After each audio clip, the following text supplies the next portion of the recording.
Athletes are always challenging themselves to get better. You've seen this in all sports. Esports is no exception.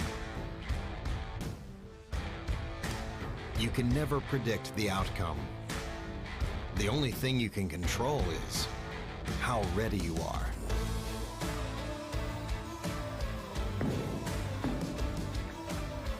Over and over, players adapt, trying to improve, fighting hard for every percent gained. Give everything you've got to the challenge and show your finest.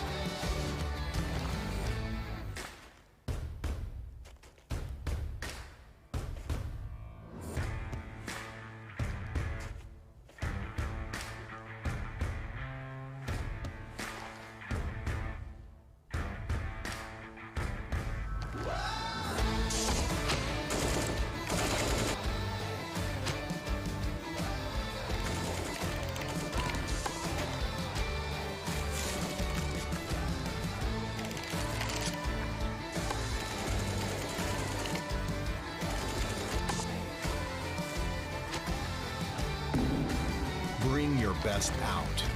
Strive for perfection. It's our goal too.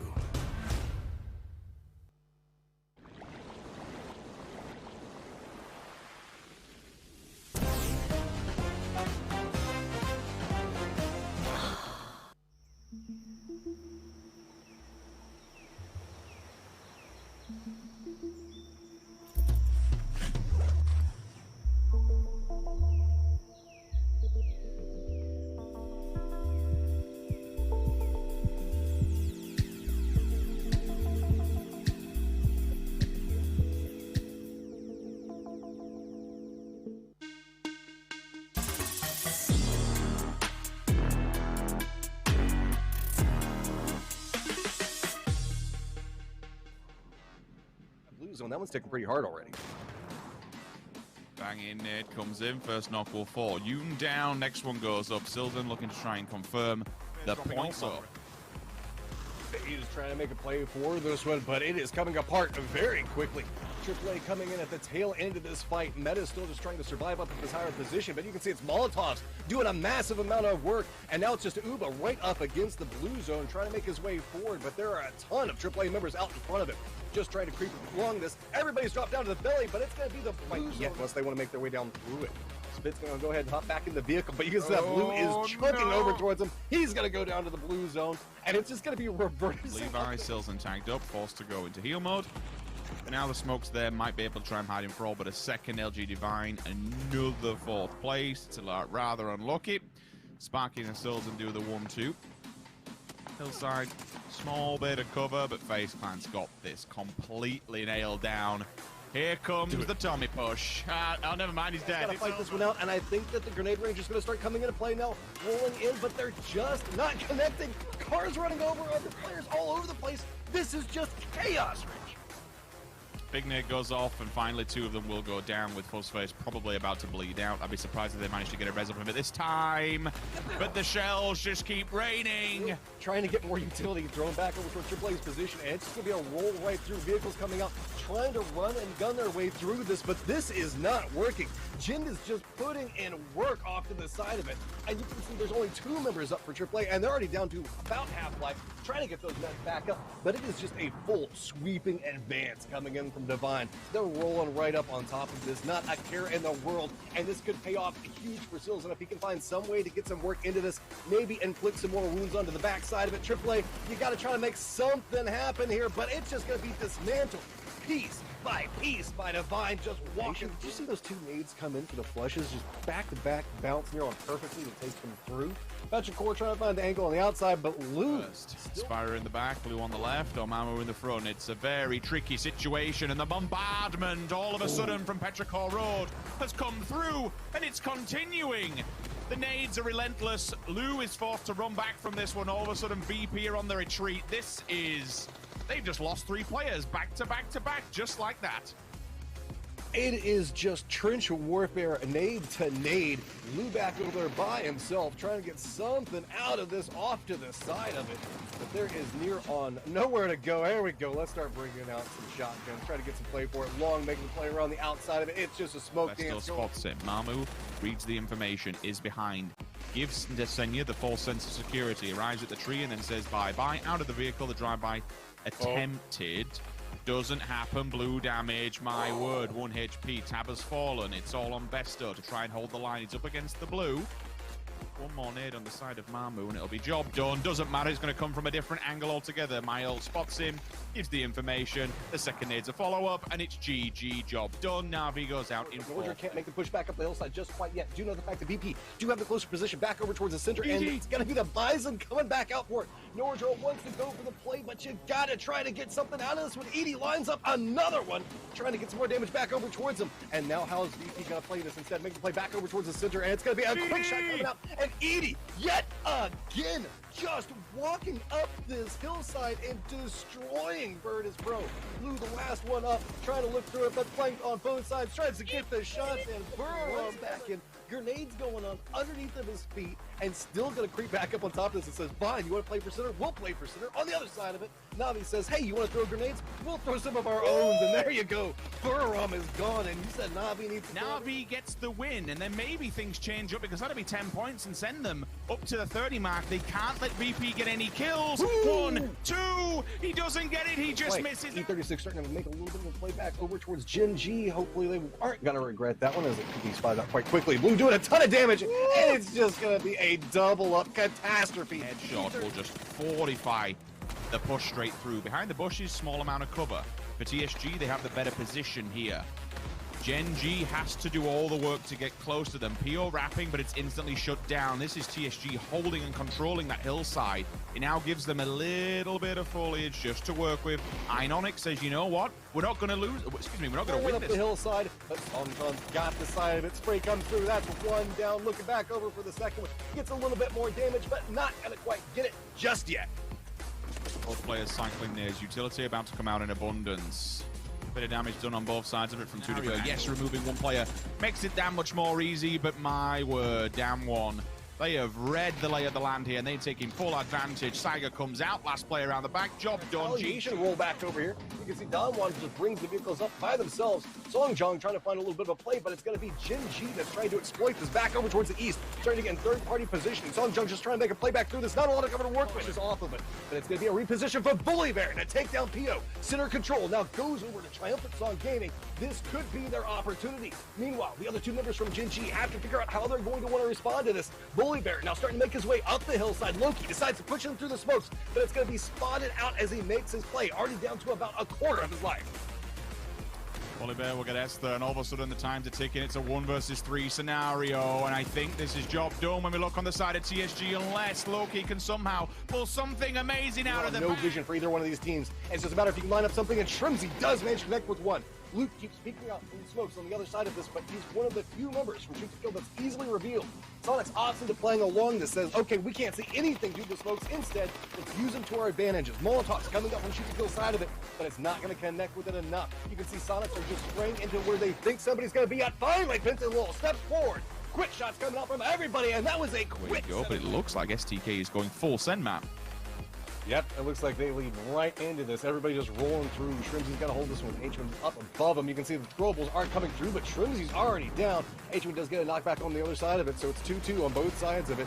But never mind. That's going to be a quick wipe out onto Shoot to Kill. Finds the first, and now it's all 4 players collapse. And that should be job done thus far in this game. Sonics have had a tremendous battle back and forth. Poonage trying to go for the spray back over towards him. Gets a pretty decent amount of damage, but it's going to be Roth that goes down. Leo hops out of the vehicle and says, screw that. Instead, let's just go ahead and kill these kills the old-fashioned way. Meanwhile, Zenith's still just trying to roll back by and get the shots onto this one. CC coming back down the hillside. We're also going to have a couple of reinforcements coming through as CC does get dropped off of it. Shipboy's just going to go ahead and roll him over for the style to get its way back over towards it. Leo peeking back and forth around this, and the shots are going to come through. Gets the airtime, and that's going to be another one of them. Not spot this one out. Instead, it's just going to be more and more throwables. That's a lot of utility that's being burned at this stage. Luke 12 has the vision back over towards it, has an idea for it, but it's not going to matter. Sonics end up taking this one. Now they have to move forward and advance against Gex, who's just been patiently waiting with bated breath to take every single shot and everything lined up in their favor. Sonics have no options, nowhere to go. They're just going to have to take it over, feed it to the blue zone, and that's...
Good morning, good evening, good afternoon, wherever you're watching around the world. Welcome back. It is time for PGI.S, the survival weekend. It's going to be a lot of fun. My name's Tavies. I'm joined by Porosaurus and Godspeed as we break down all of the action that is to come. Gentlemen, good morning. It's nice to have you up bright and early for a little bit of 3PP fun. Let's take a look at the leaderboard. Poro, I'll have you walk me through this one as we kick off our show.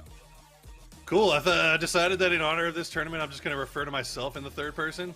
So Poro thinks that yesterday was a fantastic day. It was really interesting stuff to watch, especially when you got to the lag games. Poro really enjoyed seeing the multitude of circles sometimes, and maybe less so in other groups. I don't know. Okay. Godspeed, walk me through a group distribution. Let's see. We got Group E, little multi-circle gaming, some T1 action, Furia, and Detonation Gaming White. Group F, you have the one NA team, the one EU team, in between a nice little sandwich there between Infantry and Tiamba. Group G, we have a little bit of Ents, sprinkle some day trade, little 4 AM, and some DA, also known as Digital Athletics. And then Group H, of course, the Liquid Horse, the Afrika Freaks, the K7s, and the DXGs. And that's what we got right now. Nice. That's what it's looking like right now. Thank you.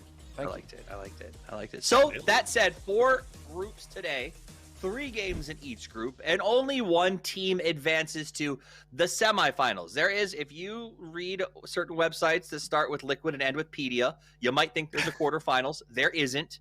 They go straight to the semis, and then they'll play the 2 groups on Sunday. Top 2 advance to the grand final. And everyone who makes the grand final, from what I understand, gets a little bit of that cash, but $60K in the prize pool. So a lot of money on the line for a fun event, meant to be a bit of a break, a moosh boosh for these players, a little taste maker, a little palate cleanser, right, Mike? Palate cleanser. Do you like the amoosh boosh? Yeah, I've literally never heard it before, but I'm rolling with it. I think the palate That's the way he cleanser says it, man. yeah, it's a full commitment. Look, hey, I think that a lot of these players, considering how stressful this event has been up until this point and how stressful it's only going to get for these next 2 weeks, I definitely could use a little bit of a week off here, and to kind of give yourself a little bit of something to do with this survival tournament as well, and try something new, try something different is definitely going to be fun. I mean, you could see the faces on some of those guys yesterday when they got the win. They were laughing, they were having a good time, no matter how much they might have whined about it going in, but they were enjoying themselves. Even the teams that weren't winning were smiling. That's the thing that struck, I think, me and you, Steve, we were talking about it, is you had smiles on faces of people who were, not winning. So it was fun. All right, so let's talk about the first group out of the gate, as one is wont to do in these situations. Multi-Circle Gaming, T1, Furia, and Detonation will be taking the field initially.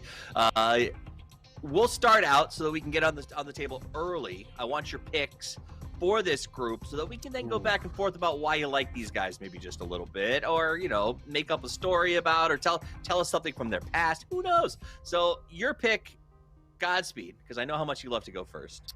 You know what? I'm going. That's fair. I was a 75% win rate yesterday, as we all know. But I think I'm going to go with Multi-Circle Gaming. MCG. Okay, they're a team that finally showed us something a little bit most recently in the weekly finals, and I think now, that's true, with that confidence, this is their time moving forward, and this is going to be their lobby to take. Let me ask you a question about MCG. I'm gonna bring this up. There's a guy who broadcasts with us. Some call him Paper Thin. Right. Others call him Paper Thin. He is a massive MCG guy, right? At the start of this event, he was like, MCG is like the savior of PUBG. I don't know if it was that big, but it was pretty big. Then they've been kind of like, I don't know, mediocre, in my opinion. What's going on? What's going on? Talk to me about this. Do you buy into the Paper Thin hype as we go to the back end of this tournament? I definitely buy into the fact that they were an incredible team coming into this event. I also buy into the fact that they have struggled pretty heavily up until most recently in the last weekly finals.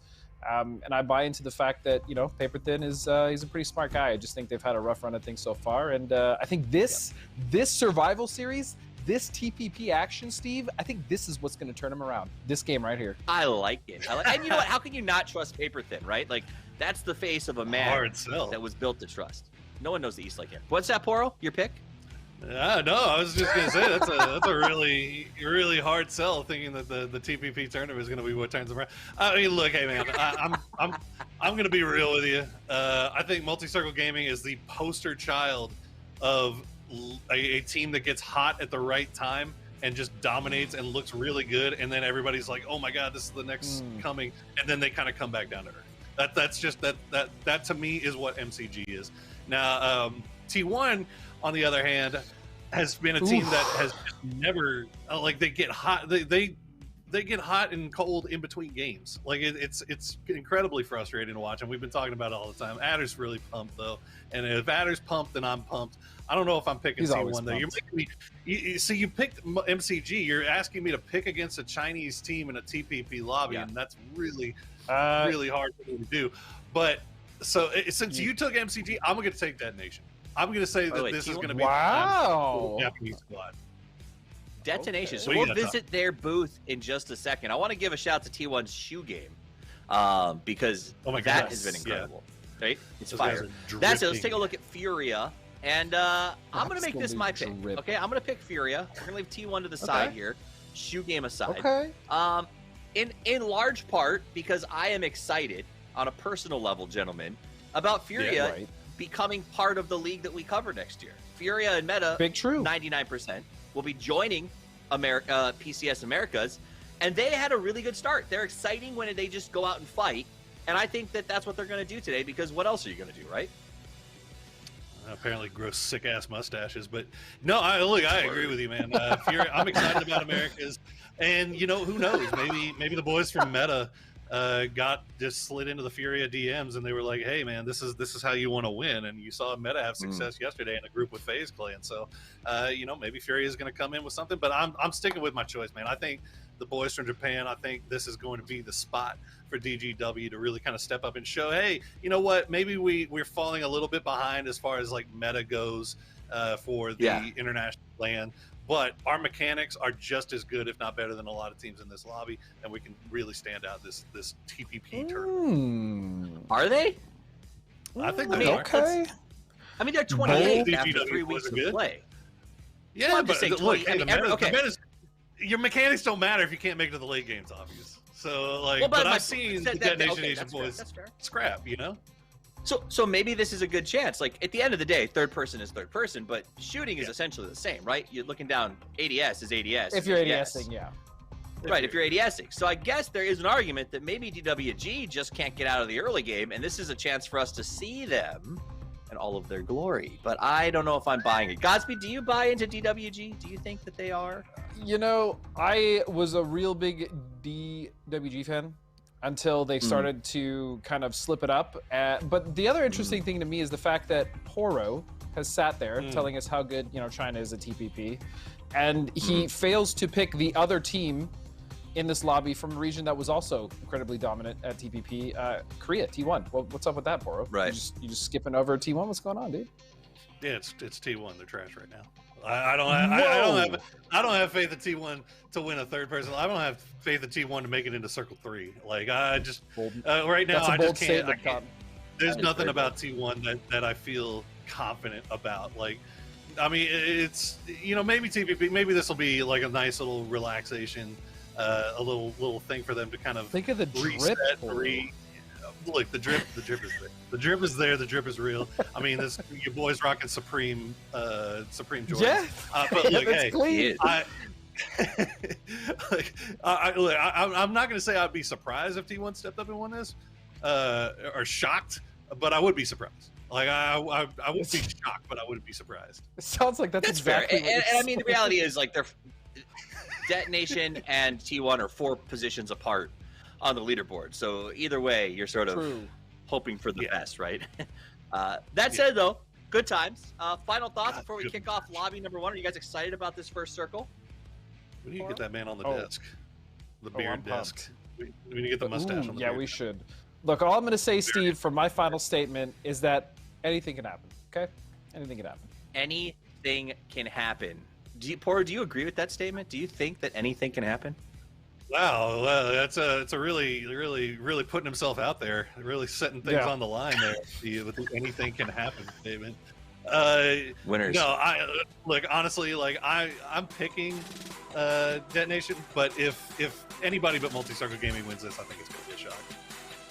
All right, game number 1 of 3 for Group E about to kick off as we take a look at the statue, the prize, the trophy is going to be awesome. The door to the roof, I guess that's just the roof, is opening. The plane is in the air, and we're about to start. Let's head over to our casters, the Amoosh Boosh of PUBG, Sims and Matra.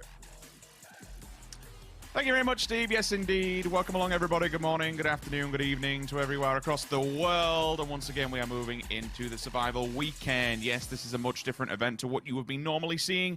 But you know what? It's for 60 grand. It's all a bit of fun. It's all a bit of a break for these boys. They've been out there for 2 months working hard. Well, 1 month now, but they've got another month left.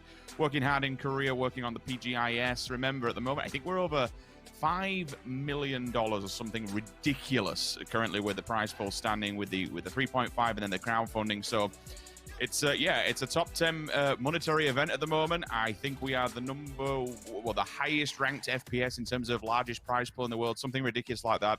We've had a good old slog and we've got a fair amount to go, and for now we're just having a third person perspective break. Matrim, good morning. How are you doing, my dude? We had a long set of games yesterday and we're in for another 12 today.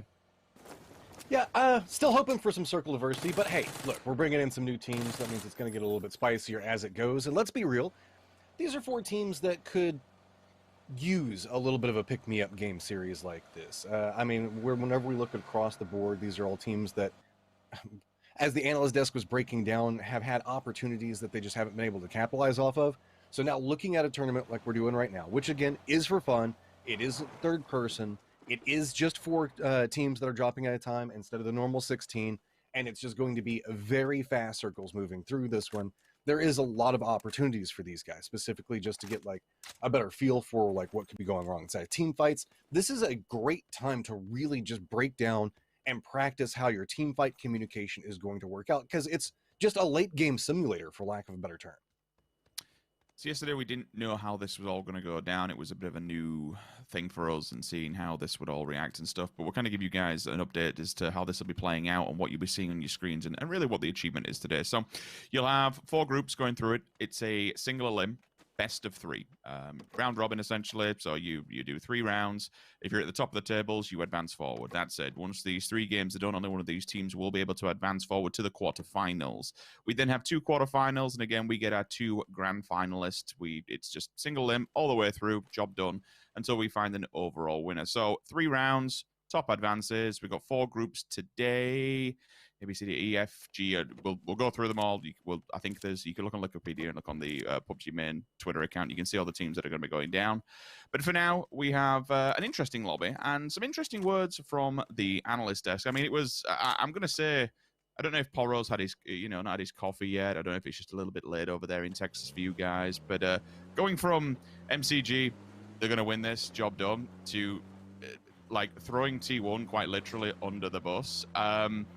I'm going for T1 now. I'm hoping that's a big confidence boost towards them.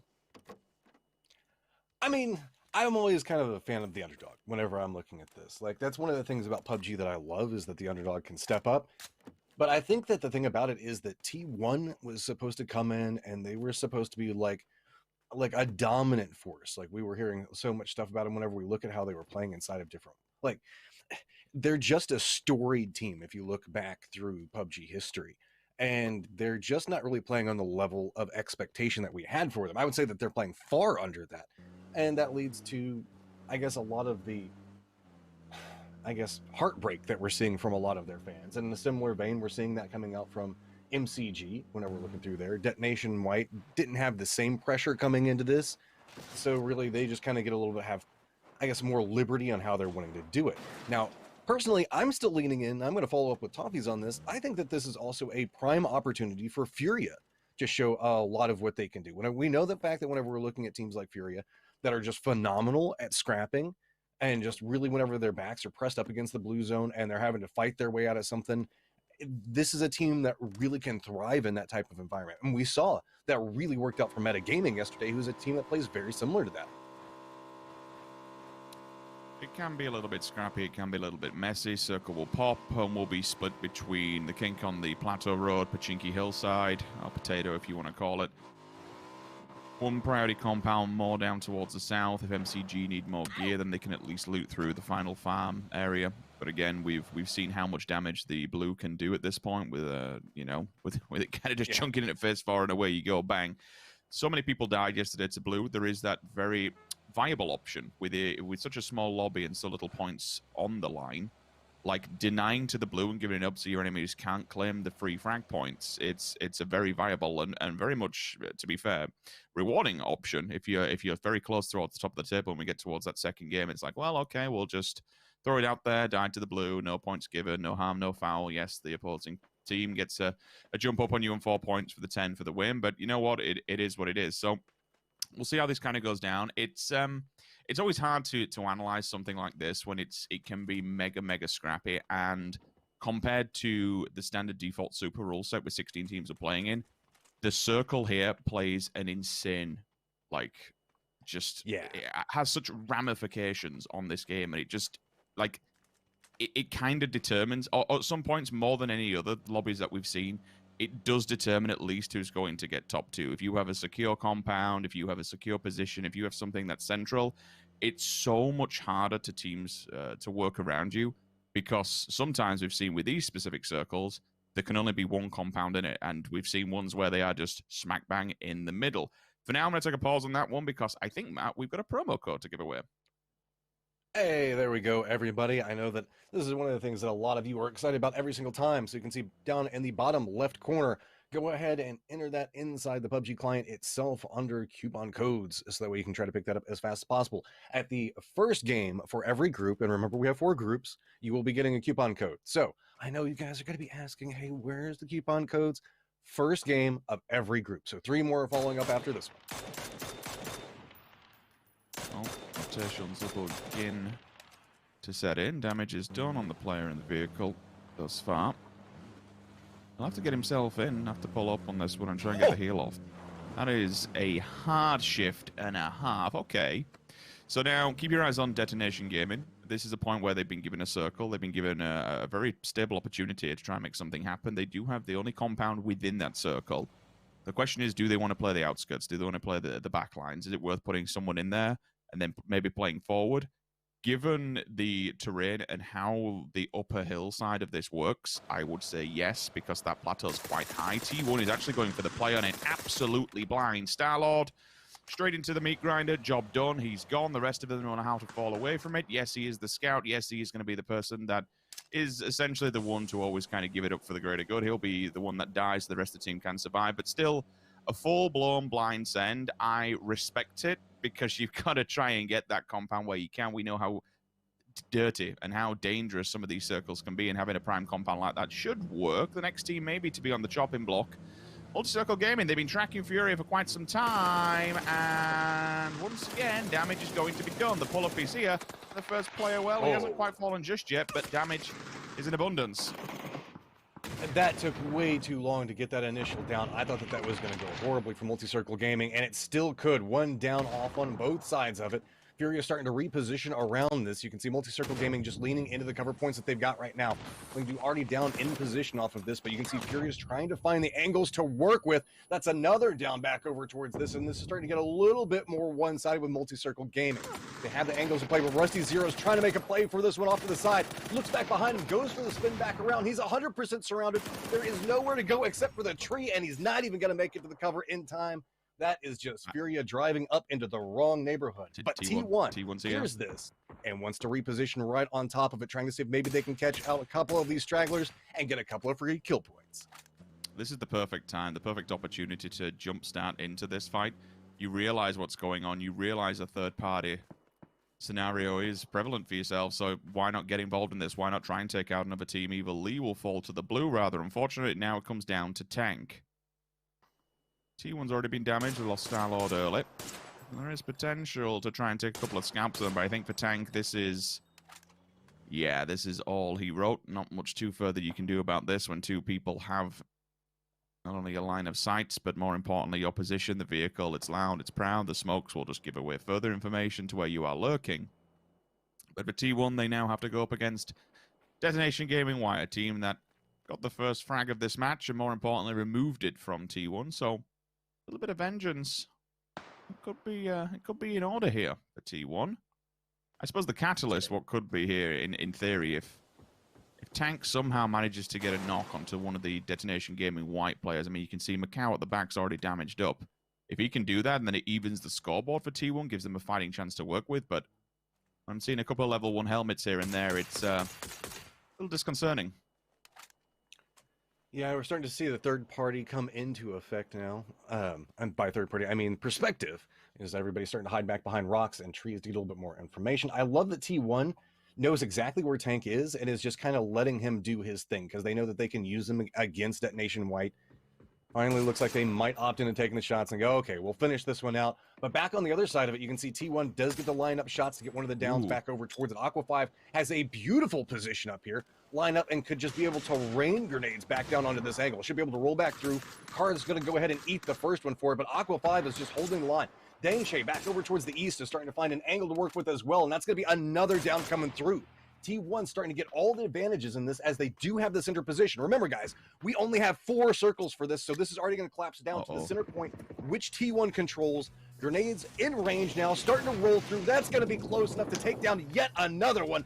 And now just one member for Detonation White up. It's going to be Siege, trying to see if maybe he can spot some type of angle to fight his way out of this one. It's a 2v1 situation, and the grenades could be a factor. But that steep incline right back behind Dangshay is going to be enough to provide him a little bit of a reprieve off of it. It's just throwable versus throwable as Aqua 5 is still playing up along this hillside on that rock.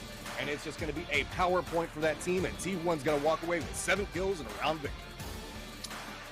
Well, T1 from, you can see Starlock laughing in the background, from being the first player to die instantly off the back of the rotation to coming back and folding it against the odds to be able to claim victory in round number 1. That's got to feel good. That's got to give you a good boost of confidence. We were saying T1, some ups, some downs, some lefts, some rights, and certainly needs to find its form and get itself back on track for the rest of this competition. But opening up today on a Saturday, you're most certainly going to be happy about that one. For Detonation Gaming White, yes, they had the central point. Yes, they had the manpower advantage. But ultimately, a little bit of tunnel vision onto the last player, Evil Lee from MCG. It cost them a little bit of time, and then the wraparound from T1, well, it came into full effect. For now, that's myself and Matt Dome. We'll move into Game 2 shortly, but I'll pass it back to Steve in the desk to break it down a little bit more. Thank you very much to Matchroom Sims for the broadcast. Game 1 now in the books, and it's up and at her for T1, who comes out with the win. Let's take a look at the post-match breakdown right now. 5 kills for Dang Che as he gets 71% of the total kills on the board in that first game. Not too shabby. Godspeed. Definitely a fun game to watch for these guys. They came out and played. They came out and played indeed, and you know, it's so good to see a team that I pick just immediately win the first game. You know, that's definitely a good sign for things to come. You know? You did. You dreamed about these guys. As opposed to the team that I picked, Furia, right? Who was terrible. Poor Furia just fell apart completely. Let's take a look back at the highlights. Yeah, look at this. Look at this brilliant rotation from T1. I mean, God, really teaching us all about how to play the waters. Testing the waters. They full 4-man. We're trying to. The smartest play that T1 made was not fully 4-man sending it into the compound. The only compound in the circle. And then they get the top of the mountain for free, and we're gonna act like they're geniuses here. They end up getting a third part out of this fight to pick up some of their kills, and then DGW for whatever reason. I mean, they at that point, you know, it's just academic. I mean, T2 has the high ground. They had the high ground. Look, they hit their shot. I give them that, and they were able to get into grenade range. That was beautiful stuff right there. But Detonation Gaming White kind of let me down on this one by not kind of controlling their parameters, letting Dang Che get that flank on him. And, you know, look, props to T1. They got the win. Congratulations. But at the end of the day, I stand by my statements. I mean, you did pick Detonation Gaming White, and they got close. They got close. Take a look at that stage. Second out of 4 is not bad.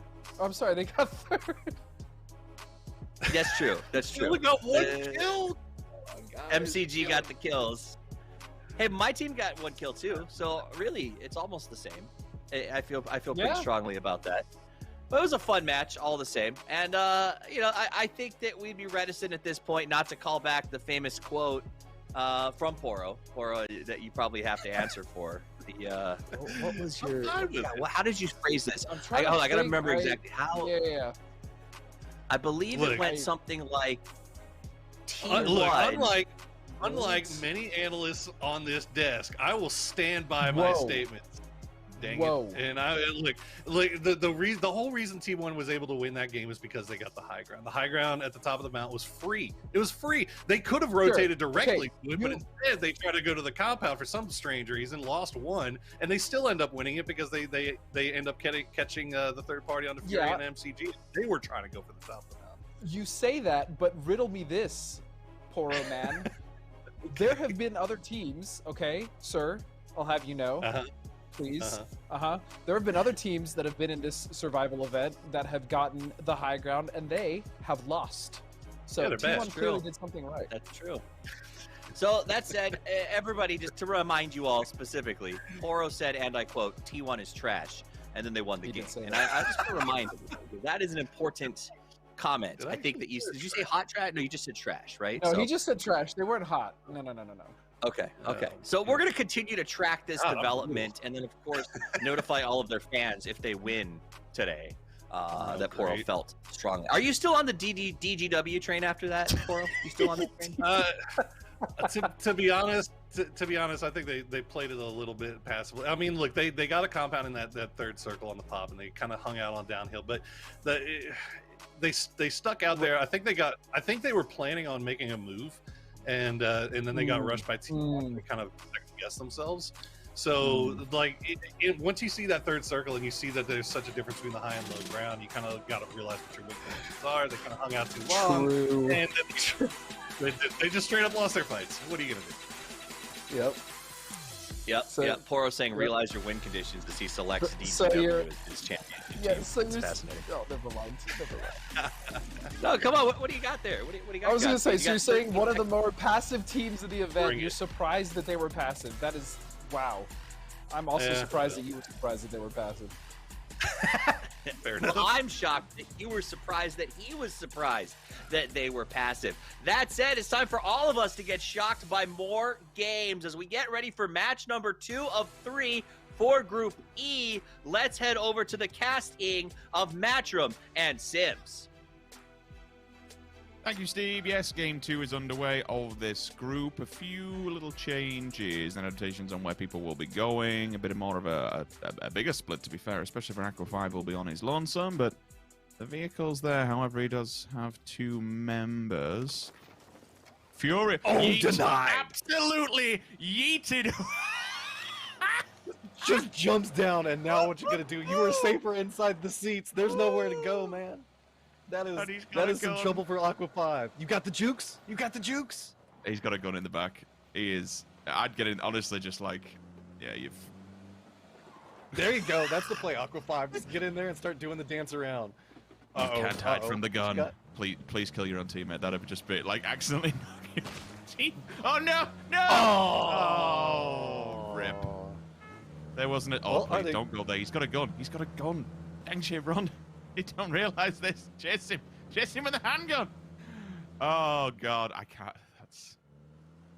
Never before has one man had a car stolen so hard in ever. That in was just history. cruel.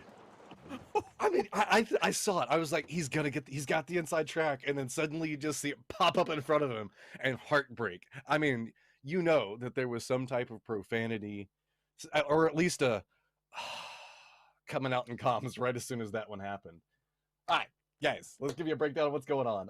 We got Furia that's kind of holding along the edge everywhere. Rajak, Ruins, west of Pachinki.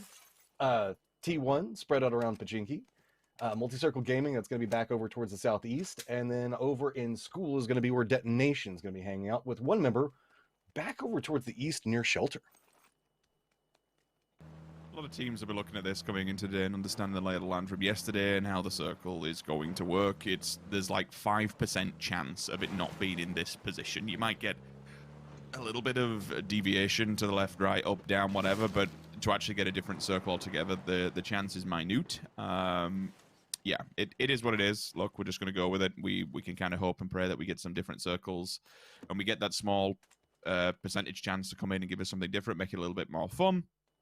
However, for now, everyone's going to be able to get the lay of the land, stay their feet, understand where they're going. Next circle always plays a huge factor. It's so small, it's so vast, it can hard shift away. We've seen a few that go towards the middle, and then we get that Pachinki field, stroke barn, stroke hillside ending. We've seen kind of a few of those thus far, but ultimately teams should kind of know how this one's going to play out and where you should be going, kind of at what stage. But T1, not too bothered. They lost the first player last time, and and they ended up winning it. So anything can happen. Anything's a possibility. I just want to make sure, like for all players, just make sure you've got like tier 2 helmets, tier 2 vests. Be ready because the combat situations that you find yourself thrown upon by the circle, it's rather dramatic. So making sure that you've got gear, guns, bandages, bullets, everything ready to rock and roll, it's quite important, it's quite imperative. Well, it's also going to be third person, so you never know whenever you're just going to get that random headshot coming your way. So it's trying to stack up more helmet, more better in this type of situation. One thing to note is once we see the circle collapse in, just like Rich you were talking about a second ago, that's where we're going to see a lot of our action kick off. I do want to note that we do see a 1-1-1 split coming up from T1 right in the center. So they have the most, I guess, mathematical chance of having good positioning fairly early on with at least a foothold and some type of compound or control point that they want to play around. maybe we might see a shift back down towards the southwest, or maybe over towards the Badlands in the northwest. But no, going to go back over next to Potato Mountain. That's going to be one of our more common positions that we're going to be looking for. So you can see a couple of teams already having an idea on that. Multi-Circle Gaming already got a position that they might play. Detonation's got their little foothold back over towards the east, and T1 already regrouping. Well, Potato Hill might be a decent point to set up shop here for T1. I would say, you know, there's always that concerning part if you're going to split up, especially when you're at a man disadvantage. But if you can keep that house and you keep one player ahead of you to give you some sort of landfall for when you do want to rotate, you do want to move. If they keep Adder down here and just let him disconnect from the rest of the team, I'm totally fine with it. Not only is the emergency backup plan and the, you know, the policy, the insurance policy, if everyone else dies, to try and keep them alive into second place, but he also gives them a point of contact that they can drive towards. Okay, do they know this? Now you will. This is as soon as weird.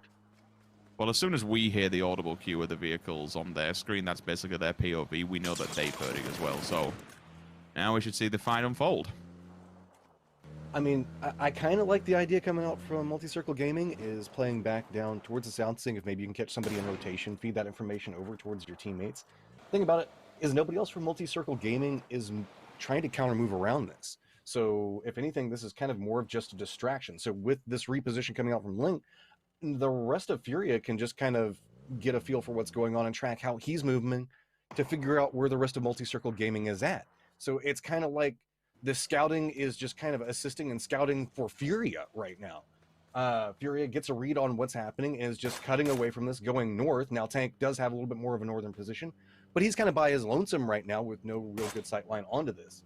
The problem for Furia is the fact that they're going to bump into Adder, who is also by himself here in just a second. So it's a matter of how Adder wants to try to defend this, and he's hopping into a vehicle, so it looks like he doesn't want to have anything to do with it. So a lot of scouting to get a lot of information on how Furia is moving, but nobody really doing anything to stop Furia from moving just because they're rolling together in a pack.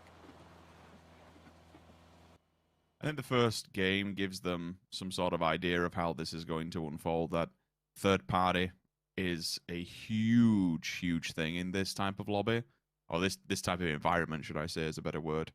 And that instantly, once you're into a fight, it's very hard to survive towards the next one. You know, someone else is going to come lurking around a rock, someone else is going to come lurking from distance. Third person gives you a lot more visual aids, a lot more visual information as to what's going on around you. You know, that you can rock peek, window peek. There's just so much more info. That's it, you know, like there's no other way to put it, and that becomes a real problem for people that are, when you're hiding behind rocks, hiding behind walls, hiding behind windows, you just can't be seen and you've no idea what's coming forward. Like time and time again, it happens when you play in third-person lobbies, or even back in 2017, 2018, when it used to be the thing.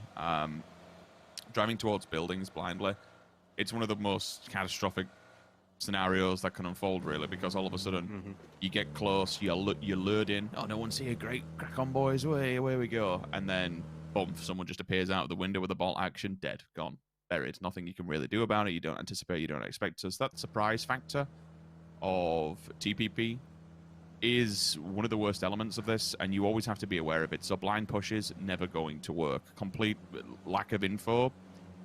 People can hide themselves much more than you can in first person, and sometimes a blind push, ultimately, there's nothing you can do about it because you just not know where people are if they're just turtling inside and hiding away. Well, Furia going for the highest distance traveled for this round, 100%, as they're roaming around everywhere. Multi-Circle Gaming does get some vision back over towards Star-Lord. And Star-Lord, you're in some trouble now. There's not a lot of cover to be had. And there we go. Summer's going to pick that one up pretty easy. Star-Lord was back over towards the southeast, away from the rest of his team. So while T1 do have themselves a centralized position on the circle, the problem with it is that numbers are definitely against him from this point. Furia is going to be back over towards the northwest. Towards the northeast is where we're going to have Detonation, and towards the south, naturally, Multi-Circle Gaming. So, T1, you've got positioning. Circle's about to pop. That means everything's going to start making its way towards the center. All of our edge teams are going to slowly be herded towards the center position, and T1's going to have to fight their way through this one. And it looks like the first contenders that might be coming their way are going to be Furia. Multi-Circle Gaming does have control back over towards the south, but not a lot really to contend with right now, as all teams are kind of in the northern 50% of the circle. Well, Dangche first contact. Fade on to kill Demo. Necron at least will answer back. Oh, big nade comes in, but unfortunately it's from the wrong side. He must have had it ticked inside his hand. Raspu, what have you done? Oh, no, no, no, no. He knocks himself as well, so I don't know what happened there, but unfortunately, it takes him down, takes his teammate out, and now all of a sudden, Necro's just left standing, and he's gone. T1 annihilates Furia. I have no idea what the hell just happened, but unfortunately, things have gone catastrophically wrong. Oh, dear. I mean, that ain't take what that you ain't can good. get, and they're going to get the res? That is pivotal for T1. Detonation White took too long to come over here and try to third-party this, so now T1 should be able to reposition away from it. And oddly enough, Multi-Circle Gaming that was down to the south, they're just taking control of the circle while this is going on. Look on the minimap. They control at least everything from the center back over towards the south off of this. Adder is going to go ahead and get another shot back over there. Finally does go down off of it. And this is just turning into being T1 fighting from a desperate position and getting scrap point upon scrap point and finding some way to string something together. Finally, they go down. Multi-Circle Gaming, though, do have one of their members down off of this, so it is just a straight-up fight. But contained against the edge is going to be where Detonation White is going to be forced to live. Two different angles lined up, and a beautiful shot coming out from Lingdu there to go ahead and take one down. Multi-Circle Gaming knows they've got the numbers. They just have to walk up the hillside and take on this lap. Real question comes down to, what do you have left to work with, Detonation? You got a couple of smokes, you've got the blue zone back behind you, and it is just, there's just so many throwables coming back over towards them. Just narrowly staying ahead of the blue zone right now, but whoa, Tank just charges out there. You gotta find the back angle for it, and there you go. 5 kills, Detonation White, gotta go ahead and take the win. Multi-Circle Gaming. Multi-Circle Gaming. I'm sorry. Look, it's fine. It can be a little bit messy towards the end. It's totally fine. I did it yesterday as well. Hell, I announced another game map. it's totally fine. I know. With that one, though, which is quite an interesting one, they don't jump towards the top. T1 putting up a good stance against Furia, still managed to stay on top. While it's a very fragile lead, it at least sets us up going into this final match where we don't actually know who's going to win. There's no clear winner yet, and this is kind of the story of what we were seeing all day yesterday. Top 2, top 3, usually tied up on points, can be anyone's game, but every single kill counts, and that's why if you want to give it up to the blue, it's more than viable. To break down that final match, we pass it back to the Des team. Steve, give us your info.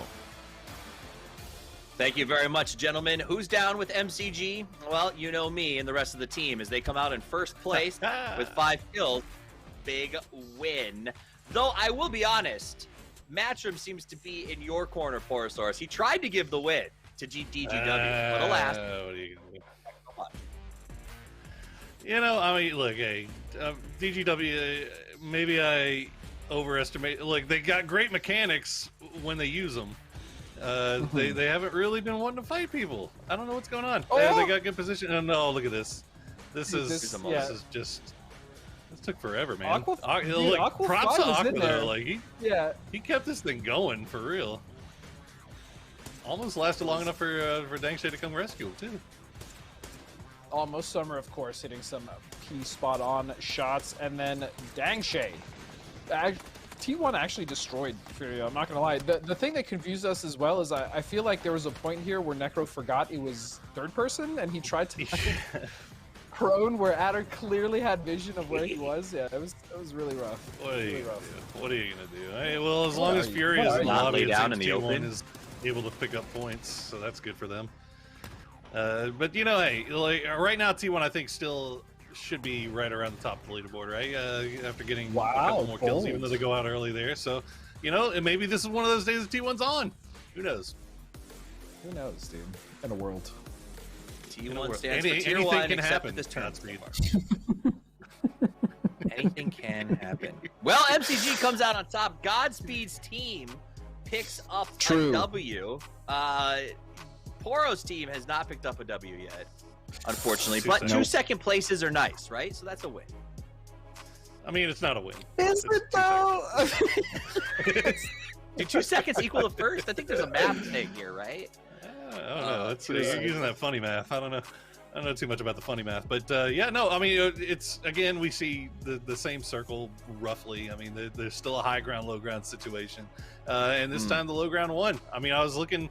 Hopefully for DGW to have the high ground there and maybe work out, but it looked like they're looking to try to set things up around smokes where the other teams are just putting themselves into position to just kind of take advantage of them. So I don't know, maybe DGW needs to just put the pedal to the metal and just take the fight instead of trying to get the perfect setup.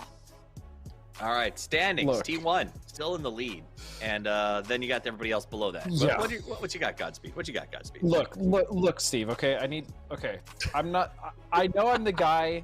Do we have to do this? Do we have to do this? That has said multiple times that anything is possible. But there's a but. I don't know if Furia can actually win now. I think the point disparity is too large. The guaranteed 4 points per team, on top of the fact that they would probably have to kill the other 3 teams plus win in order to really edge out, maybe a victory. Look, I'm not saying Furia is washed in third person, but I might be saying Furia is washed in third person. That's it. I mean, I 100% agree with you, which is why I picked T1 in the first place. They are a top team that deserves to win. Furia is not doing very well. So, I stand by my...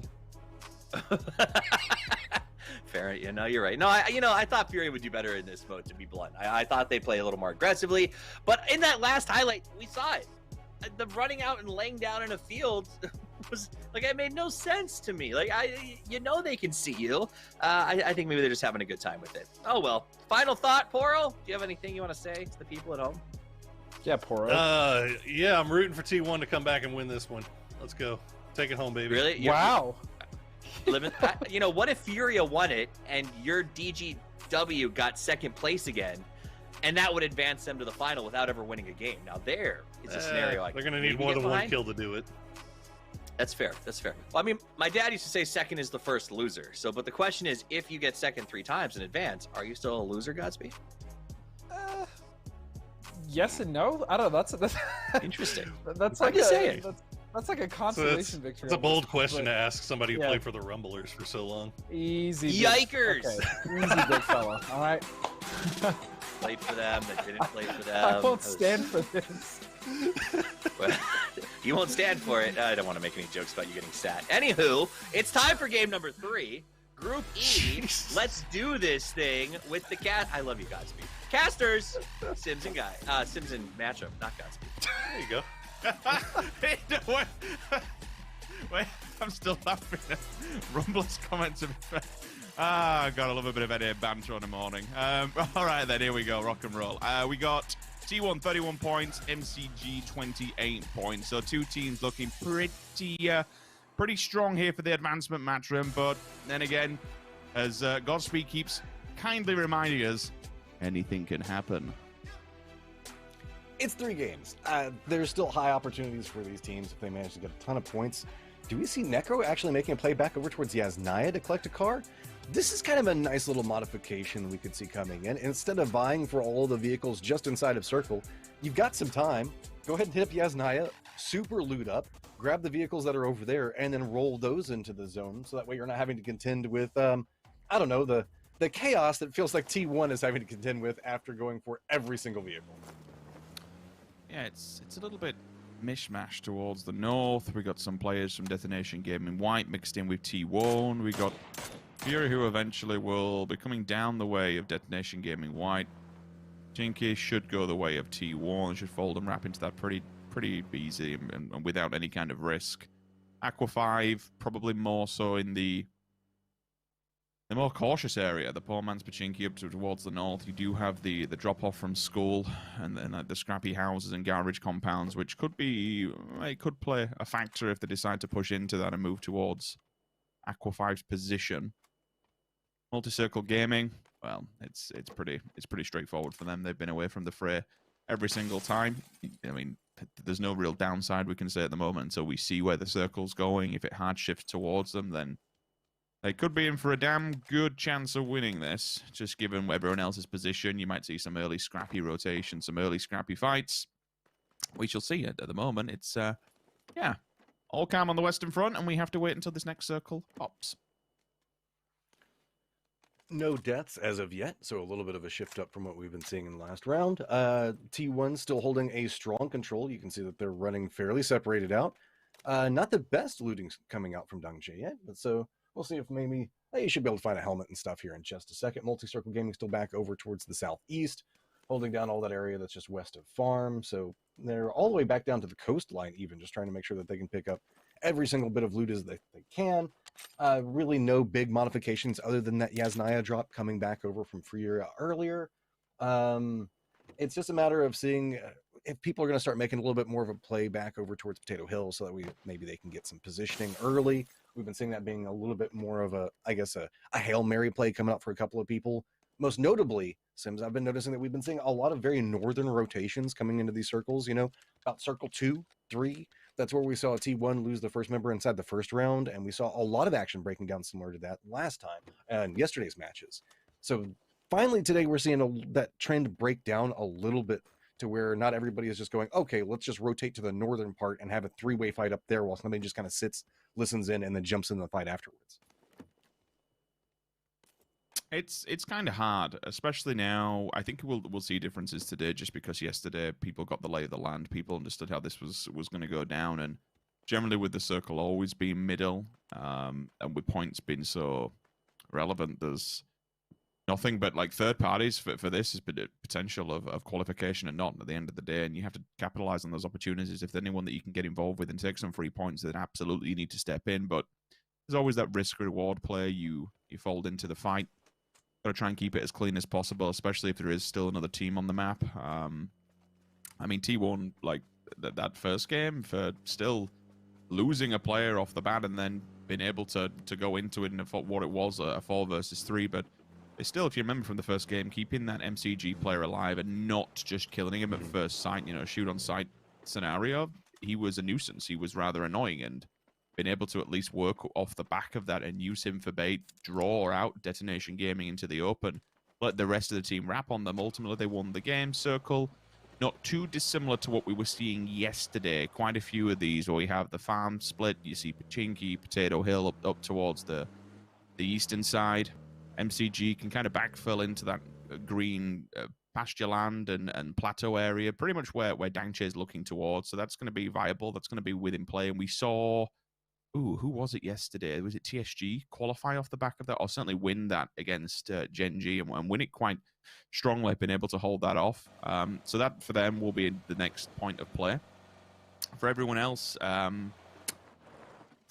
Detonation, Potato, that kind of area, it's probably just Furia, to be honest with you, is the only ones that I'm really concerned about. I don't know where you go on this apart from having a scrappy fight between Pachinki and MCG. Well, they had a little bit of benefit last time. They did the southern wrap, which is the opposite of what we were seeing yesterday with the northern wraps, and instead going to end up around Multi-Circle Gaming's positioning. What I find interesting is, remember Necro, he went back over next to Yasnaya. He's rotating in all the way back over from the east, while the other 3 members are coming in from the west. They're aware of where Multi-Circle Gaming is playing at, so they're just going to kind of rotate around through there, regroup in a similar point that they did beforehand. And I wouldn't be surprised if we just see them kind of navigate up through the north from this point, trying to keep Multi-Circle Gaming on one side of the hill, and use the little bit of a dips that you can see that are kind of in between Multi-Circle Gaming and T1 to get a little bit more out of. Well, I say that, and then they drive right through Pachinki. Are they like trying to draw some attention? Maybe they thought it was just open. Adder's just going to find a nice lineup onto that, and Raspu goes down near on for free. Necro's stepping up to try and take the ditches over here. Just in the distance. Star-Lord. Oh, that's what I want to see. That makes me smile. Star-Lord with a bolt action. This is kind of what I see him. I'd love to see him go back for PGI.S, to be honest with you. The man is just... Well, for a certain time, he was one of the best in the world when it comes to the bolties. So, show me some of that old school play. Show me some of those players, what made you famous. I mean, hell, back at Face It, he was the showstopper with that thing. Yeah, I mean, I would just love to see a little bit more of the meme weapons. We saw a little bit of fun with that earlier. Summer's got a nice little bit of a line-up back over towards Furia, with the shift back over towards Multi-Circle Gaming's positioning. not too many circles that they're going to have to be chasing down right now. So Furia looks like they're going to maybe advance back over towards the southeastern area, move back in that area. T1 and I guess Detonation could be holding down back over towards the north. Furia is going to be rolling right up next along Summer's Point, but I think that Summer should be able to get away from this one just fine. It's really just trying to make sure that you get inside this circle specifically, and if you can get closer towards center and find a safe point, that is glorious. If not, just know the fact that you're going to have to be chasing right along the edge of the zone. And guys, remember, this blue zone, it freaking hurts, man. It's going to absolutely decimate you. If you have to stop for a second to take a firefight, you could just end up being destroyed by the blue zone itself. No third-party fighting involved at all. Kill Demo's in a very annoying spot for T1. I don't want them to get too tunnel visioned, otherwise it becomes a real big problem for them. It's in pocket as well. I've only got one.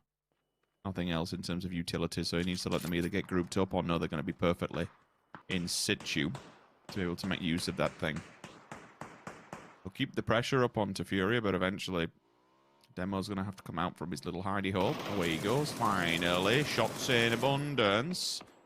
He's tagged up, but he's not quite fragged up just yet. SLR, distance, all right, he's away for that now. There's a smoke to at least get his back out of it, and it's job done. Over to the rest of the team now. For Furia, working their way over here, a lot of sound will have been made. A lot of audible cues that MCG should be tracking on this.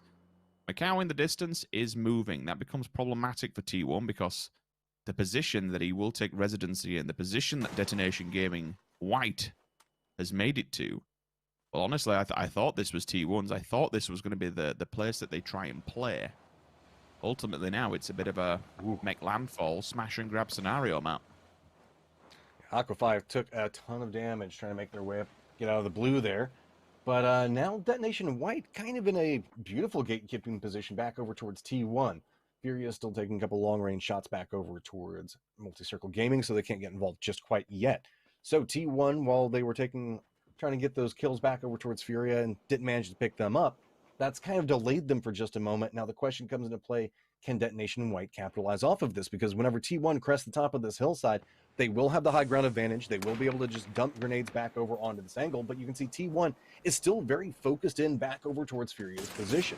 Trying to see Furia make their move forward. Adder's going to have the sight lines for it. Does get the drop back over towards him, but now Multi-Circle Gaming is starting to make a move to get a little bit more control back closer towards the center point. We're going to see three different teams stacked up, all having contests against each other. Aqua 5 still trying to get shots back over towards Detonation Gaming White, so T1 knows the fact that they need to get some opportunities. They need to get some knocks onto this. Meanwhile, you can see Furia starting to take a more aggressive stance back over towards T1's positioning.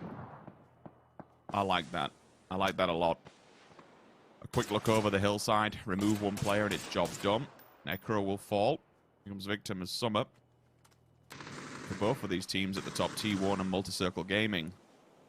Ultimately, they're staying neck and neck when it comes to the frag points, and if they can keep that gap, especially for MCG, and if they can just get the win over T1, they'll beat them on points alone, and that's really what they have to do, because if T1 starts to rack up, starts to bank fragging points, it becomes that much more difficult. I mean, look, you can already see Multi-Circle Gaming's fallen 6 behind. Rusty Zero, though, has answered back. He's on Adder. He gets him up against the blue. The blue claims him.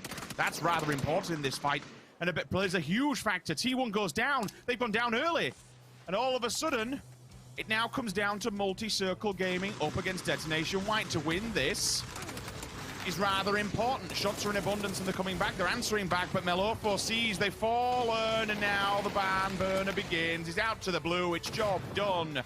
Multi-Circle Gaming get the win and jump T1 by 4 points. They will qualify.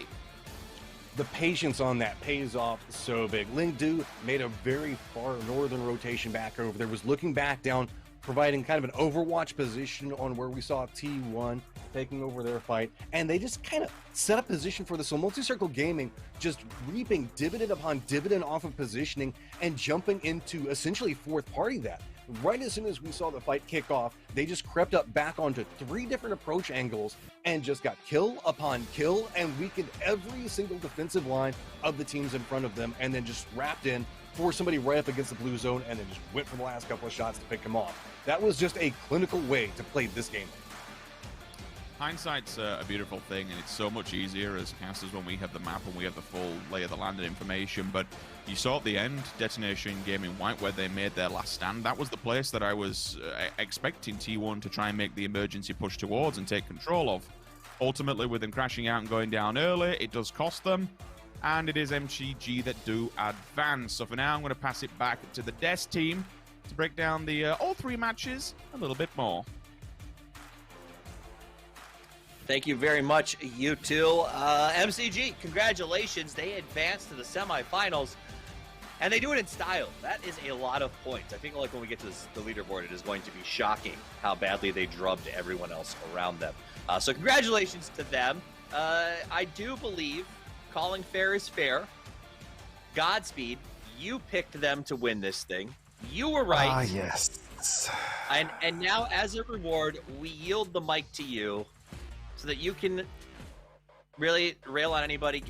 Say whatever you want. The mic is yours. Look, all I'm saying is that in a 4-team lobby, Poro, I just felt like I made the best decision based on the teams that were available, you know? And that's it. That's the tweet, man. That's the statement.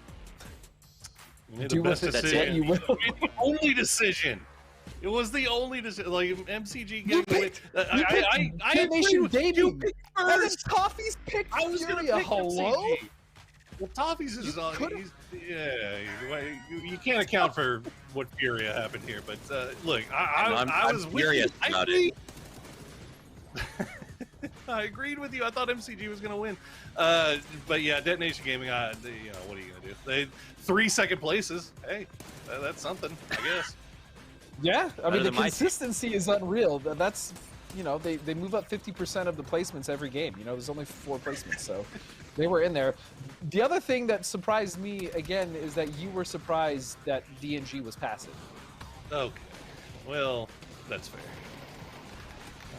If I have to see one more highlight of endgame DGW hanging out 3 deep in a smoke cloud, I'm gonna pull my hair out. But fortunately, I don't have to anymore because they got eliminated. Multi-Circle Gaming moving on, and that is what is that now? We've seen 2 Chinese teams play, and both of those teams have made it on. Shocking anybody? Yeah, Triumph and Song. Yeah, that sounds like and big now, statistics right there. Yeah, big brain statistics. Hey, but this is a big get. This is a big chance for Multi-Circle Gaming. They get to move to the semifinals. They have a shot at their share of $60,000. And keep in mind, so they get ahead 40 to 36. It's not as obscene as I thought it was going to be. Furia 4, 8, 12. I think Furia. I'm pretty sure Fury just got points based off of 4th alone, and then they got 1 kill each. No, you get 12. You get so every team gets 12 points consolation for jumping out of right, the and they got 1. Right. Yeah. And 1 kill so per game. couple that, yeah, so that's exactly what I said. It's 15 points. Did you know that collectively, this entire lobby has made as much money in 3 weeks as our 10th ranked team by themselves? So this is a big deal for Multi-Circle. They could actually put some money on the board. That said, it won't count towards the total, but it would be nice to take some cash home, Poro. Yeah, no, I mean, look, hey, it's a step in the right direction after finishing in last place during ranked decision. But you know, look, they're looking good. They've been looking better every single week, and I mean, obviously, you know, take what you want out of this the show tournament. But you know, I think it's still good signs for the team and their comms and how they're going. Let's talk about Star-Lord. Okay, I don't understand. All right. Well, as you give the numbers, right? I was gonna say like T1. Look how dominant they are, and then Star-Lord's in 15th, and I feel like Star-Lord is one of those names when we came into this tournament, Godspeed, that like everyone knows. Like Star-Lord, to me, is a PUBG legend coming out of the Korean area, and I feel like it's. Do you think that this is a reflection of sort of where they've been? Because T1's been struggling. Maybe it's Star-Lord sort of, you know, millstone around the neck ish. Does the stats reflect that? I mean, it's really hard to like reflect that off of this TPP version. So I'm just gonna say no. I think this was just kind of, yeah. I gotta stop you there. I gotta stop you there for just a second because I want to hear it in the words of the winners. MCG interview time. 네, 결국 T1을 제치고 전세를 역전하면서 8강에 So you 진출하게 guys managed 되셨습니다. to 마지막 매치, 그러니까 세 win 번째 the game 매치에서의 for 전략은 this 어떤 게 round. 있었을까요? What kind of specific strategies did you guys have in this game? 在拉下了 T1 战队，成功进入了8强赛。你们在最后一场赛当中，你们的战略是什么？我们的队就先针对 T1 嘛，把 T1 淘汰掉，我们的就晋级的概率就会更大。 저희의 목표는 T1을 Our goal was definitely to eliminate T1, and we knew that if we were to eliminate them, that we had our best chance to win the games. 빨리 탈락시키는 거였습니다.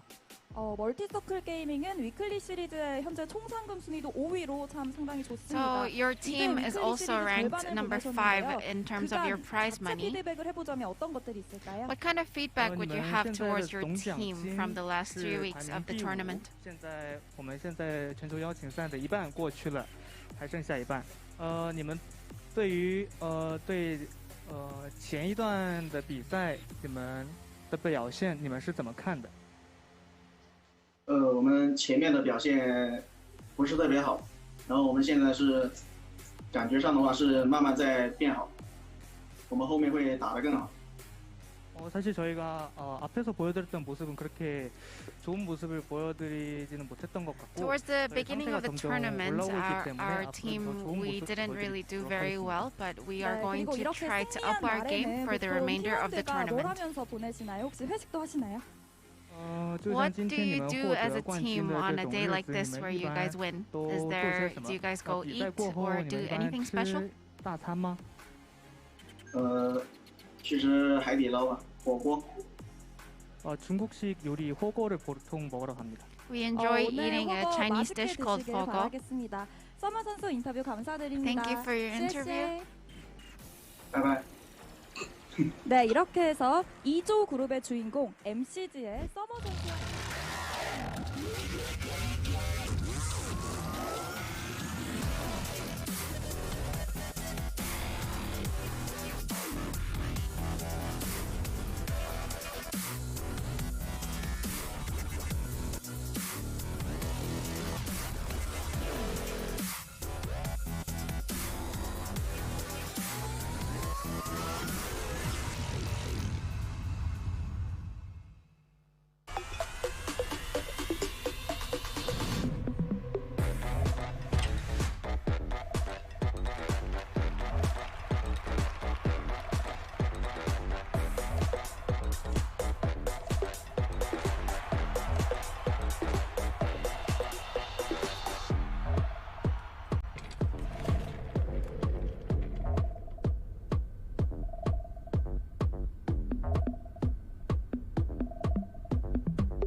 Welcome back. Game one, or the first set of games is done for the day. We're moving on to group number 2. My name is Toffees. I'm joined by Porosaurus and Godspeed. Let's get into the mix. For this group, we've got 4 new teams coming up to play. They're going to play 3 games. It is third-person perspective. It is a unique format that will basically one big circle for looting, and then a bunch of small circles for fighting, and chaos ensues. Winner overall goes on to the semifinals. Straight up, fun event right in the middle of our festival, meant to bring a little bit of a break for the players, but also some cash for those who do well. Let's take a look at the teams that are playing in this one. It's Oath Gaming, Tiamba Infantry, and TSM. Let's do our picks. I told you guys last time, Godspeed got to go first. Poro gets to be first out of the gate this time. Poro, who are you putting the stake on? Right there. Those boys. I'm sticking to my gun. I'm going North America. Everybody says I'm a homer all the time anyway. Everybody says I'm biased about North America. Well, so, you know what? Guess what? Yeah, I am. I'm going to go with Oath on this one. I think they beat all 3 of these teams. Free SM is going down. Both Chinese teams done. Oath boys taking it all the way. Is it me, or when we were talking about it just not too long ago, did he say that he was actually going to pick infantry? And then he had this whole knip shit because I said I was going to pick infantry, and now he's picking Oath? That's fine, dude. You know what? I'm going with TSM. Okay. There you go. Interesting. Even Pat Caps finds it interesting that you would like rage pick TSM. It's like you guys are like a weird couple and you're rage picking somebody else. Noah's picking Tiamba because I will go with infantry. If you 2 knuckleheads are going to pass up one of the strongest teams in the lobby, that's on you. That said, though, let's talk about Tiamba for a second. Godspeed.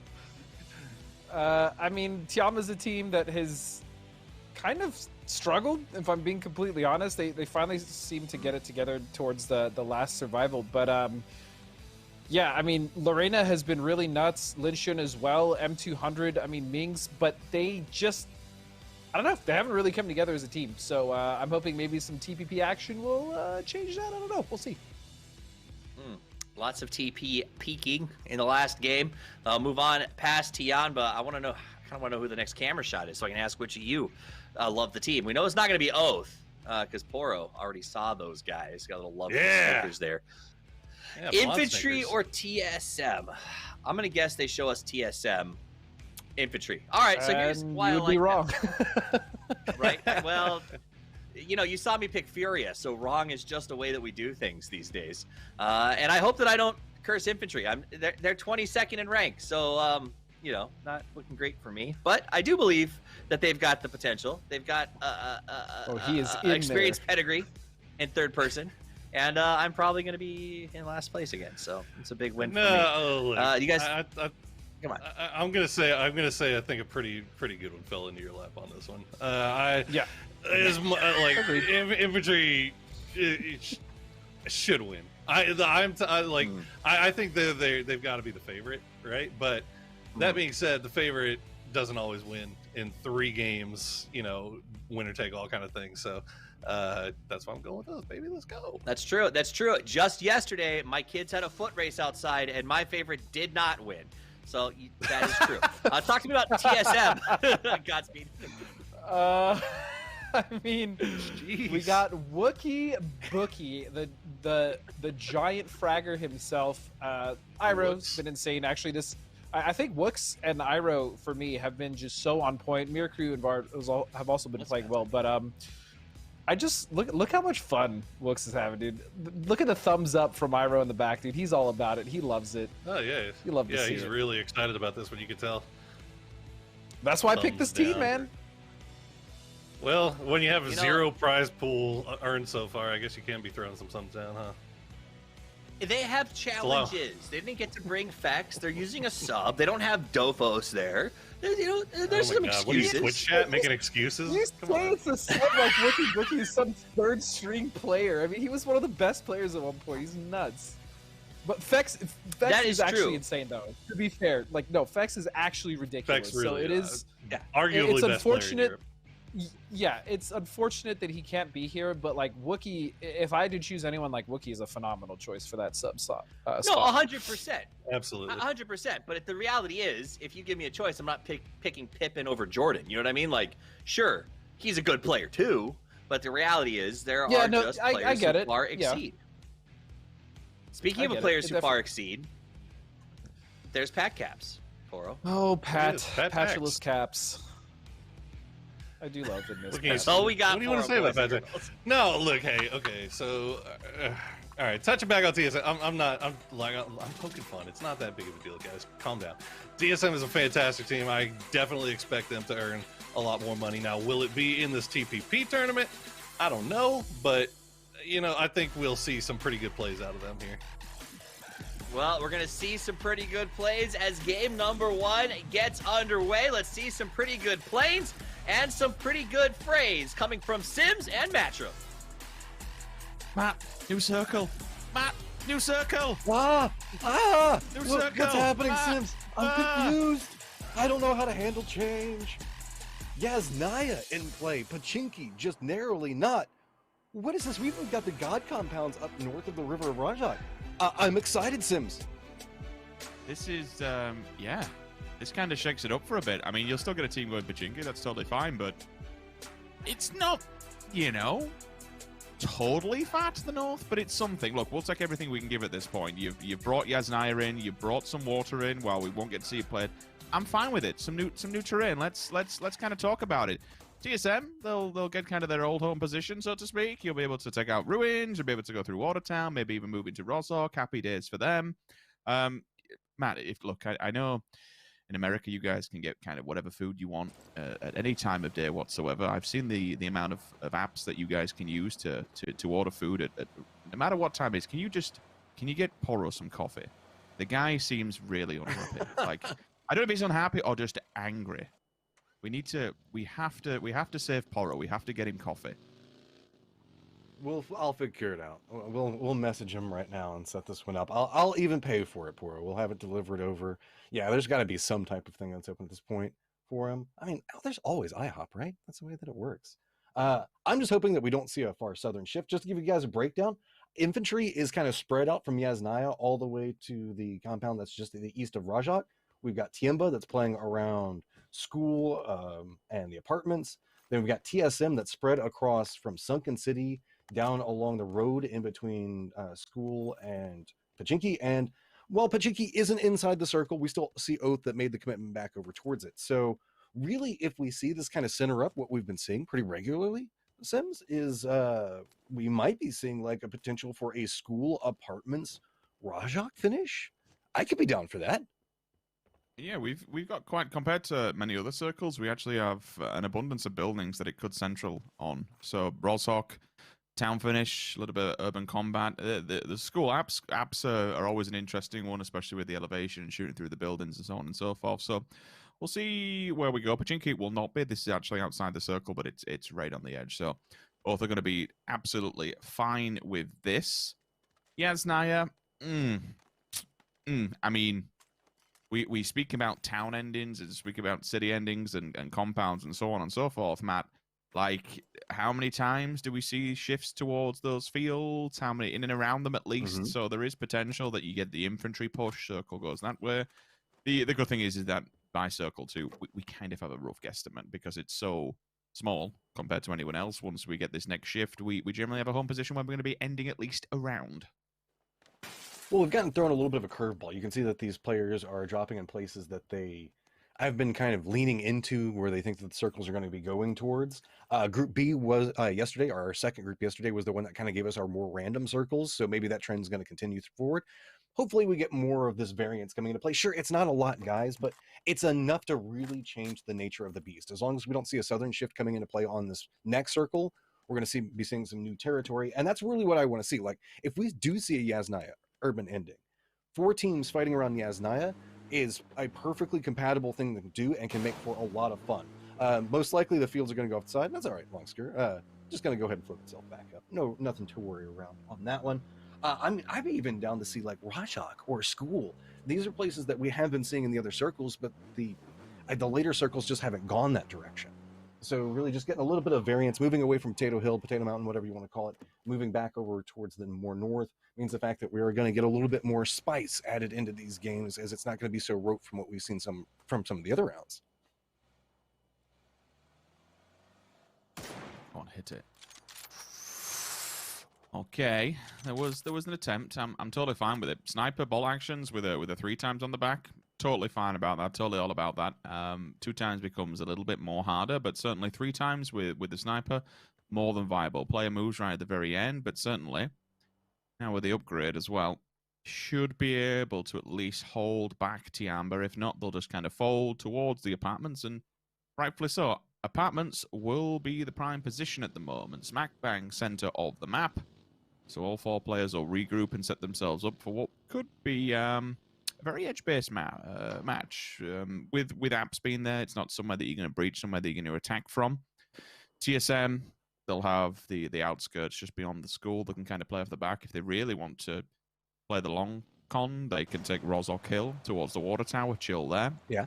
Infantry between the L compound and the other compound that they're opposite them, they'll just stay there for now. There's no real reason to move.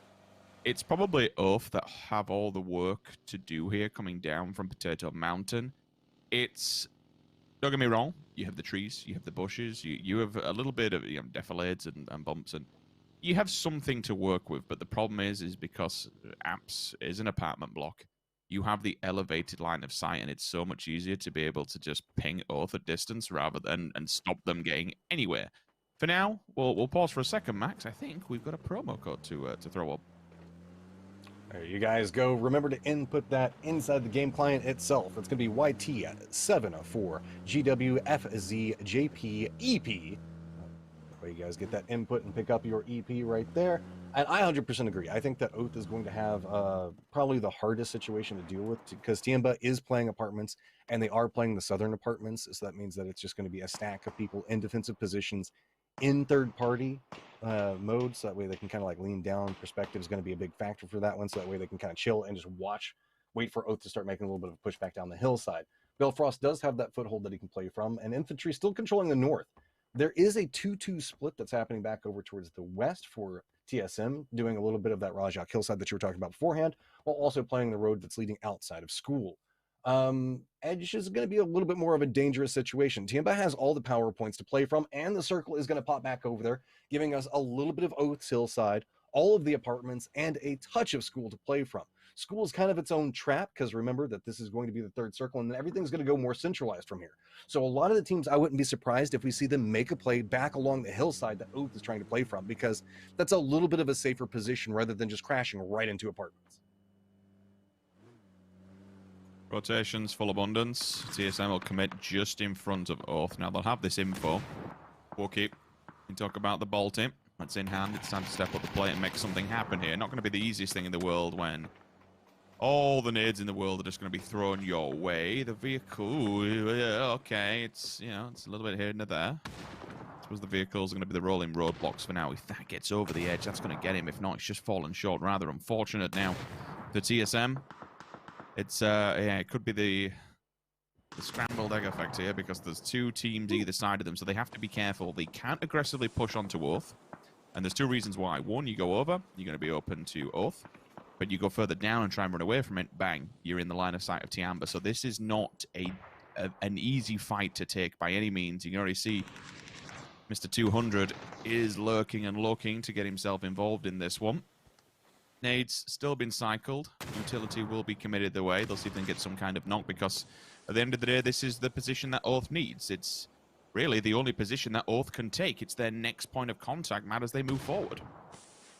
You've got to give it to Balefrost for surviving in this situation. TSM is using a lot of utility. We've seen a ton of throwables coming out towards Balefrost's position.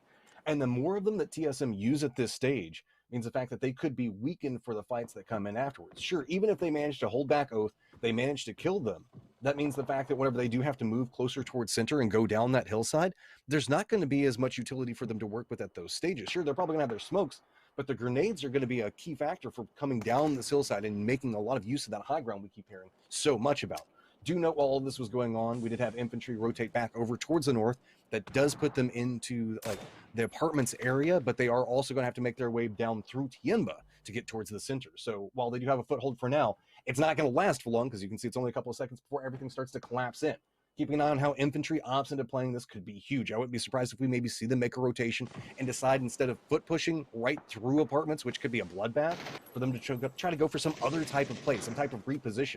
Meanwhile, still, it's just a continued fight happening around the outside of this between Oath and TSM. It's just back and forth as grenade upon grenade is just going between the two of them.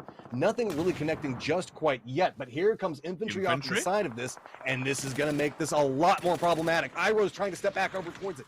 Gets a little bit of damage back over in this, but you can see finally starting to find the lineup. TSM gets it down onto two of them. Finally, Oath does go down, but the amount of time this has taken means that TSM is now confronting infantry back over towards the west, and Tiemba, who is now leaving the apartments, who is going to be trying to hold them out towards the south, or towards the north. Yeah, no rest for the wicked whatsoever. Infantry understands that with the circle closing in, there's nowhere for them to go but to walk directly into the apartment block, and it's not a place they want to find themselves. Wookie now on the offensive. Goes for the quick shots, but they're not landing just quite yet. If you can get a deeper angle, then maybe you find something happen. Don't forget, you can see it just in the bottom corner of the map. Tiemba has left the safety net of the apartment block. They're also hot on the heels of TSM. This is a three-way fight. This is going to be an absolute bloodbath as all three teams start to fold into the fray. Miraku trying to grab himself a bit of a height advantage, but that nade has done so much damage. It folds them back, and the nades keep on bombing down. Tiemba, it's this time from the back lines. Ira inside the smoke. Damage is done. Linsha now working his way slowly up the hill with, Bolyang's got another one. If he finds the right target, this could be perfect because TSM, infantry, they are all up against the blue, and they are just basically the walking dead at this point. Tiemba is patiently waiting for them to wander their way, and ultimately it might be a point where they say, you know what, we know where Tiemba is, let's not bother giving, they're going to get the win, there's nothing else we can do, so we'll just give the rest up to the blue. Not a problem. GG, job done. And just like that, Tiemba jumps up the leaderboard. Not too many kills though, Matchroom, at the end for both TSM and infantry. While it was a bit of a slog and hocker between both of them, just beating the hell out of one of them, trying to pick up the frag points, they actually denied quite a few on the side of Tiemba towards the end. They stayed up against the blue because they knew once they removed themselves from the smoke, Tiemba was just going to have a field day for them. So they did at least deny quite a substantial amount of frag points towards the side of the winning team. Yeah, I mean, Tiemba just managed to move into that position. Once we saw infantry make the rotation back over towards the south, I think that TSM and infantry both realized, okay, we just have to fight this out, see if we can get any kill points. The blue doing a massive amount of damage to both of those teams, and Tiemba just kind of being the beneficiary of position and gets awarded the win based off of that. And they do manage to hold it, but I know that the analyst desk is going to want to break that down so much more in depth, so you guys take it away. Thank you very much. Congratulations to Tiemba, the only team not picked by the panel, comes out with a win, which is consistent with our first group, gentlemen. So congratulations, Poro. Congratulations, Godspeed, on our consistency. Yeah, I'm feeling really, really good about it, to be honest. Look, they I mean, you had three teams all fighting on top of the hill. Tiemba just comes up and cleans up. So, I mean, that's well played by them, but it was definitely a little good fortune going their way. But obviously, I have to laugh at the fact that TSM just completely dumpstered my Oath boys after I talked a little bit of smack. Yeah. So, as is tradition, that's fine. I'll take it. I'll take the L that time, but still have faith. Still have faith in the boys. Taking a lot of L's. Yeah, I'm sure you should just for Oath right here. You know what? More than just one L, my man. Yo, look at these nades from TSM, dude. So clean. Even though I think it was mostly just Nox. But yeah, Tiemba, as you said, I mean, they basically just came up and cleaned up this fight between TSM and, infantry on the edge. Unfortunate that Iroh goes down to blue. Really hate to see it. But yeah, Tiemba literally, that was a very short game. They just came up, cleaned up, and they were done. They're like, yeah. It's one of those wins that you're not even sure if you should celebrate because it was so easy, I mean, you saw their faces. They were sort of confused, which is interesting. That said, you get your points for the win, 10 plus 3, right? TSM, on the other hand, got 5 plus 5 kills. So they're going to be pretty do the close. math, Still gonna be carry over, Pythagorean theme. I think it's 10 points. I do the math. So 10 total points for TSM, 13 for Tiamba. Infantry's got 8, and your pick, Poro, gets the consolation prize of 4. Poro probably still has an abacus. He's probably, you know what? Like, I do have an abacus. What do you not? Like, how else are you supposed to do your taxes? All right, you plan your trip to the globe. Is that also how you map quest stuff? Yeah, I got that big book, the old Mapsco books. You know, come on, everybody. I did say Loretta was nuts. Am I crazy? I did say Loretta was nuts at the start of this, right? And there he is, number 1. You know, big brain predictions by Godspeed. We'll see if it stays that way. You like to say that, but you TM. haven't picked the winner. So I'm just saying. What? I just picked MCG. They just went through. Yesterday I had 3 of the picks. Hello? You say tomato. Sir? I say tomato. I'm just saying. All of both is on the left side, the right side of the screen. I mean, the way that we pronounce the English language has nothing to do with my picks being accurate, Steve. All right. Fair enough. I was just here to hit you with all the revisionist history you could ever possibly need. Just like I'm you living picked my best life. Tiamba got the win. Let me ask you, will they do it again? Okay. I don't think so. I stand by that. Poro, final thoughts before we get to the next match? I was kind of bummed that the circle didn't shift to actually be on top of apps. I was hoping that we would get to see a little bit of that TPP urban combat. Still holding out hope for it, but you know what? The field endings, I feel like, are just going to continue to be a thing. So hopefully Oath turns things around this time. You can't do worse. Not how hyped the casters were when they done that circle, though. That was very exciting. And Godspeed, do you have anything to say? Any thoughts before we start this? Is your team going to do better? I wonder if Wookie has a Cadillac. And if he does, I wonder what kind of Cadillac he has. If they don't, they need to readjust their deals, you know? Get you that Escalade. Oh, that makes sense. A little Escalade, right. do a little CTSV. It's time to start the game. Let's head to the plane. It's game number 2 for the only group that will honk the horn on your car if you push it. Let's get going. It is Sims and Measure. Thank you, Steven. We've been let down. We had a little sign of life, Matt. It's like, you know what? We're gonna give you something special here. We'll adjust the circle, and boom! Instantly, they build us up, and then take it away. It's not fair. It's not fair, I tell you. I mean, this one's a little south. Maybe we'll see a southern shift on the first circle, or second circle, I should say. It's weird because, like, we already have the circle before the plane path comes in, so I almost feel like this is circle 0, and then the one after this one is the first circle. But it's kind of peculiar coming through here. But I mean, we probably not going to see too many variances coming into play. Most people are going to drop this along a similar path. Tiamba, though, looks like they might be giving an eye back over towards Pachinki. It looks like somebody's feeling frisky after the last round win. They're like, we didn't get to shoot our guns enough, man. We want to go ahead and take this fight. Oath's going to be finding themselves in a contested position now. So it looks like we're going to be seeing Oath get the northern corridor, and then the Tiamba maybe going for the south. No, Tiamba's still just pushing right into the center of this. They just want to land, grab good guns, and then just take to fighting, it looks like. I'm okay with it, you know? Standard circle. Looks a little bit boring. No, stuff it. We don't want that. We want to make things fun. They're coming off the back of a win. They want to continue the push, maybe pick up a few more frag points than what they did in the latter round. I mean, you know, it is what it is. Only 3 kills, but still. 3 kills are better than none. And I tell you what, Tiamba's getting aggro. Look at this. They're pushing in, Matt. They don't care about it. All 4 players, they've separated 2 from the pack. The other 2 are going to be more towards the northern side of Pachinki.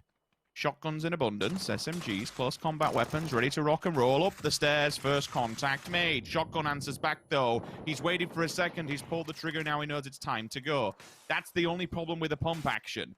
The delay between the shots can be killer. And they also, is Relo still alive? Sure. Ooh, I didn't quite catch that. Balefrost down. Yeah, it's rather upsetting. I mean, just good play. I mean, I'm starting to become a fan of Tiemba. If they specifically planned this hot drop, they knew this is where Oath is going to come in. They were really just vibing off the last round, and now Oath in a lot of trouble. Snaker's already trying to make a dash out of positioning. Pat Caps is back over towards the north, and one of the last compounds back, kind of in the suburbs of Pachinki itself.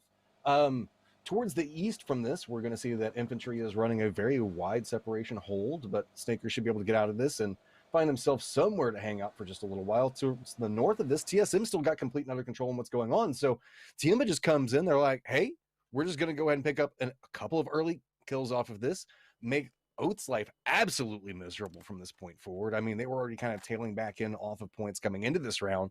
So now just coming into this with 2 people alive is just going to make their life even more problematic.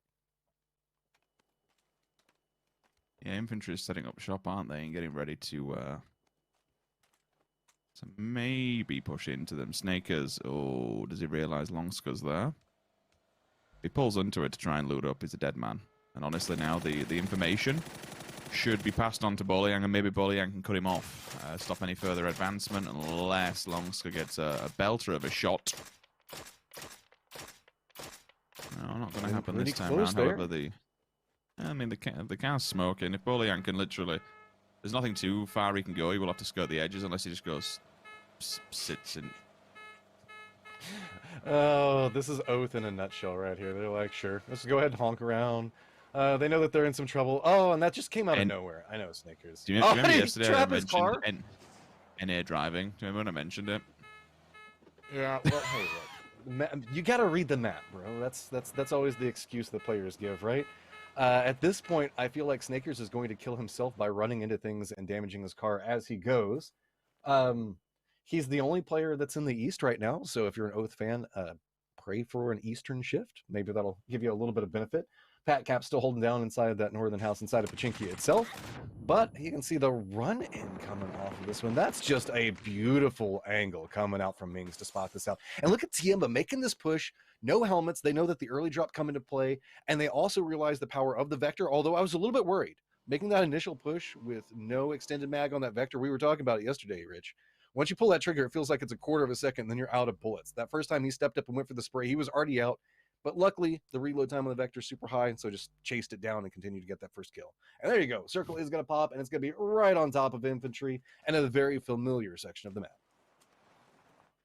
Yeah, Pack Caps and Snakers have a ton of work to do, because if they go bowing out early, then that's pretty much Oath just eliminated from the competition. You won't be able to pull that many points back in the next round. Oh, yeah, I think this is where Pat dies, makes his last stand, and bye-bye. Okay, it comes down to 1. For Tiemba, again, just continuing the push at the top of the board, solidifying themselves, going into the next round. TSM have to eliminate them quick. Run through Pachinki. That's what confuses me. Like, he knows that they're there.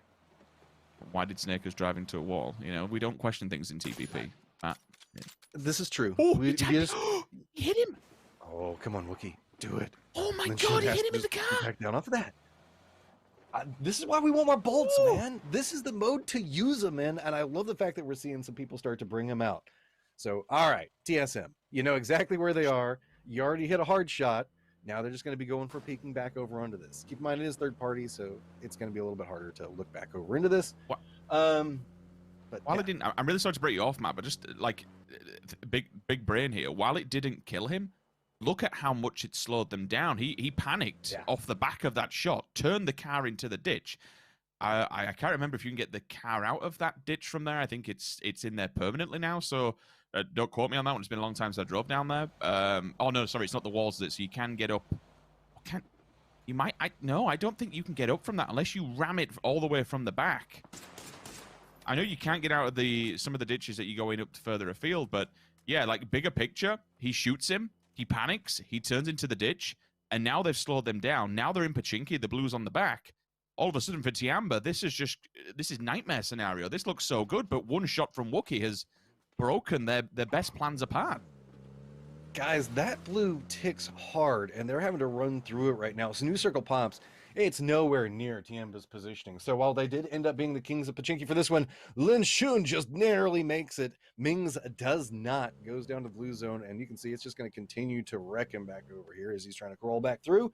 But yeah, this looks like it's going to be a nice setup for infantry. TSM's going to go ahead and get the northern part. Tiemba's, I don't know, in some trouble. Snakers still alive for Oath, so I like Lin Shun still sticking with stuff, and Snakers, I like it. Just lean into what you got, man. If you go ahead and hit a headshot with that, we'll give you respect for it.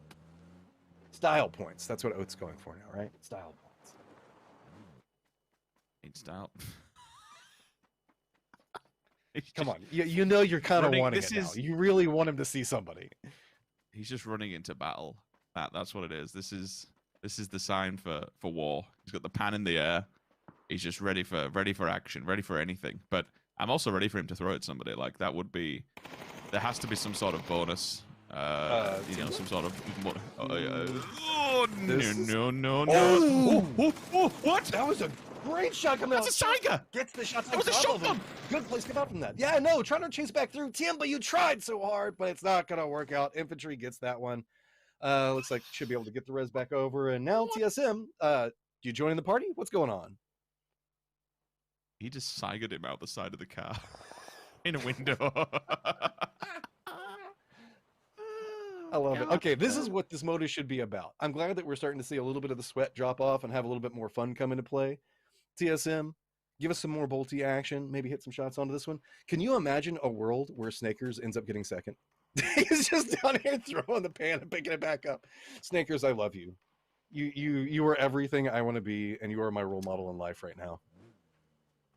I think at this point he probably understands that they can't really win this or advance forward in this competition, just given the points that they have compared to Tiamba at the top. But, you know, anything can happen. We keep saying this over and over again consistently, and this is what we'll be saying for the majority of these today and tomorrow also. It does give us a bit of an interesting game. With Tiamba going down first, it then opens the door for infantry and TSM to make some kind of comeback.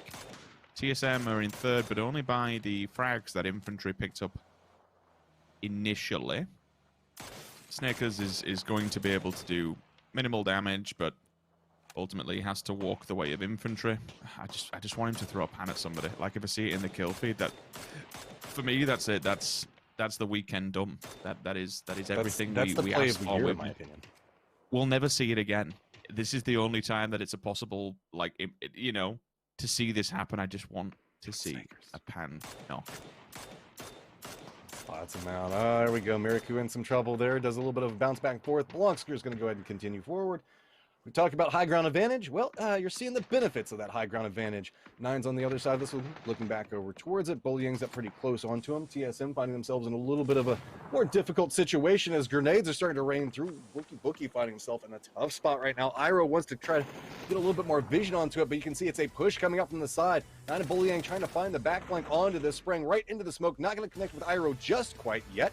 Jiao Yang does go down off the distance there, so Iroh's starting to get some grenades back over towards. That was flashbang, I believe, that he tossed out, trying to move through. And let's see, are we going to find any angles off this bar? Just rolling down the hillside, says I've got a play that I can try to go for, and Iroh's going to go ahead and pick up off the side of this. Infantry have this one in control, but TSM finds a way to make it work. Iroh lining back over towards Longster, who started this one off, and this is starting to be a much more dominant TSM position coming out in play. Grenades started coming back behind this one, but while the roll is going to go downhill, it's not going to quite connect with it. Iroh is going to continue to chase back over into this one. What's Longster going to do? He's just being forced further and further back up along the blue zone wall. It's going to be coming up back behind him any moment. Now, grenade's going to pop off right into Iroh's face. So now we are looking into a very tight situation. Do you know we are in a 1v1v1 now? So Snakers and all of the memeing going off to the side could pay up big for him. Lineup coming over here between TSM's Bard and Longsker's infantry right over here next to each other.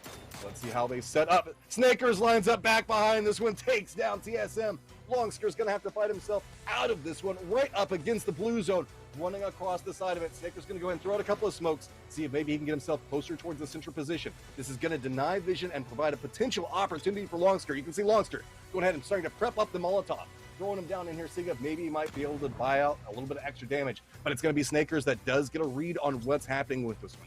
Longster got to be very careful of Blue coming in right back behind him. Gets vision back over towards Snakers, but the Blue doing a massive amount of damage. Runs back down into this one, and it's going to be Snakers that spots that one up. No, 2 kills, no, and gets the win.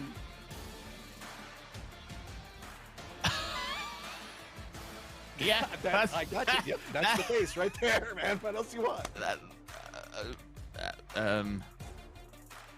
Okay, well, yeah, that just happened.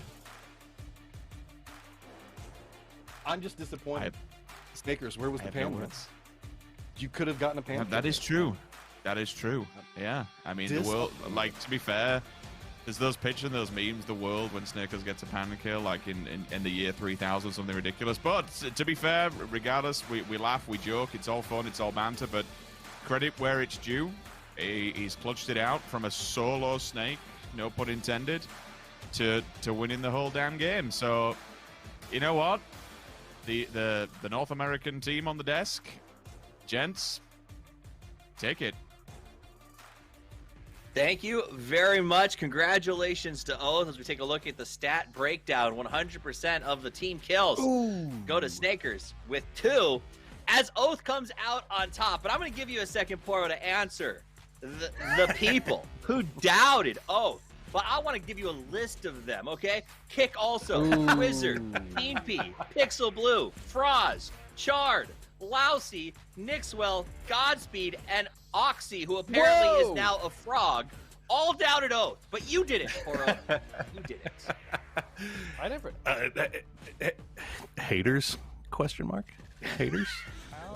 Haters? Dare you? How dare you say that I doubted Oath? No, hey, right here, dude. Wait, look, hold on. No. Just blasted bail. Look, all up in his face. Twitch chat. The geniuses, the great minds of Twitch chat were so quick. Where were they at? Where are they at now? Come on. Where are you at? You were so quick to just trash all over this team. All over them. Non-stop. Toxicity. Where are you at right now, bro? I have an official... Yeah, where are you at, Twitch chat? I have an official response from Oxy in Twitch chat. He says ribbit. That's all he has to say about this. Where you at, Ifty number one? Regardless, this was a really wild game that ended up as a 1v1v1 at the very end. But infantry still did so much damage on the field. I mean, let's talk about that, Poro. Let's talk about the absolute damage that Iroh did to the team that did all the damage before Iroh came. Oh, dude, look, TSM looked really, really good in this fight. Like, in a straight up fight. I mean, the only thing that kind of sucked was Iroh got dunked right in the look. They know. I gotta hear it. They know. It's hilarious. All you gotta do is dye your hair like Sparking, and all of a sudden you got the top tier T1 skills, right? Absolutely true. What a game, big man. True. I believe that's your phrase. What is a crazy game? Yes. That said, though, Tiambo won the first game. They got last on this one. They do manage to stay in second place. Infantry moves up to first. I'm just saying, some people believe in them. TSM in third, and Oath, despite the win, still in 16th place. Yeah, but look how does that make you feel now? 4 points out of first. This is okay. They're 4 points out of first. Correct me if I'm wrong, but I'm pretty sure this is the closest lobby we've had so far, right? Down to 4 points, I think, or I think so. Without deep diving, yeah, it looks pretty damn close. Yeah. And yeah, this has been a fun lobby actually so far. One of my faves. I'd go as far as to say this lobby has been fetch. Stop trying to make fetch. Ah, come on. All right, it's not gonna happen. Let's take a look at the player. Spam your frogs in chat. Ooh, look at the survival time of Longster compared to everyone else. You know what I'm saying? I've just never in my life heard anybody say, "Ooh, look at the survival time." Listen, I'm excited, man. Stats, analyze this for me, Poro. Look, Longster's nuts. How about that? They have five kills in that game. Look, we all knew Ifty was nuts, right? And even we admitted that Ifty was probably the favorite coming into this lobby. We just had high hopes for the S team. I was hoping that Oath would come out on top. I never predicted that Snakers would manage to pull off one of the craziest solo plays here in this wild tournament. I also I want to give a tribute. Listen, the ahead. big hero for me, and this is hard for me to say, the big hero here has been Twitch chat in this whole thing, because everyone writing him off, including, let's be honest, most of us saw the end of that fight at Pachinki and we're like, well, that's it for Oath. If we're calling a spade, we had an awful lot of fun with Snakers coming back from that.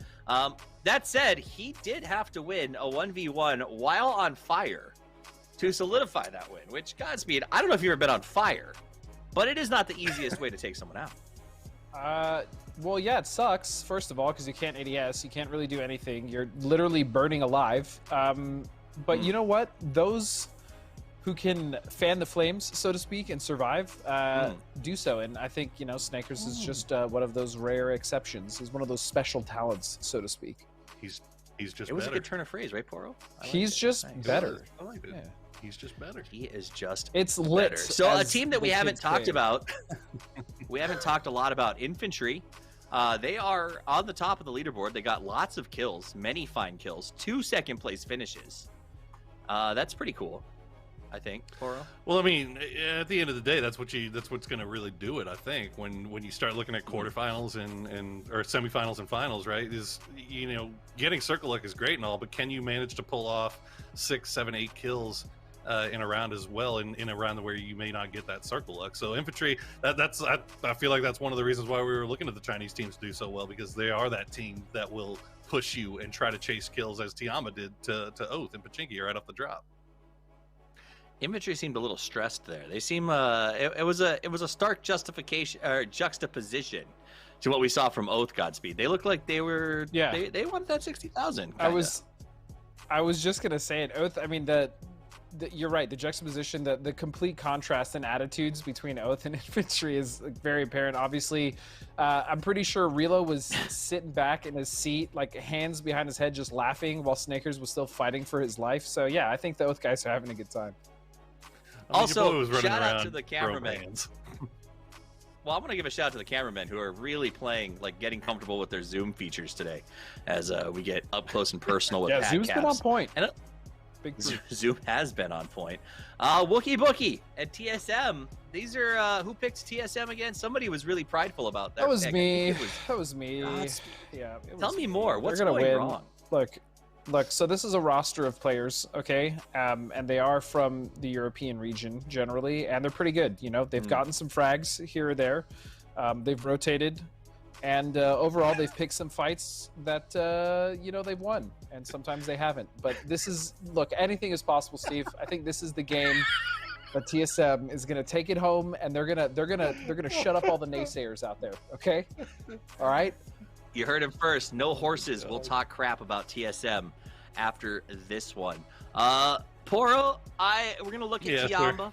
I want you to tell me something that Tiamba has done good. Yeah, they won game one. They won game one. That'll do it. I mean, like, hey, in the end, it's how, based off of what we've seen from yesterday and today, right? It seems to be the biggest deciding factor is how good your comms are in those late game, super hectic fights, right? So, Tiamba, the decision to push out of the apartments and third party or fourth party, I guess, onto the fight up on the hill, won them game one. This time around, maybe a little bit less luck, but you know, it just seems so wheels off that how do you predict anything in this? Honestly, like I'm laughing at Godspeed's you know, super in-depth analysis in that last little bit, but like, really, what else can you say? Like, it's so different and so. Like, they had no way to prep for this. I mean, the only real prep they could possibly even do is play a little bit of TPP ranked. I was talking to Relo the other day, and they were just like, yeah, I mean, there's nothing. I mean, we got nothing.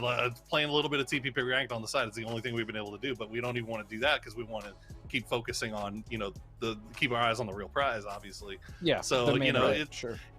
Exactly. So it's just, you know, like we said, it's a fun event and everything, but trying to take any deep dive analysis from any of this, there's probably people better at it than I am. I'll be honest.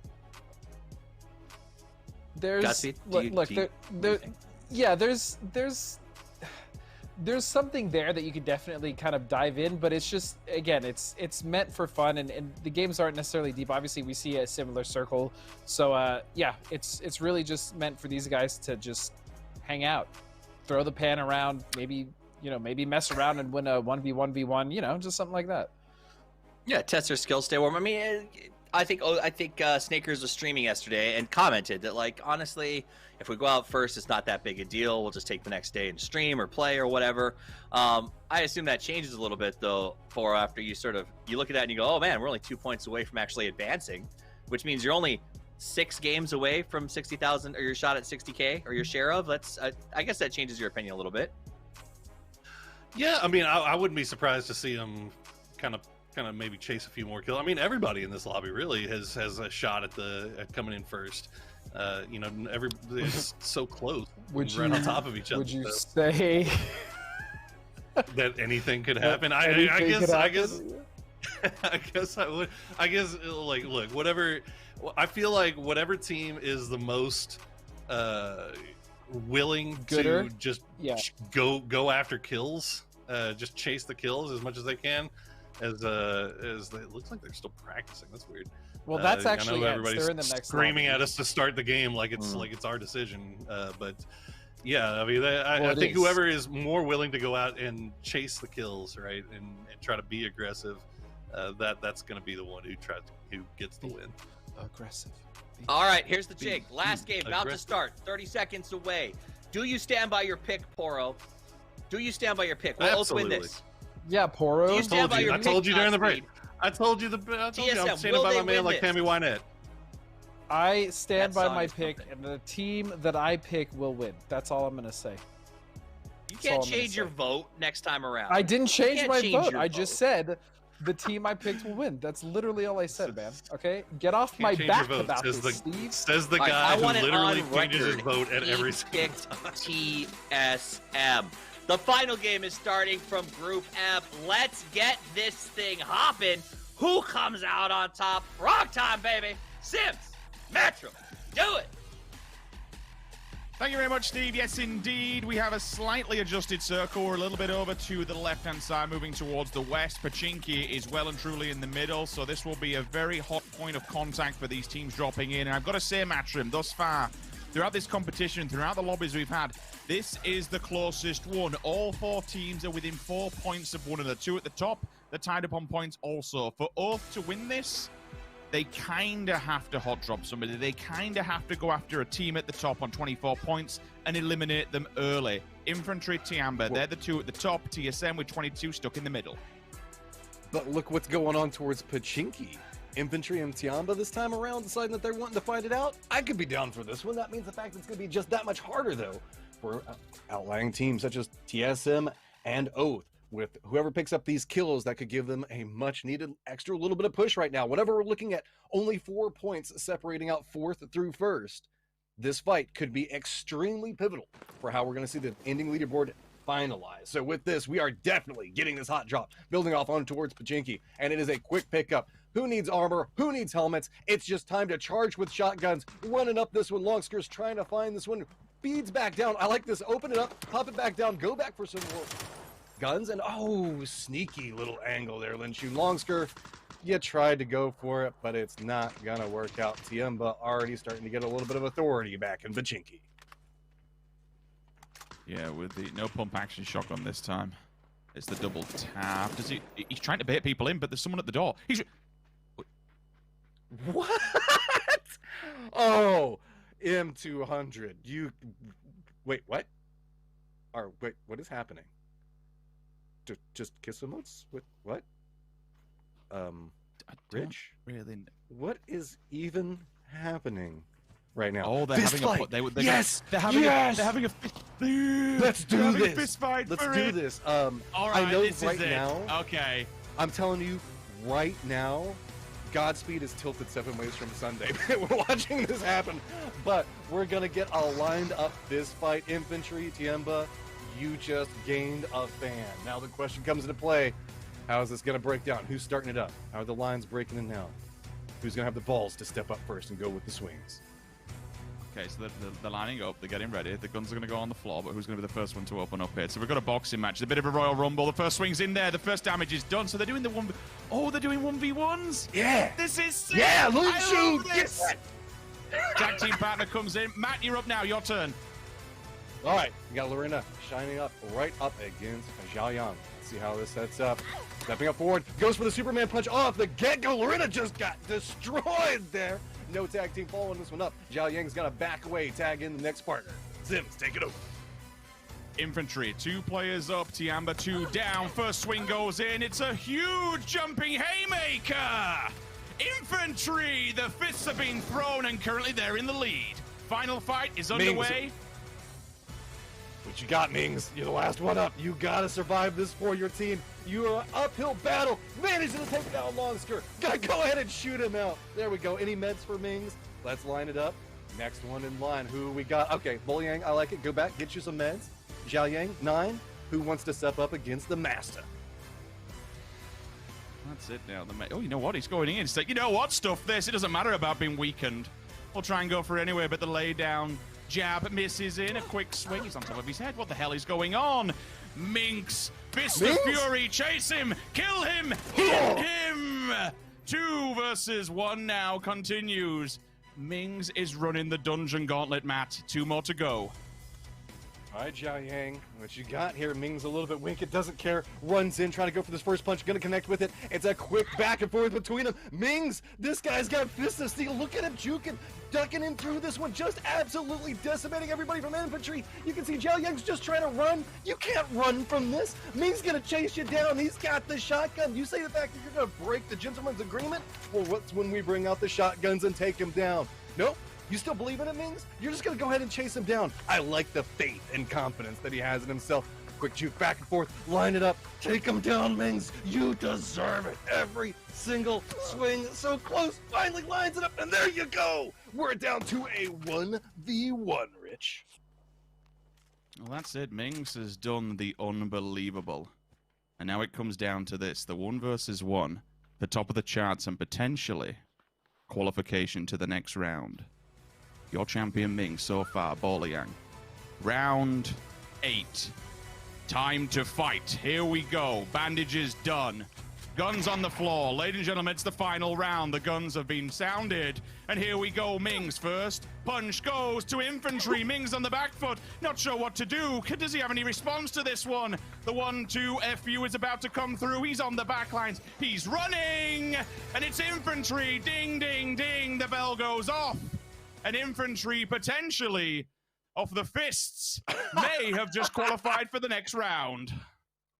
Bull-Yang, Mings put up a great fight, and we have to remember this moment in history. This is where we need a PGS monument to remember this historic fist fight moment. On the outside of everything, though, TSM and Oath, using guns like the cowards they are. I want to go back to fist. Oh, Wait, what? Bail for us? Oh no! I can't concentrate after what we've just seen. Oh my word! Okay, Miraku. Yeah, the card just flips. Miraku unfortunately falls. Balefrost also, so it's all evened up scores on the doors. The transition will come through. Just pull up and get your pans out, boys. Go on, crack on. Put the guns down. Don't worry about it. The dinner plate. The DP is here. Food is about to be served, but it could be a plate that Oath do not fancy. Never mind, Mutant says thank you very much. We'll take the free frag point. Not a problem about that whatsoever. Reload still down low. Where's his teammate to give him support, though? If they want to try and push into this, they have to fold as a duo. Bull-Yang's here like, boys, you want these fists? All right, I'll come and give it to you. I'll give it to you. He's still in this game, man. He's still going, and he's still laughing while the carnage over on Doom Road, Doom Highway is still unfolding. Like, I don't even know what to think anymore at this stage. I'm done. This is what this mode should have been. See, everybody started playing it all sweaty and dirty earlier. Bullying, getting shot. Okay, Wookie Bookie, I see you bringing out the pan, rolling it through. 1 member of TSM left. 2 up for Oath right now. And oddly enough, this is highly pivotal fight. This is still so close. Whoever he takes this is going to walk away with a ton of points. So now the question comes into play. Are we going to see a gentleman's agreement, or are they still going to continue using guns? Maybe we bring out some pans. We saw Oath and TSM look like they were trying to do a drive-by competition, doing a little bit of jousting a second ago. I mean, what you guys got? Blowing the horn, letting them know what's going on. Wookie Bookie, got to be careful with that one. We saw a little bit of problems just a second ago. Wookie's going to go ahead and jump out. Pat Caps is just going to roll by. Relo on the other side of it, and there we go. Drive-by to finish it off, and guess who qualifies and who gets first? It's gonna be Oath, man. Twitch chat, you gotta regret those earlier comments now, because Poro's not gonna let you forget it. I have no idea what's going on. Heroes, the heroes. This is the best game of PUBG I have seen in so long now. Everybody in this lobby, I am officially a fan of you, and you deserve every single bit of glory due to you. Well, that's it for me and Matt. Our careers are over, and we'll be slowly moving into the boxing franchise. So we'll see you guys in a different spot altogether for now. I'm going to pass this back to Steve and the best team to make head and the tail of what's just gone on. Thank you so much. I got to be honest, your casting of Fight Night 2021 was everything I could have hoped for. That was awesome. Oath comes out as the winners. Congratulations to them as they advance to the next round of the semifinals off a victory with 4 kills. Poro, as is tradition, the one who picked the winner gets to take the mic. So as we wait for the interview, I will give it to you to say your piece. Once again, shout out to all the haters and doubters in chat. Oath takes the win. In obviously one of the wildest, I don't even know what to say. I mean, look, Mings is a god. He's a scrapping god. Love to see it. Boliang does end up taking the win, but you can't. Look, they were down 4-1. Mings was their last prayer. But you know what? I'm gonna leave it to the 2 MMA fans to really tell us more about that one. That was an awesome game. That's his soapbox. Gosby, he had a chance to dump all over you. And he Look, dude, I don't even know what to say. Oath winning wasn't even the story. It wasn't the story. The story for me was the flying armbar that I'm pretty sure Mings hit 9 with before he knocked him out. It was it was beautiful. All I'm saying as well is I hope those boys don't get fined, because as someone who has experience in the ring, so to speak, of PUBGs and those boxing, federation. Yeah, I just hope they don't get fined. That was fun to watch. I'm also glad that Pat Caps wasn't involved, because he's a little weasel, and him and his little team back in the day didn't know how to fist fight properly. So I'm just proud of the teams that went at it, man. Just big ups to Infantry, and also to Tiamba. I thought I might get a suntan today, but definitely not after sitting under all this shade you're tossing at the moment. Respect, though. Big fight on those 2 teams. Let's watch the highlights, as I imagine this will be a large part of it, Poro. All I'm saying is, Zhao Yang, you can't run like a little so-and-so after you get knocked to within an inch of your life. I mean, look, this is unreal. I mean, if you had... You completely threw, but the flying punches were something else, man. I mean, that wasn't the point, though, right? Mings should not be having to chase you down like a rat, Zhao Yang. What are you doing? Look at you running. Look at you running. What are you? That's a pride. I love that Mings didn't get to. He never shot it. Mings tried, man. He could have. He could have. He truly tried, but ooh, look at the groove. Okay, clean. But that, again, like, I really want to give it up to them. Yeah, they potentially could have had the chance to move on, and honestly, so could have Tiamba. Any of the teams could, but they decided, look, it's for fun. We want to have a good time. These are show matches. Why not? And I think, obviously, the chat loved it. We loved watching it. I think that Matt and Rich loved casting it. It was a good time, and I hope it's seen that way, and, we move on. It was good. Big fan. Don't get fined. Don't fine them. Don't you do it. To be fair, Tiamba won the initial fight. Tiamba had them down to 1, allowed the reses, and Tiamba wasn't in a pole position to potentially advance to the next round. So they let them res up, and they had a little bit of a battle royale. I think it was fun. We'll see how it goes. But I know we had a ball watching. That was highly entertaining. And congratulations to Mings, who has proven he is the best melee fighter in PUBG as far as I'm concerned. I don't know about you guys. I know I watched Bill once, so I know that he can't win in a melee fight. Poro, do you think you would have won in that? You really got him like that? Oh, absolutely not. I would have gotten destroyed. You kidding me? I'd have been running like Zhao Yang. Oh, I take that back. Get me out of there. Yeah, it was a little bit closer than you thought there. Yeah, it was a little closer than you thought there, Steven. No, because I ended up with 3 kills off of infantry at the end of all of that, right? That is Look at that survival time from Iro, though, dude. Doing it to me. Oh, actually, Vard. No, Vard. Vard is the 600.3 second survivor, dude. What an absolute monster on the field. They just couldn't take him down. They just could not take the man down. Godspeed with the big cat focus. You know what I appreciate about that fight? That they finished it just in time for us to watch TSM versus Oath in the Mad Max war that they engaged in outside of the Mecca area. That was fun.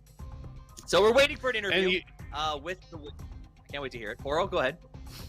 No, I was gonna say, I think if we hadn't seen the fist fight between Infantry and Tiamba, the story would have been Oath and TSM trying to do the Mad Max drive-by battles. That was the thing that happened, and we didn't even get a chance to talk about it. That was what I was hoping we'd see more of during this tournament. We haven't really seen it kind of show off just yet, but now that the floodgates have opened, so to speak, maybe we'll see a little bit more. I mean, it's third person. If there was ever a format in which to engage in Mad Max style battles, third person driving is it. Because I don't know if you guys remember the old days when all of us were forced to play 3PP.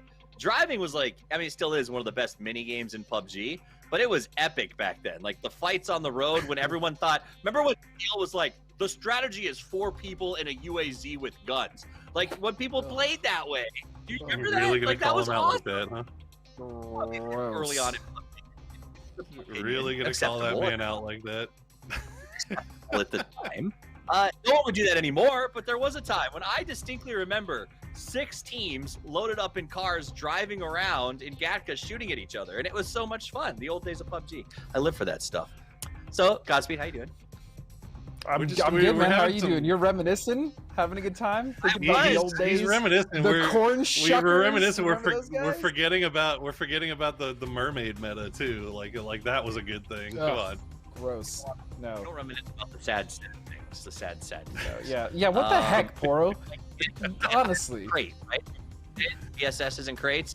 Whose idea was that? that? Remember you can get a Tommy gun in the crate too instead of an M249. Those were the greatest times. 100-round mag. Get out of here, dude. Get out of here. Go home. You're drunk. All right. Hate you. I'm hearing that we're not going to interview. So, we're getting ready for the next set of games, and we'll be back with the next group in just a few minutes. Don't go anywhere.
Athletes are always challenging themselves to get better.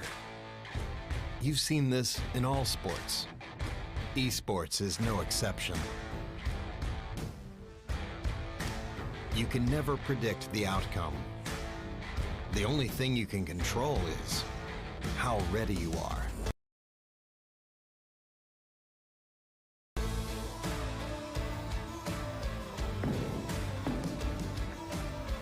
Over and over, players adapt, trying to improve, fighting hard for every percent gained. Give everything you've got to the challenge and show your finest.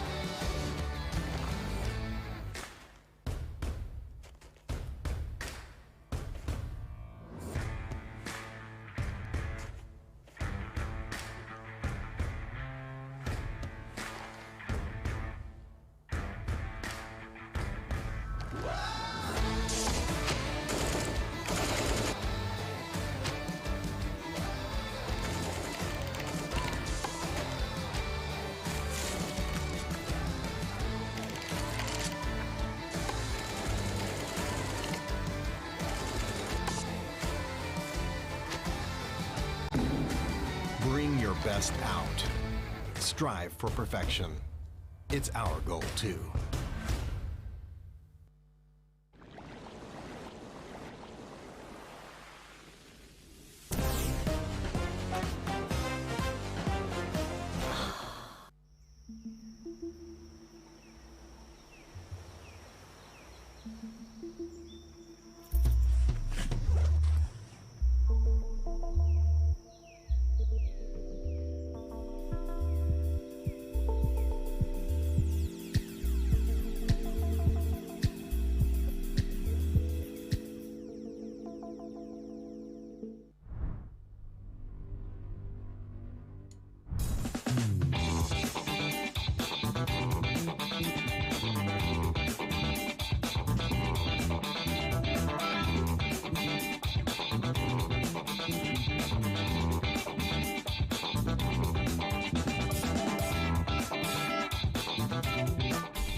PUBG Global Invitational S. This is exciting. Stands for survival. This is the survival weekend.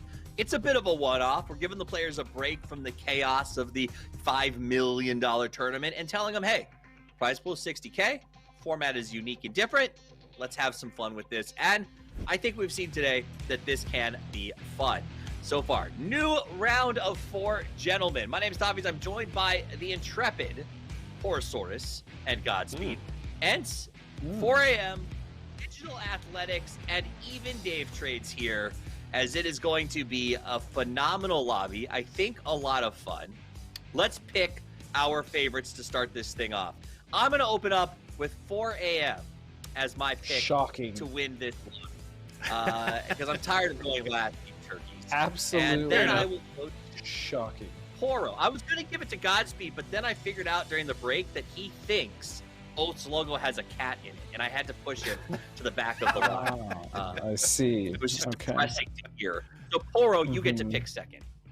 All right. Well, if I get to pick second, you know who I'm picking. Give me DA all day. Ooh. Just because I know chat is going to hate it. They cannot stand DA getting love.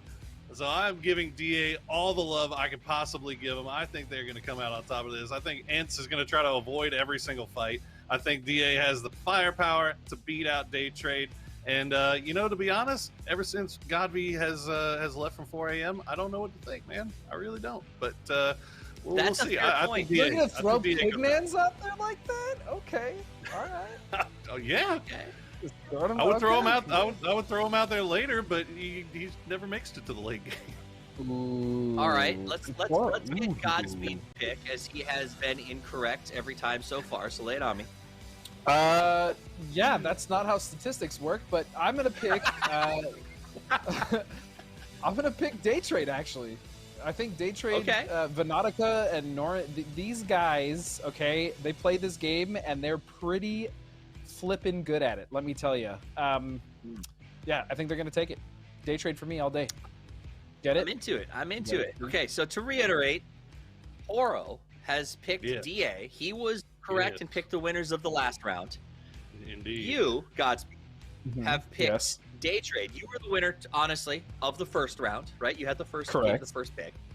And I picked 4 a.m. because I haven't performed at all yet. It's very depressing. And hopefully they come through on this one. Hate so to see it. That's exciting. $123,000, sucker. At least they got money. That's all I'm saying. Anyway. No, fourth place. Look, hey, it's. I mean, they did really well, but you know, Pignon's. It is what it is. He's had a hard time fitting in. And you trying said to find that anyone who find his vibe yet. becomes good at this game, right? In the last. I mean, look. He's a really good player. Like, he wouldn't be here if he wasn't a really good player, but for whatever reason 4 a.m. just hasn't figured out how to work with him just yet. And I think this team has had a lot to kind of do with that. I mean, you saw how they were fighting with DA every single chance they could get. As soon as Gavi goes down, 4 a.m. abandons the fight. So, you know, it's almost like you can tell they know. He got him. He's cracked. No, he got him. He got him. For those at home who are confused, very briefly, let me just confirm: Godby is not playing. He has been subbed out. He had to go to the hospital with a medical emergency. It is not COVID-19 related. If you want to go check out Twitter, you can find the details. But he is doing okay. Last we checked on him, so he's fine.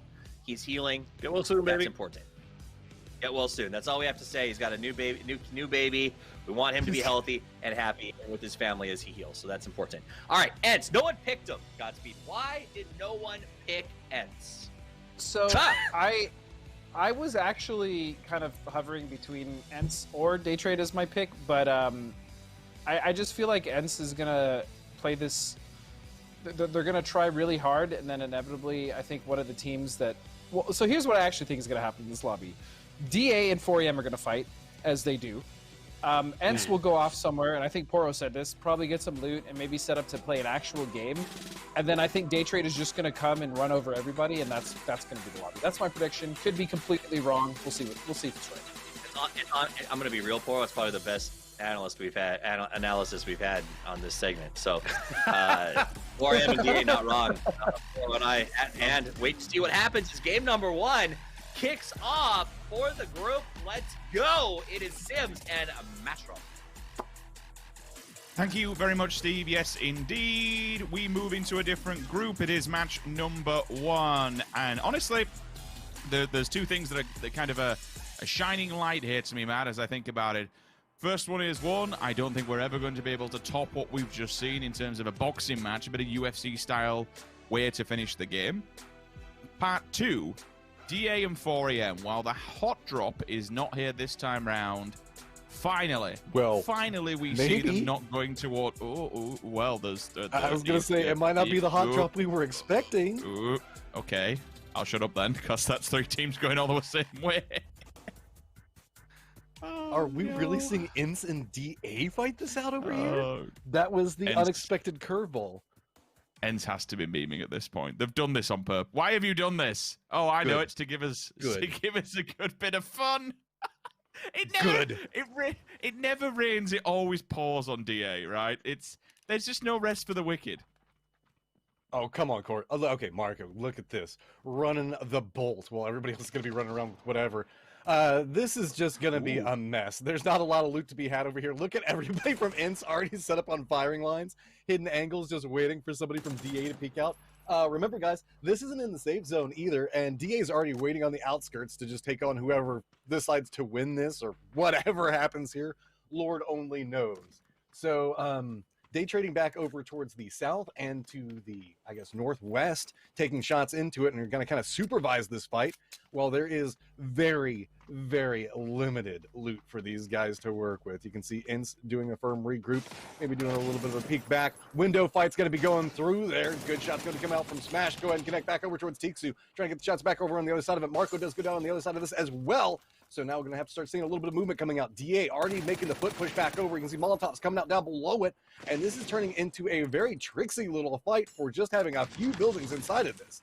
Now, a question comes into play is, how quickly are we going to see the pushes coming in whenever we've got Molotovs all over the place? Rustamar goes down, quick peek back around, that coming up from the Charles. And ultimately, it looks to be DA who are winning this fight out. And to be fair, with how many fights they've taken at this compound, I'd be disappointed if they didn't. But with, I would say with no 4AM, they've yet to go up against them when we get to the late game. Squeaky is about to bleed out. Tiksu, I think it's a bridge too far for Diggory to try and take that run, and that all comes down to lack of armor, lack of meds at this point. You pick up a gun and you're straight into the fight. We should see the resuscitation coming out of Marco. You can see it on the opposing side instantly. He's just on his feet, straight to the window peak, no messing. It's as simple as that, and the reason he's doing this is that Smash will sit behind him and just go for the instant res should he fall down. They know they have one player upstairs remaining. If they can get away with this clean, then maybe there's a chance. Maybe, just maybe. Tiksu crawls over, and surely Mert's heard this. Mert, you've got to... I'm expecting a peek to come out of him to take a quick look at this one and deny the res, but it's not come through thus far. Now, for DA, they want to make sure that they move. Well, the thing is that they know that Tiksu and Diggory, whoever gets knocked next on DA, they will go for the flush, right? Oh, wait. Oh, that could be perfect on the floor. If that gets them in the corner, Flashbang's there as well. There's nothing they can do. Arms are up in the air. They're completely confused. They're blindsided. And DA, well, that's a four-man clean push. It's job done. They've managed to withstand the test of time, Matt, but at what cost? The circle's closing, and they have nothing. And they have Day Trade that has been listening to all of this happen. That's set up to the southwest of them, and yeah, this is going to be rough. If Day Trade decides to sit out on this and just really harass them as they make, as DA tries to leave this, I don't know what you can really do. See, we've talked about a lot. These the early blue circles hurt a decent amount, and I wouldn't be surprised if we're going to see a couple of downs already come into play. Yep, just going to go ahead and feed those two back over towards the blue zone, and now DA has to just send it, but I think the blue zone is going to be the winner here. You got your 4 points. You're going to go ahead and get yourself third, but that's going to be all she wrote. Digital Athletics goes down to the blue zone, and now it's just Day Trade and 4AM with a very hard southern shift that's coming to play, and everybody has to make their way back towards the safe zone, so... Rich, insights? What you got?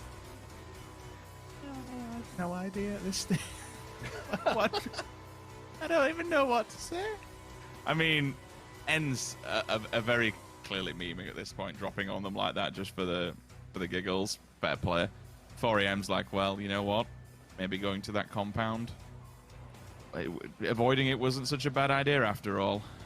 You can hear the very tense music has kicked in, and unfortunately there's nothing tense about this because Daytrade have basically got to go up against 4EM, who were just sat in a compound waiting for them. What are you talking about, Rich? We're in a top 2 situation right now. This is highly tense, dramatic moment that I know. I just feel bad for our analysts, man. They're trying so hard to figure out the chaos of what's going on.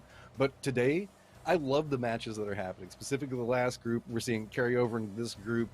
This is what a fun event should be about. Players just got to embrace it, and that's what you love to see. Like, this is supposed to be letting off some steam, and we're finally starting to see it, in my opinion. Yeah, it's look, regardless of it being $30,000 on the line, it is for first place at least anyway. It is a lot of money, no matter which way you want to cut it. But still, like you say, it's having a bit of fun midway through a tournament, right? Once it's all over and done with, we get tomorrow completed, and we'll get back on with the main event. For now, the lads can just have a bit of fun, enjoy themselves. I mean, yeah. Don't get me wrong, $60,000 is a lot of money. I'm with you on that. But if you compare against, like, the total prize pool, it's a significantly less amount. And I think that's kind of what the hope was the fact that people would see it more in that way. Don't get me wrong. I am just a poor caster man, so $60,000 would make me probably play a little bit sweaty too. But we're starting to see a couple of people just go, okay, hey, look, it's been a long event. Let's just have some fun with it. If we go on, we go on. If we don't, not the worst thing. So the new circle's going to pop. Half 4AM is going to go ahead and get it. Daytrade, just do something. I feel like we need a Pokemon stick. Do something. Yeah, I don't want to start overhyping and just, play by play and boring everyone at home. You can clearly see what's going to happen here. Daytrade have all the work in the world to do. They can get a bit of a rotation if needed to try and avoid 4AM, but 4AM splitting its resources. It'll put 2-2 to the edge of the circle to try and cut them off. There is, are they just fully sending it and just committing to it? I mean, hell, why not? Look, they kind of know the lay of the land here. Crack on with it. They're going to go full send mode. 2 in the car. A bit of a drive-by. Some bullets have made it back, and surprisingly, they've made it to the wall. I'm glad the car didn't clip any of the players, because that would have been a real spanner in the works. Now 4AM is on red alert. Now they have to answer the call here. So the 2 players have turned up. A little bit late to the party, but they're here nevertheless. Nurin's first one to make contact. Pignans will fall. So there is a window of opportunity with a second player as well, 4AM. Oh, my word. Have you dropped the ball here? That is crazy, and that's crazy down as well. So any vert nades that come into play, maybe they can try and take Lou out on the back lines. He's holding one angle, but this has just fallen apart, Matrim. Daytrade stepping in with some quality trades back over towards this one. Now going to do a little bit of a peek around. You can see third party being the key factor for both teams right now. Being very cautious on these peaks. Venotica going ahead, tossing the flash around. I don't think it's going to connect over towards it. So it's just going to be Lou holding the line, patient. Playing this one out. Do note, Flash is all the way back down towards the south, so it is just Vanonica that's trying to hold this. But Flash could find an outside angle to maybe get something out of this, so if he kind of comes around there. Nurins, Puchus, they're still just kind of caught up looking back over towards Forever, and with the Molotov coming out, it's going to slow this one down just a touch. Maybe go for a little bit of reposition, and yeah, it's all going to come back over towards Flash to try to find the angle for this one. The hesitation coming out from Daytrade most notably going to come from the fact that it's a little bit hard to push, but there you go, Flash. Nice, beautiful, bolty headshot. And Lou, you've been holding that angle for a while, but now it's going to be time for Molotovs to come in. There's not a lot of options. Venotica already got an idea on what's going on. Spray's going in towards the smokes. 4 angry men, you don't got any options to work with right now. It's just a matter of when that bullet connects. They did manage to get the res off for whatever it matters. Spray going to go back through. Going to go ahead and get the knock onto him and the flush as well. Venotica's trying to spot it out. Finally does see him. Looks like 4AM decides to go, okay, that's it. We're just going to go ahead and leave the smokes. And Daytrade walks away with the victory after paying attention to a two-team fight back over towards the north and really making a very strong push back onto 4AM's compound.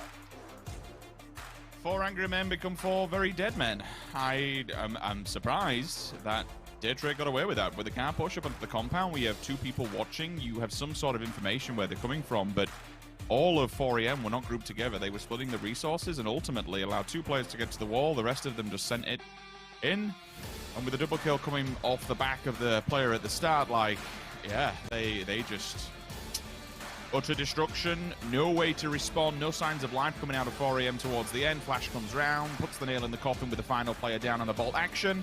And that is, there's a day trade win. So, Steve and Des team, we're going to pass this one back to you because while it was quiet in the middle, towards the end game, it kind of exploded. Thank you very much, gentlemen. My name's Toffees. I'm back with Godspeed and Porosaurus to break down all of the deep strategy going into today's play. Day trade gets the win with 4 off the back of a defense. Okay, we'll start with Godspeed. Godspeed, day trade. And you said, and this is a direct quote, what I think will happen is DA and 4AM will meme, and then day trade will come in and clean up the dregs. It didn't go exactly like that, but essentially... True. That's what happened. Okay. Day trade came in and cleaned up. Congratulations.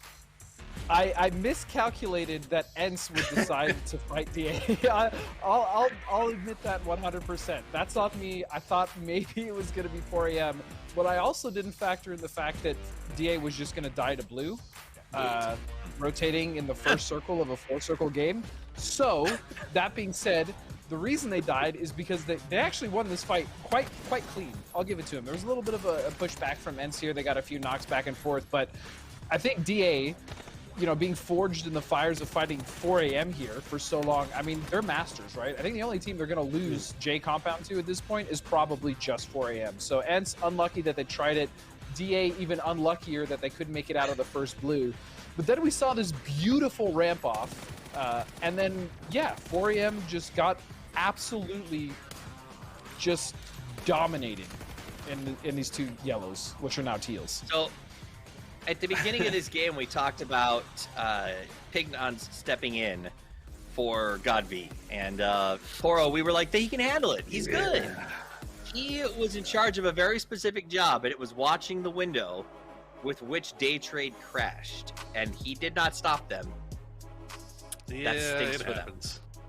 Them. It happens. It does. I mean, he, you know, in the rest of 4 AM were a little bit late getting there as well. But you know, to be fair, day trade that was a fantastic push. It was a fantastic crash. They got all 3 up there. They had the long flanker kind of wrapping around that took 3 years to get there. But once he got there, boy, he landed a nutty little Car9 shot there. But yeah, I don't think I've laughed as hard in a PUBG game. As watching DA go down to blue and then immediately having it followed up with the intense hype music of the final 2 teams being alive 5 minutes. I'm sorry to interrupt, but that does not look like a happy team in ENCE. All the other teams were laughing, having a good time, but ENCE does not seem to be in the mood, so to speak. How would you feel if you lost to DA? I mean, not terrible. J Compound is where they've been fighting for the past 4 weeks, so I always feel imagine I lose. good at Now let's take a look at this though. You guys saw the score. Go ahead, Godspeed. Tell us about your survival. I'm just saying, 572.7 seems to be where we're at as far as the cream of the crop of survivors in the survival. I feel like you're missing though. You're missing that DA has set a record for somehow getting all of their players on the exact same survival level. Well, they're all exactly the same. They fell out of the car together. No, that's not true. Yeah, 2 of them did, but they didn't all. Wait a second. No, they all died. So they were all bleeding out. So yeah, they all. Yeah, but I'm pretty sure 1 died. Like maybe it's like, you know what? I want to check the stats on that again later. But yeah, go ahead, Poro. They were literally. You go back and investigate. And I will say, due to the tactical denial of the DA players, they actually stay in 2nd place over 4 AM. But it was, right? Yeah, I think the blue is ahead of 4 AM right now too. Actually, the blue got 4 kills. You're not wrong, actually. 4 kills. They got to the end game. Also, big shout out to the end game music. I haven't had 4 minutes of end game music yet. That was pretty exciting. The blue is cracked. The blue is absolutely cracked. Yep. So, I mean, we have about 1 minute. Go ahead. Yes. No, that's what I was going to say. You go ahead. I need to hit me with a question. You go ahead, Poro. I'm ready to go. Why are you doing this to me? Just because I picked DA? Come on, man. Look. Last time I picked Oath, and they went out in fourth place with 0 kills, 0 The points. first game, Well, I guess the first game. So Oath going out, or DA going out in fourth with 4 kills this time. So we're progressing. So I still believe that they can, if they can clean up, if they get hot dropped again, if they can clean up that fight quicker and get into the circle. If they can clean up the blue, watch I out. think they're in there, dude. Yeah. Hey, listen, I We're the firmly 1v1. believe. I'm willing to put my money that blue moves on to the next round no matter what. So, top team for sure. Guys, it is time for the second game. That first game, wow, that was not even the first game. The second game of Group G about to start right now with your casters, Sims and Matrim. Thank you, Steve. Yes, indeed. Round 2 of this group. And, yeah, oh, wow. Look at that switch up. Do it. DA opts to go for Pachinki, and now it's 4 AM's turn to maybe have a fight against N. So they actually switch it up, which is kind of wild. Puchus is there to maybe keep a track of DA, but I still can't believe, and I didn't even take note of it until Poro mentioned it, that DA got second from all 4 of them dying the blue. How is this happening? Oh my word. I just have a weird question for you. So if DA is stronger than Ints off the last fight, and the blue zone is stronger than DA, what is the math equation for Ints in this situation? Are they weaker than the safe zone? It's actually 4 is the answer you're looking for. 4. Okay, there we go. No hot drops this time, Rich. I am sad. We saw the potential of one, but Int's going to go ahead and get control back over of the northeast, and you can see a couple of long-range shots. Nothing too crazy so far, but I'm hoping we get a little bit more spice coming into this one. It was feeling like they wanted to start that way, and everybody might have pumped the brakes after the chaotic ending in the blue zone, just doing so much damage to everyone that they said, okay, like, let's play at least one stable round. DA kind of moved away from Pachinki. Like, I wonder if they saw day traders like, you know what, we don't want to fight this. We don't want any more hot drops. We're fed up of them. These hot drops have just been a daunting meme for quite some time now. We don't want none of it. So they will avoid Pachinki and give it up to day trade. Day trade obviously well and truly in the lead here. Given the results of the previous one, 4AM just had absolutely no answer to the aggression that came out of day trade. And it's something that we kind of said from for a few teams from different regions, probably more unknown and more higher up regions, you know, that we normally see with the big leagues and so on and so forth, that we do see some carnage coming out of them. We see quite a lot of hard pull-ups. We see a lot of just like hard clashing, pure aggression, non-stop kind of, you know, foot on the gas, so to speak. And yeah, that time for day trade, it most certainly paid off in dividends. So they're at the top for now. DA are in second. I have no idea how, but here we are. This is the scoring system that we are working with. I suppose credit where it's due. They had a full clean flush onto ends, you know, and then they deny points going to anybody else. And maybe it was just an IQ 9000 play to get second place. But second place in this competition will not suit you any well unless you're in the grand finals and you can pick up a little bit of change. For now, it is single elim. Winner advances. You have to be at the top of the shop when we go into match number 3. At the moment, Circle, it's about a minute out, and everyone's just taking their time, Matt. See, question is, I really wish that we could go back. I'm going to try to see if I can talk to somebody about this, about collecting data on how much damage the blue zone has done and how many kills the blue zone has gotten. I just would like to see, like, statistically, just off of damage and kills, how strong the blue zone is inside this event and where they would potentially place. Just don't even let them have placement points, but just gather all of the kills points so far and just see where they would sit in everything so far, because we've seen a lot of people opt into, whenever we were seeing it playing a little bit sweaty, they're like, oh, I'm going to go ahead and feed this kill over the blue here or there. So I wouldn't be surprised if we'd see it at least at like 12 to 14 points already. Everything's kind of calm. Everybody's rotating closer towards center. Looks like DA making a little bit of a playback over on the other side, east of Pachinki. Day trade, they're comfy inside of Pachinki. 4AM making a little bit of a playback over towards the Potato Hill side. And we're just kind of waiting for the next circle to pop. This one's a little bit more calm than our last game and our last group. No surprise. But we'll see. Int's kind of the odd team out right now, and with a couple couple of teams that might be in gatekeeping points for them. If they do opt into rotating around back over towards the north and come in from the southern part of the circle, they might find, or the northern part of the circle, they might find themselves in a good position off of this. So really, it's just do you at this stage, I would say. Don't you miss the old lobby music, Matt? Like when you hear it in the cars and stuff. Like the OG. Don't go away from that. The OG lobby music. Just, I'm a big fan. I'm liking that we can put the radio on now in the cars and kind of listen to it. For all the years back, just let the good times roll. You know, remember the good times, the memes, the banter, the bugs. Many people won't want to remember them, but you know what? They made the game at the end of the day. It was all fun and games. Yeah. What a trip down memory lane. Early experience, though, right? Is like I still go back and listen to music every once in a while. Like I've got that, and then like I don't know if you remember if you guys, since you're a PEL person, but the NPL ending music. I just kind of go back and like listen to those and like get nostalgic feeling, or go back and watch some of the, I guess you remember how they used to do all of the clip videos where they'd put them all together and just have like a little bit of meme music in the background, stuff like that.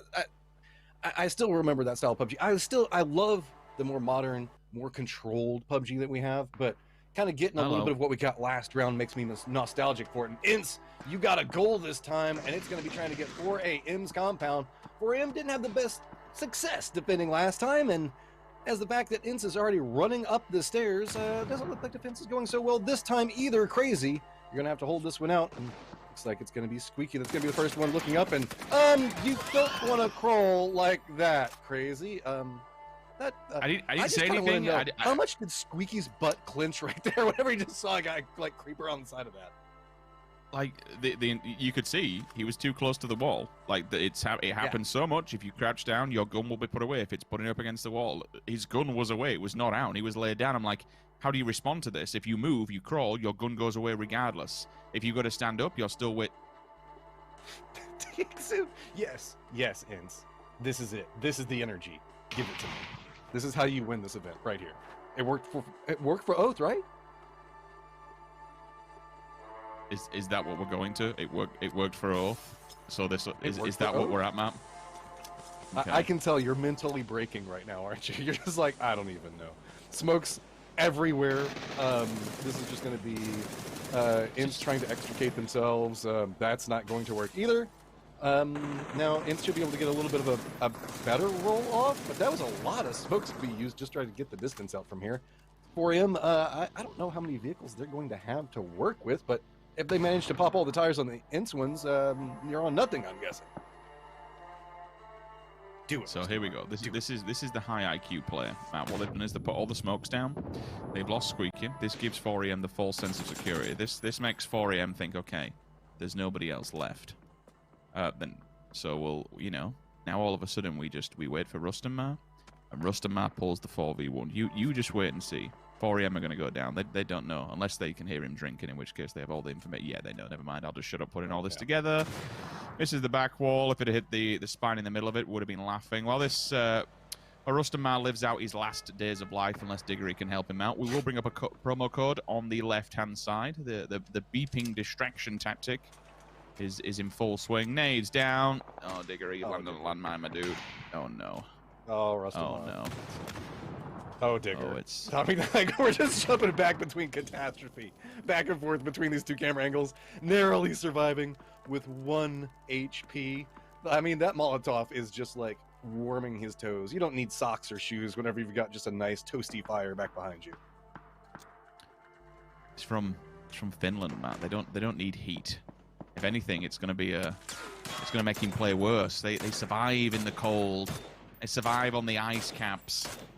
And Diggory won't be surviving for much longer. Ence goes down in 4th place, back to back.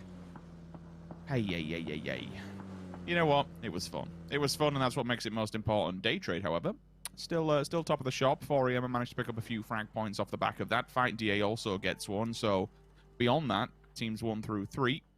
Pretty even Stevens across the board. Circle pops. Where do we go? Of course, it doesn't pop. It goes straight to the middle, and it goes to 4AM's location. Day trade are slowly working their way around on that embankment, but once they do, they have the final boss waiting at the end of it. Now, the question is Flash's position. In the previous round map, he was pivotal. He got an absolute blinder of a headshot to allow Daytrade to push up onto 4AM and get the win. Once again, he's deep behind enemy lines, and he's taking a very obscure and nasty angle on 4AM from behind. So the problem that we're looking at is the center point is kind of in a field position, and there's not a lot of cover. That's why you see Daytrade still trying to play against that little bit of a lip that 4AM is trying to control. Flash back behind that, just like you were talking about, is going to be pivotal for that positioning. The problem comes into where are we going to see DA go, as they're under fire from 2 different points, and hitting a couple of shots out of this is going to allow them to kind of leapfrog from position to position forward, but Flash throwing down smokes there is just going to reveal his position even more. I feel like really we're looking at Daytrade trying to pin down 4AM's position that's quite strong, but DA had some woes with the blue zone a second ago, and being out in this field is feeling like we're going to get a little bit of a sequel to that event if they don't find some way to move a little bit closer. So my issue here for 4AM is that they're bleeding utility. For Daytrade, a couple of smokes here and there, great, yep, fine, but they've not really been in a close combat scenario where they have to expend all of their lethal utility.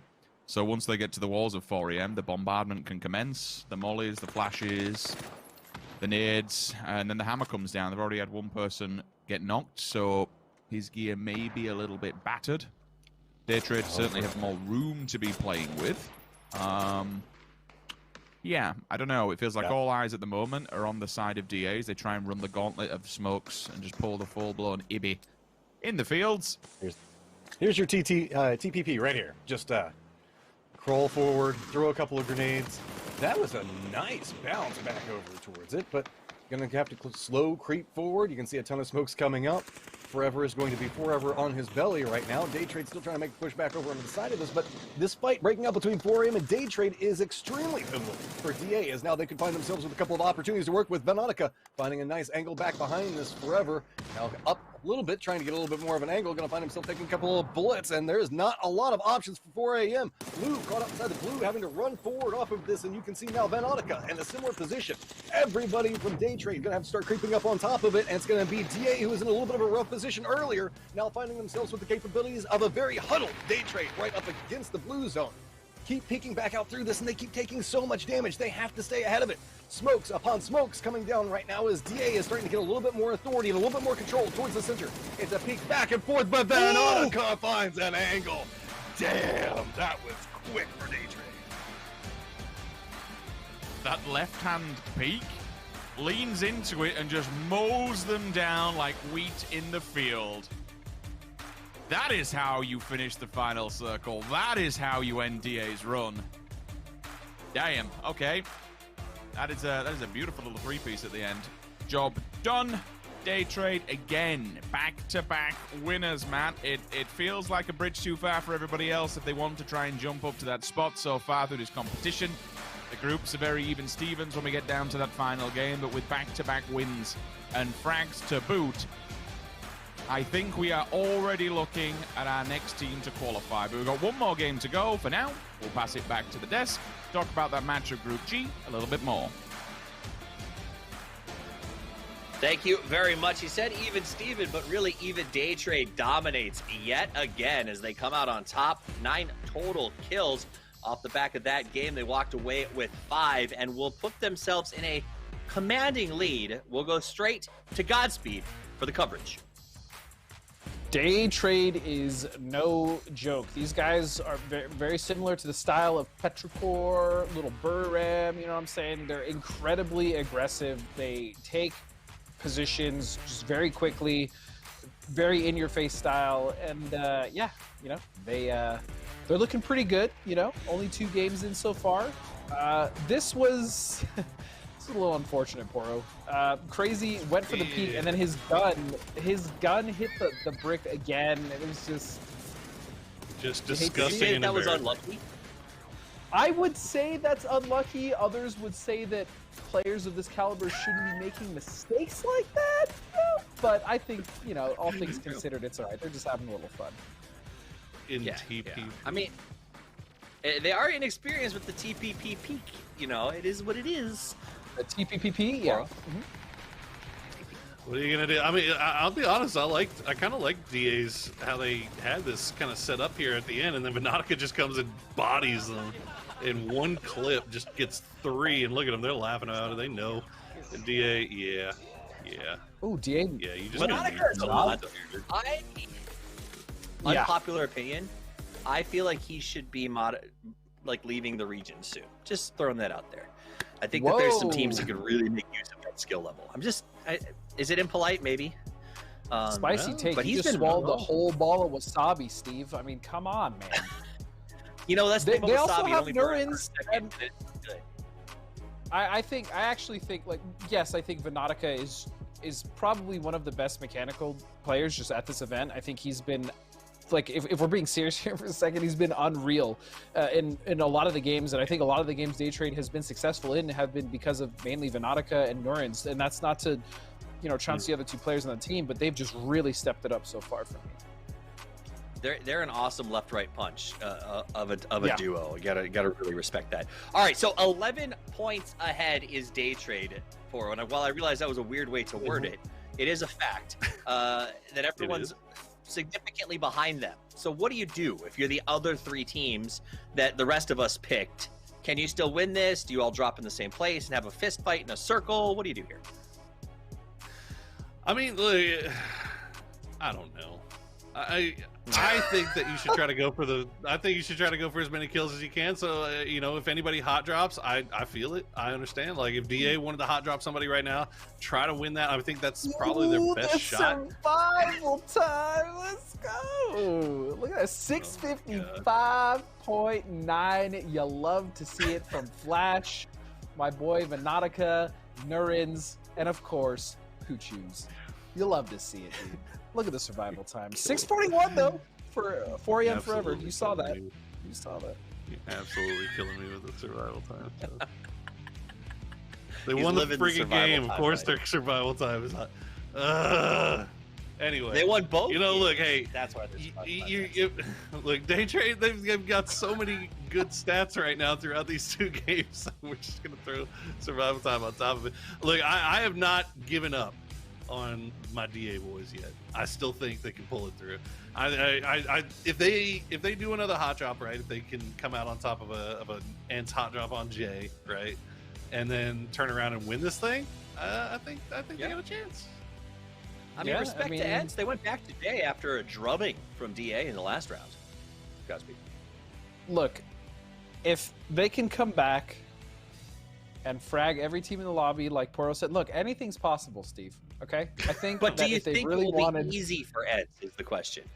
Easy for Ents? I think the point lead that Day Trade has is just a little too, a little too chef's kiss, a little too much.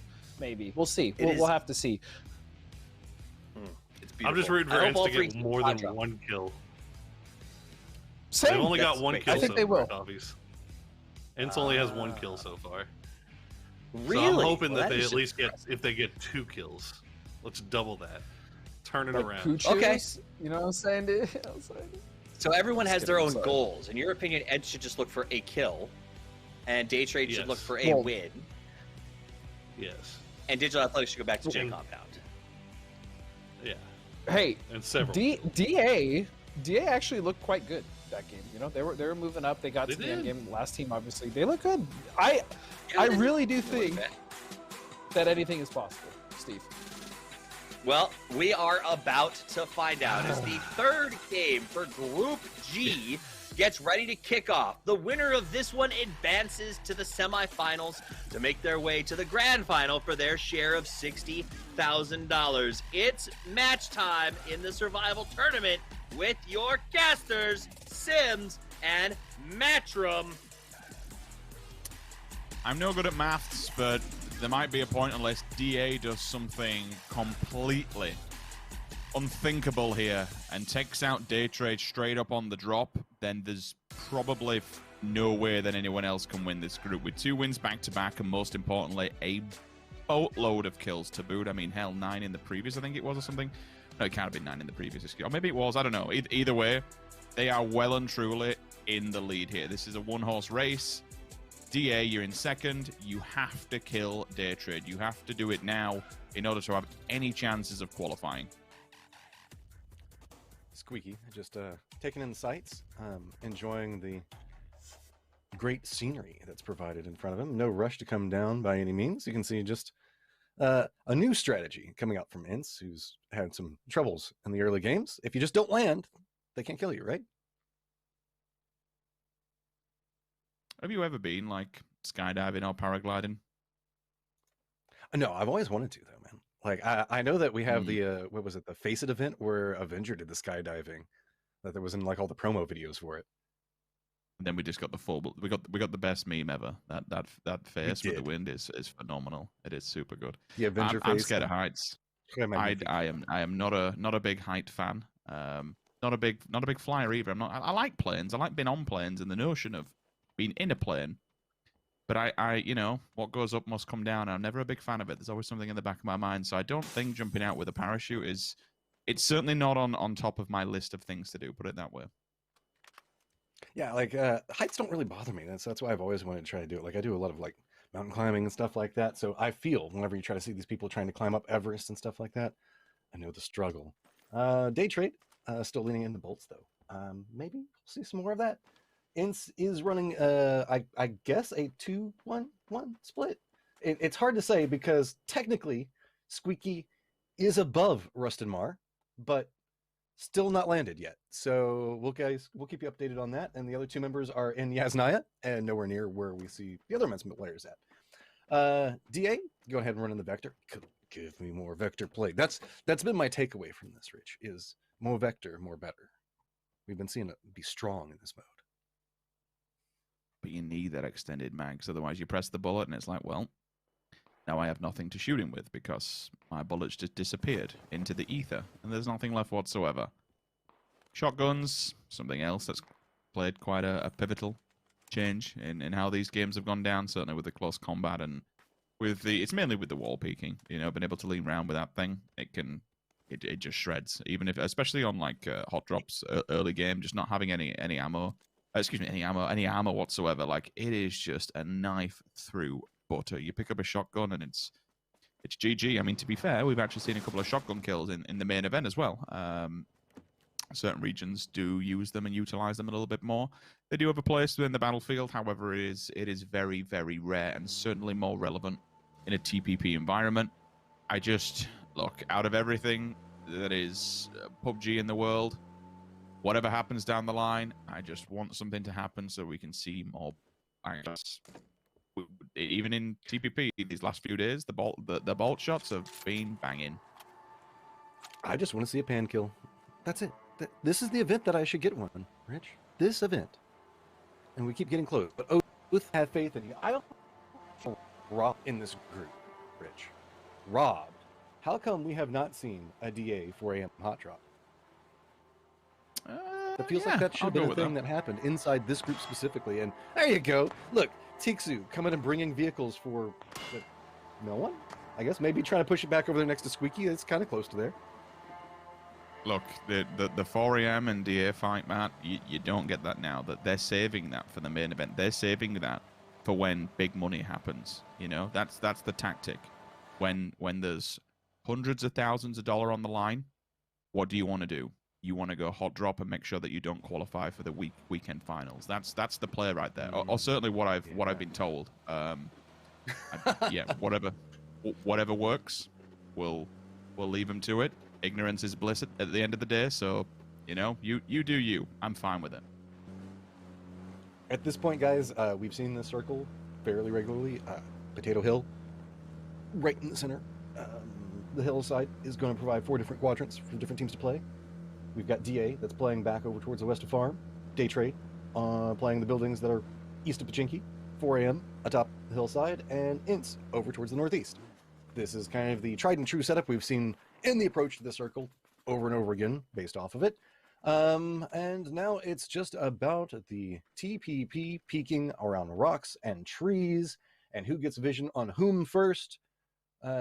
Everybody's still not really in sightline of each other. Potentially 4 a.m. could see Day Trade, but Day Trade's inside buildings, so not too likely. Meanwhile, there we go, Ince. Embrace the strategy of everything that TPP has to offer. Crawl forward. They're not really at pinnacle yet. Once you drop the backpack off, you lower your profile, and you're just crawling forward with it. Rustamart, man, crawling into the circle with a machete and a vector. Are you now my favorite player? I think that just happened. Here we see the three wild Finns, gracious in their approach to the hillside, ever cautious for predators that may be lurking in the wilderness. However, down low, snake formation, tri-formation, as a team, as a unit, pans in hand. Pan, of course, there to block the lead, scout any bullets that want to come flying his way. Definitely defensive, while his two partners run the shotguns. This is how you win events. This is PUBG. I'm glad you went with the PUBG play on that, because I thought we were going to continue going off of like the nature documentary, and I was about to start doing what could potentially be like Ince mating calls and whatnot. So thank you for dropping it with the PUBG end onto it. As Ince is actually pretty close to the circle, so oddly enough, the crawl strategy could pay off for them as they are slowly and steadily creeping up right over next to 4AM's positioning, and they could find themselves actually with like a house to play and some cover. So look, embracing the memes pays off in the end. I should probably say this is Finnish PUBG, because at the moment they're all doing the same thing while everyone else is kind of scattered across the map, to be honest. 4AM setting up shop, ready to receive Daytrade, who will be making the advancement from Pachinki, just to the west of Potato Hill. DA still really any signs of life show anything within this game. Diggory still has the pan. They're all still laying down. They all... Oh, he's actually got low health, so I'm guessing he's just kind of... Maybe he fell out of formation and just, like, cracks him. You know, fall back in line. It's fine. You're here with the shotgun. You're here for my defense.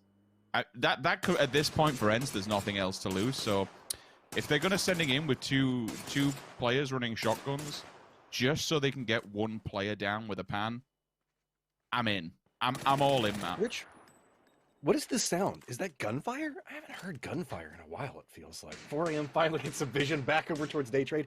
And yes, if Ince gives me the pan kill, I want it. I want it so badly. Daytrade can't really easily approach inside the safe zone because 4AM's got multiple firing angles back over towards him. DA do get inside the safe zone just to the south of Ince's positioning.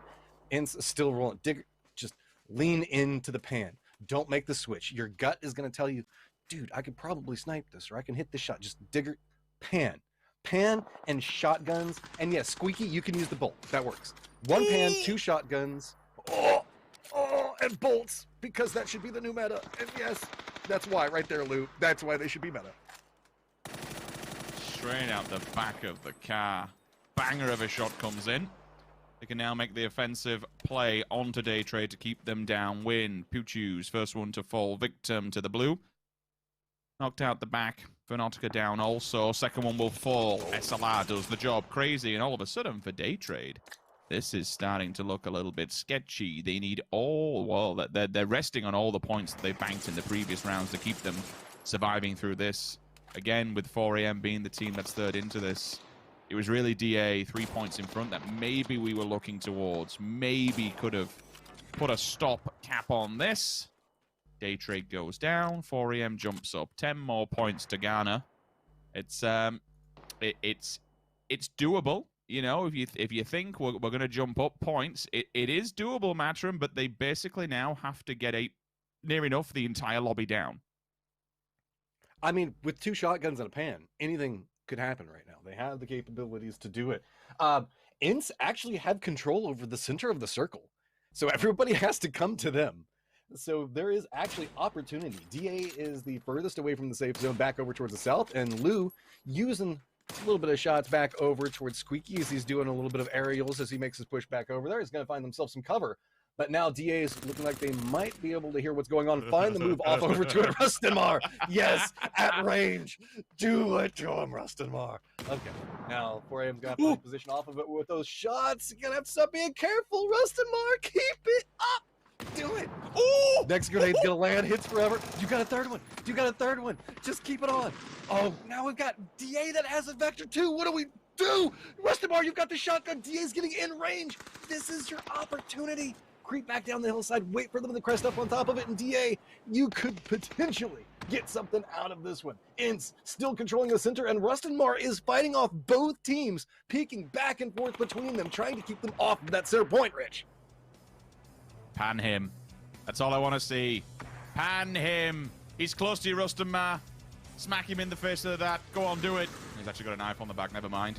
Big Nans. Shotgun M4 combo. Waiting for the close combat opportunity to get a little bit within range, going for it. Mert through the smoke. Molly's down. Everyone at the moment kind of playing edge, and everyone has to meet up towards the middle of the mountain. DA height advantage in abundance, but not for too long. Whoa! Hip fire? Young and DA are starting to line up against each other instead of the Ints. I mean, Ints needs to pick up these kills, but you can see that it's these two teams that are now fighting it out and providing a more opportunity for long-range shotgun shots coming out from Rustamar. Lou still looking back over towards him. No, Ints, there's too much stuff that's coming their direction now for the range that they have. Digger, our pan hero, is now down. DA running down the hillside, trying to find angles to work with. You can see 4AM on near on no life, but it is just a quick exchange back and forth. The Blue Zone doing a massive amount of damage. Ints does go down, and that is a quick turnaround pickup. And 4 angry men get so close. 8 kills and the victory, but 1 point shy of taking over first place from Daytrade. Kind of wild that first game, how they lost 4-0, no responses whatsoever. If they'd have had something, if they'd have just taken one player, just retraded back off, if they'd been together as a team of 4, they would have been involved in the carnage and maybe tied it up, maybe had an opportunity to beat them out on frag points. But it is Daytrade, who are your winners. It's fragile, it's only by 1 point. But, you know, winning 2 games back-to-back is nothing to be sniffed at whatsoever. It's a job well done. And they will be advancing forward into the quarterfinals. So, good game from Daytrade, securing the win off the back of 2 phenomenal performances early on. Ultimately, they go down in 4th, but it doesn't matter with the points in the bank. For now, the group is over and done with. We have 1 more remaining. I'm going to pass it back to Steve and the gentleman on the desk to break that all down just a little bit more. Thank you very much, gentlemen. Congratulations to 4AM for winning that round, but congratulations to Daytrade for advancing to the semifinals. Though I will say, if it wasn't for the 4 consolation points one gets for simply jumping out of the plane, perhaps it would have gone a little bit differently. That said, nope, I can't. 4AM might have advanced, but no, Daytrade won. I see. And as a result, Godspeed, you get the soapbox. Congratulations on your pick. See, here's the thing, Steven, okay? Toffs, as some call you. As some would say. You got to take into account the 4 points, baby. You got to get the 4 points in there. And I figured they would. You know, I obviously knew they were going to win the first 2 games. That was a no-brainer. And yeah, here we are. You know, Daytrade coming out on top. Me looking real big brain. And 2 out of 3 so far. You know, as Meatloaf would say, that's not bad. So congratulations to you. 2 out of 3. We'll see what the next one holds. Poro, as someone who is 1 out of 3, how do you feel about the situation? You know, we still got 1 more round. We still got 1 more round. I have faith that my final pick will bring me at least to even here. But you know, you got to give credit where credit was due. Daytrade definitely stepped up and played that and played it really well. 2 wins is really hard to overcome, for sure. And 4AM did their best. 4AM did their best at the end. But in the end, it was the only disappointment, I gotta say, was maybe Ents, who was not able to ever get that 2nd kill. This was legendarily casted by the Sims. And Flip also it, ship it. coming off, and Matt. Beautiful, legendary, truly. This shot actually was more disgusting than anything I think we had seen all day. Ugh, they're bringing out the bolties for this one, and I'm actually feeling it here. This ending was really wild. Actually, think about it. There's smokes everywhere. All the teams were still alive. It was this was ridiculous. This was fun too, though. In the same way that wait, Matralius killed Marco. Yeah, he sat in front of him. Yeah. Oh my god. It was calculated. Yay. Why do you do this to me? 10, 11. Toffees is still calculating the score. I'm still mathematically. I want to see if the denial really starts or not. Okay. You want to borrow my abacus? Listen, as somebody who's 0 for 3 on the day, I'm grasping at straws, my friends. Grasping at straws. Let's take a look at the final totals. 33 points for Day Trade. 1 point. Yes, it is true. That denial. Oh. Okay. Feels bad, man. I'm just saying. You had denial at the end. Steve. It would have been 1 point, and they had the kill advantage. That hurts. Sometimes it really be I'm like glad that. that you're right, though. It's nice when you're right. Godspeed. Sometimes, you gotta take those dubs where you can. Thank you, appreciate that. That's the nicest thing you've ever said to me. Take the dub. Take the dub. So anyway, great games there. 4 Angry Men really nailed it on that last game. I wish they would have shown up in one other spot. That's like the story of PUBG, though, right? It's like 1 point all the time. Get them while you can, man. So poor. I mean, imagine if they would have been. Oh, go ahead. Go ahead.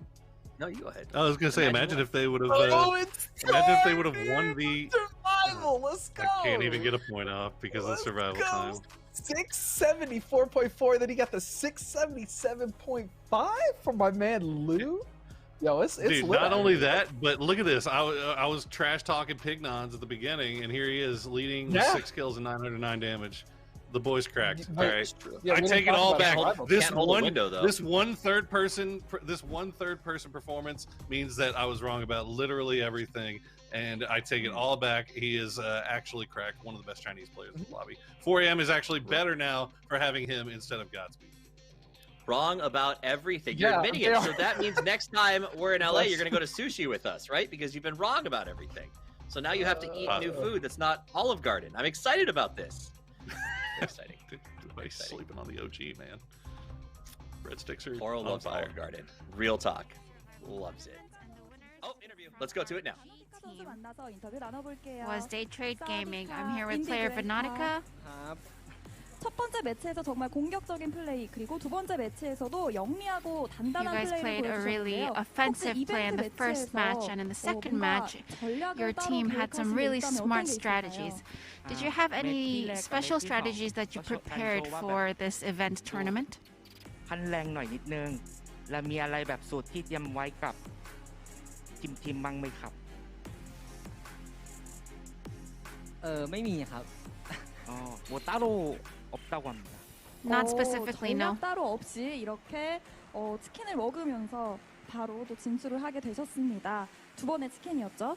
So you guys won 2 chicken dinners without any specific strategy. That's really impressive. 이벤트 매치라서 드릴 수 있는 질문일 것 같아요. 보통 뭐 하고 노시는지 여가 시간에 So 어떻게 a question 보내시는지 for you, 궁금합니다. while you've been in Korea for the last 3 weeks, how do you spend your free time with your teammates? ที่พักของโรงแรมเล่นอะไรกับเพื่อนบ้างครับซ้อมทีมแล้วก็สั่งของอร่อยมากินครับ연습하고 그리고 맛있는 음식 같은 거 Mostly it's been practicing for the matches and finding some really good foods to eat. Was there any specific Korean dish that you've been enjoying? 김치라고 Kimchi for sure. 또 다시 배가 고파지네요, 저는. That makes me hungry. 자, 이렇게 해서 데이 트레이드 게이밍이 어떻게 보면 태국 대표로 지금 8강에 이름을 올린 상태인데요. So, Day Trade Gaming, you guys have made it to the quarterfinals representing Thailand. Is there anything you'd like to say to your Thai fans out there? ช่วยขอคำพูดกับช่วยขอคำพูดกับแฟนคลับด้วยนะครับก็ฝากเชียร์พวกเราในทีมเกมมิ่งด้วยครับแล้วก็ทีมไทยทั้ง3ทีมด้วยนะครับขออีกรอบนึงได้ไหม죄송합니다 놓쳐가지고ก็ฝากเชียร์พวกเราในทีมเกมมิ่งด้วยนะครับแล้วก็ทีมไทยอีก2ทีมด้วยนะครับ데이 트레이딩 많이 응원해주시고 나머지 두 팀도 Thank you for supporting us, and also 관심 부탁드린다고 please support the other 2 Thai teams as well. Thank you. 감사드리고요. 다시 한번 승리 Thank you for your interview and congratulations once again. 네, 이렇게 해서 데이 트레이드 게이밍의 바노티카 선수와 인터뷰 마무리하도록 하겠습니다.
sometimes on the battleground, everything doesn't go as planned.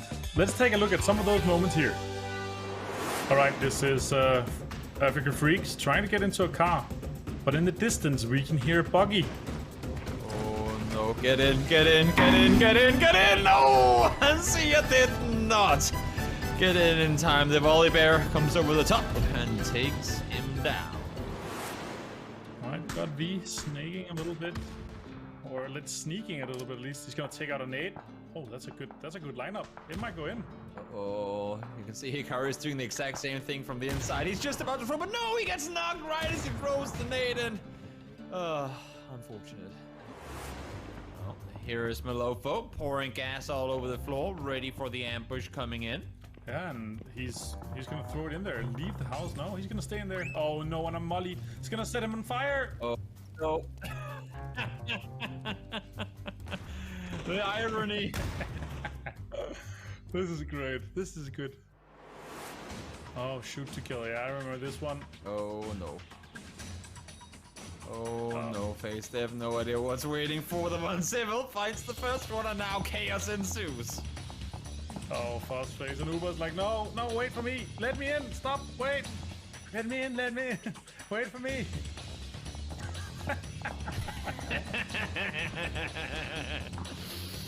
I love it.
It is time for the final group of the survival weekend as we decide who moves to the semifinals.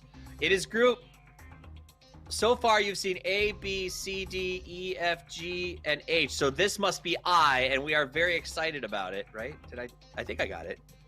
G. I think you G. did. This is G. I think. Yeah. Anyway, We can both be it's going to wrong. be awesome. Let's talk about the teams that are in. I really slammed the start of this one. We're killing it already. Team Liquid, A Freak of Freaks, K7, and Division X will be playing in this group of H. A, B, C, D, E, F, G, H. Okay, I was right. You were right initially. Let's see these teams. You know what? As the person who's lost every single prediction, I am going to go first again. What? And No, you went first last time. And I failed. It's fine. Look, hey. That's hogwash. It's fine. Okay. Hey, who's the host? Fine. Gotsby, who's the host? Whatever. No, whatever. Yeah, no, fine. Go for it, dude. All right. I'm going with Team Liquid. They were on screen first. They're ranked 8th. They need more money. I picked them because, as Poro eloquently put it, they will probably go to the middle and hide. And I stand by that. Poro? Wait, why does Poro get second? I'll give it to because Godsby. you're in the lead. You're in first. This is some real. You know this the is some real rules. nonsense. No, Everyone I don't knows know the the first rules place because person you picks make them up last. as you go. No, that's. Yeah, you can call me daddy. All right, let's go, Poro. What's your pick? Home court advantage. All right, I'm going to take a Freak of Freaks. You are you guys are such absolute just turds. You guys are turds. What do you think now? How you like them apples? You from Boston? All right, give it to me. Who's your pick? Who's your pick there, Godspeed? Man, you guys. Okay, while you process, Poro, why do you like the Freaks?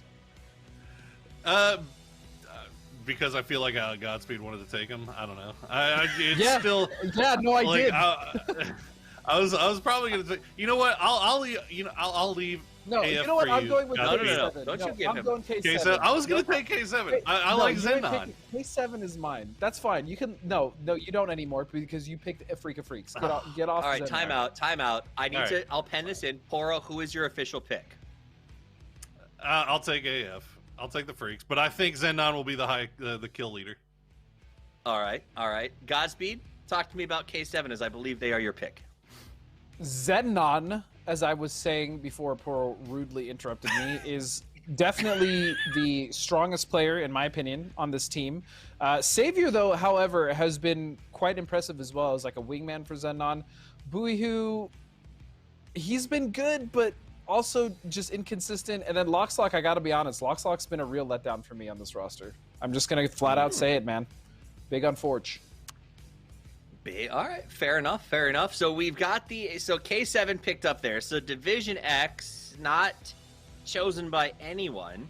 Sadly. So clearly they're gonna win. Poro, right, exactly. Poro, technically everyone has been chosen so far. Why do you think it is that Division X is being written off here? It's. I think we've got some really strong individual fraggers on the other teams, but that being said, IQ 500 and Long K, I think could pull something off here. Like, I would not be surprised to see these guys pull it out. And as the trademark hashtag of this entire event, anything is possible. I think I would not be at all surprised to see DXG win. Fair enough. All right, so we've got our picks in. Toffee says Liquid because he's a genius. A Freak of Freaks for Poro. And, of course, K7 for Godspeed. We have the belief system. I will say this. Poro, you brought up Liquid does tend to gravitate towards the middle. Do you think they'll actually play the same way in this format? I don't know. I mean, I would think so. I think you try to go and get whatever compound you have. But I also have a lot of faith in the fragging ability of those boys. So, and plus, it feels like every European team has every time we look at the camera of them, they're so serious, they're so sweaty, like they're taking it so seriously. So I feel like Liquid. So was the Freak. True, Freaks don't mess around. We know that. We know that to be true. All right, guys, it is time for game number 1 of the final group at the beginning of the survival tournament. Whoever gets first place advances to the semifinals, where they have to only make the top 2 in their group to get to play for their share of $60,000. That is not a small amount of money, and for some of these teams, it would be a massive payday. So let's get into the action with the two voices, the shot callers, the casters, the dream team. It is Sibs and Matchroom. Thank you so much, Steve. Another group, another team to find for our quarterfinals. And this is the final one. 4 more teams drop, and only one of them will be advancing when the next 3 games are all said and done. Matt, we got some big hitters amongst us when we look at the teams across the board. Could we see them maybe take advantage of some of the other teams that are not as high up in the necessarily in the standings or within the regional aspect and so on and so forth, or do we just think it's going to be a big old smash and grab either side? It looks like it has the potential of being double hot drops. We're going to have a Pachinki lineup and then Western Farm. So with this, it looks like we've got Team Liquid, and I believe it's going to be DXG on one side and a Freaka Freaks and K7 on the other. Freaka Freaks look like they're going to go ahead and get control over the compound, and that's going to be K7 pulling away from them, so no real hot drop. Boo. But on the other side, Pachinki, it's going to get a little bit hot. You know that Team Liquid loves to play around this position, and DXG made this play off of it, and Bison coming in off the go, and a piece that says, nah, man, Pachinki is ours. Look, this is Ibby stacked for a reason. All right, if you ever watch Ibby stream, or any other people stream, to be fair, this is Ibby's home turf. This is Ibby's property. He put a deposit on these 4 houses over. In fact, no, I'm actually talking complete crap. Actually, it's the opposing side as well. But either way, this is still his side of town. We'll roll with it. This is Liquid's area to be keeping control of. However, you know, anything can happen. We keep saying this about this whole competition, this whole format, so to speak. They still have 3 players to deal with. If Liquid can get it clean, which is a lot easier said than done when we come to Pachinki, then maybe, just maybe, Liquid gets an early jump up the board. You mentioned earlier about K7. They bailed on the fight. They didn't fancy it going up against the Freaka Freaks. The Freaka Freaks get the prime cut of the beef in terms of territory, but they do have a split roster to deal with. So you'll have Buyu down below in the south, while the other 3 players are up towards the north. So in theory, you know, Freaka Freaks, they are actually surrounded once they come out the safety net of the compound. Onwards and upwards for Team Liquid. Still 3 players to deal with in Pachinki. We shall see how it kind of fares out. EB's still out for blood right now, wanting to firmly plant the European flag back over here. It's a colonization all over again, just trying to make sure that they claim Pachinki in this position as well. Everybody else from DXG playing around the western positions. You can see kind of holding off. They are managing to get their loot up and trying to get a decent spot, but looks like we're starting to see a Freaka Freaks stretch their legs a little bit, and they're opting at playing back down towards the south. This is a good read. I'm willing to bet that they were paying attention to how the parachutes came into play. Now, Booyah in a little bit of a, I guess, precarious position here. Should be able to just go ahead and hop into a vehicle and get out of here. Now, Freaka's starting to get a little bit more control, but the problem comes into play is Freaka Freaks is going to have to figure out how they want to handle this. Whenever we get the circle pop, we have seen it go a little bit more centralized. There is a chance it could pop back down to the southwest, which would be fun. But highest probability is going to go back over towards Potato Mountain. And so with that, Freaka Freaks could have themselves a path for foot push through this, but vehicles look like a commodity that they're kind of on the hunt for right now.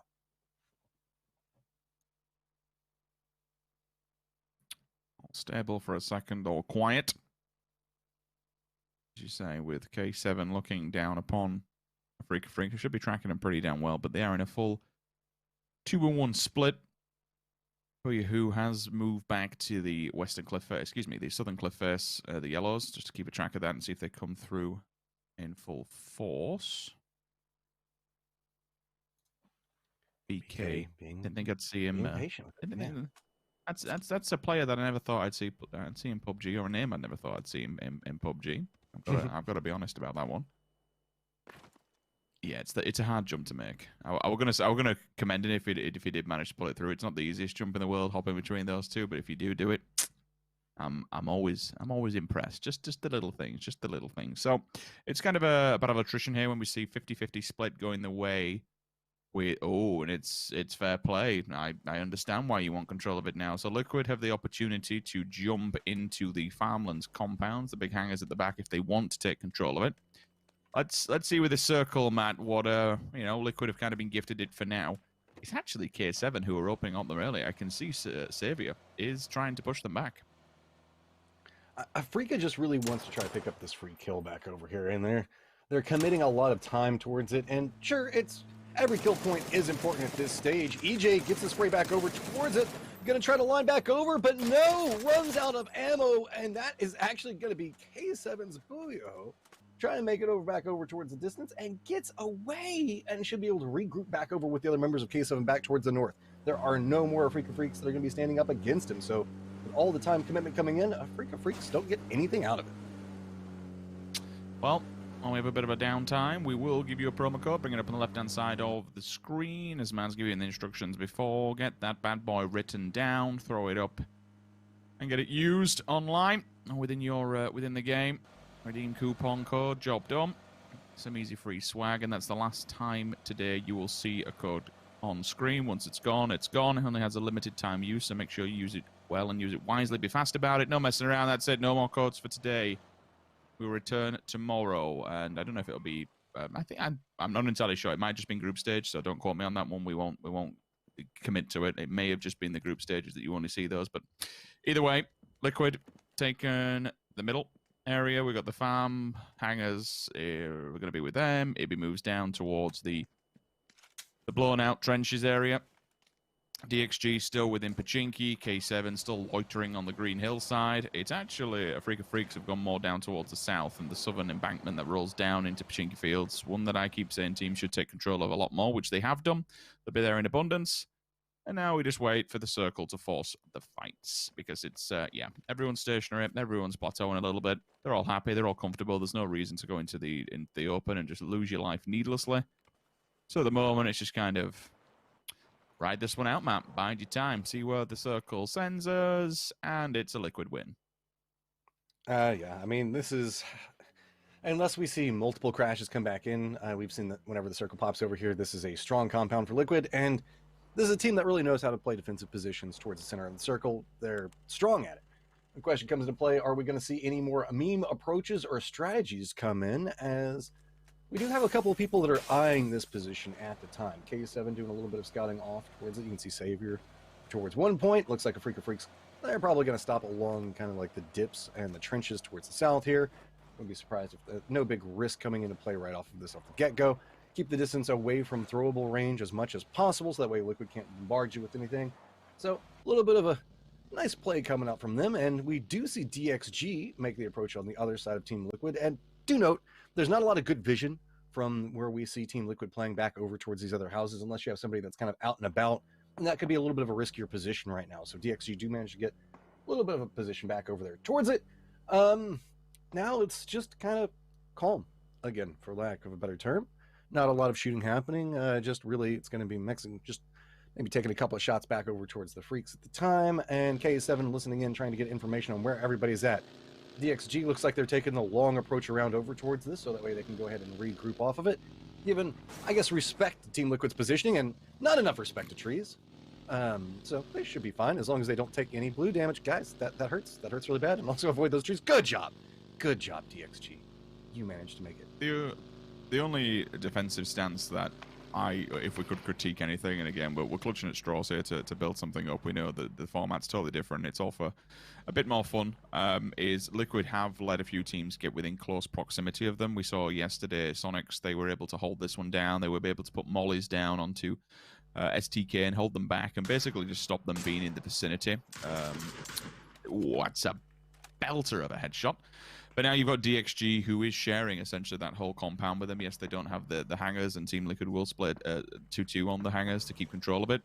But they do have a team within close proximity, and it's something that will always now be on Team Liquid's mind. They can't overstep the boundaries. They can't push out needlessly. Otherwise, they will be, somewhat taken advantage of, because you give them an inch, they take them out at the end of the day. If it's an open player, bang, they're gonna try and put them down. It looks like, and honestly, I don't blame them, K7 might just have to go for an aggro push. I don't really see what else they can do up on top of this hill. They either die here on the hill, or they die towards the buildings. And honestly, take your chance against the buildings. They are getting the smokes ready. Maybe they could preemptive smoke now, build themselves a little bit of a wall, build themselves an entry point to come through. It might even be a fake smoke and go for somewhere different. I would anticipate not, because they are committing them towards the compound. So here we go, Matt. This is it. Live or die, we shall see. They're going to try to pick the hill that they're going to die on, and it looks like they're going to be rolling right back down onto Team Liquid. This could provide an opportunity for DXG on the other side of it, but they're going to roll right up into the vision of Afrika Freaks, and it's not even going to have to be too much of a defense coming out from Liquid. Molotovs are going to come in to stall them out, and it's just going to be a combined force coming through from Afrika Freaks as well as Liquid to just decimate. We do have LuxLock that did manage to make it inside the compound. Gonna find an angle off to one. Goes for a two of a big play off of this. That means that Afrika Freaks might opt into making a rush back over towards this position. Yes, they are aware that they have the opportunity and they are charging this compound. That is a little bit of a misplay coming up from Team Liquid, and now they are surrounded. Every single team is running into this position. Look off to the side of this. Jeem's trying to hold one back, and you can see it's going to be a nice little bit of a play up towards the roofs. I like this being aware of the fact that this could come into a potential med battle, but this is a multi-dimensional fight right now. We got people on the ground, people on the second story, people on the roofs, helmets flying off all over the place, people trying to reposition around it. IQ 500, can you live up to your name and connect with that grenade? Not enough damage, but pretty freaking close. I have never seen something go from 100 to 0 real quick in the former Team Liquid, and then the game go from 0 to 100 back again. Like, initially, I saw the explosion in the corner. I'm assuming he put a gas canister down, shot the gas canister, which pretty much decimates K7. Then all of a sudden, LuxLock, who somehow makes it in the building under cover of smoke, takes down 2 of Liquid. Afrika Freaks EJ comes in, denies the res onto Mexi. MBK will fall.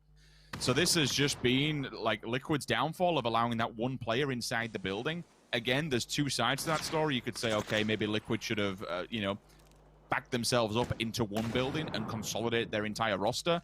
But now the circle is going to force this fight. This is not the center point. This one hurts. You have to try and take out as many players as possible.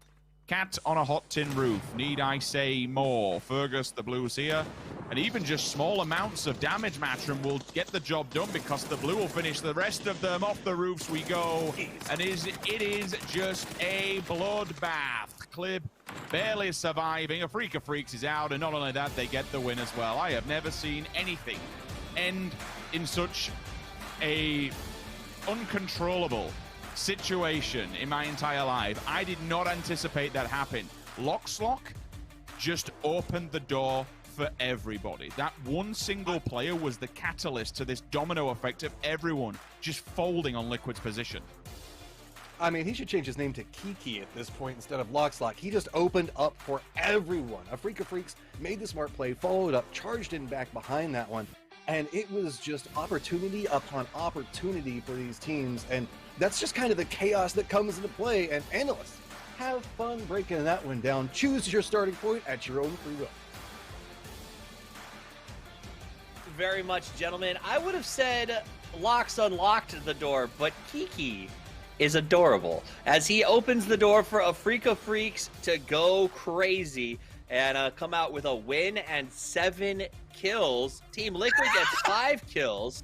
Not too shabby. I'm going to go to Poro on this one because you were the visionary who saw Afrika Freaks rising to the top on this one. So I want to give you the time to talk about that. I'm sorry. I'm just...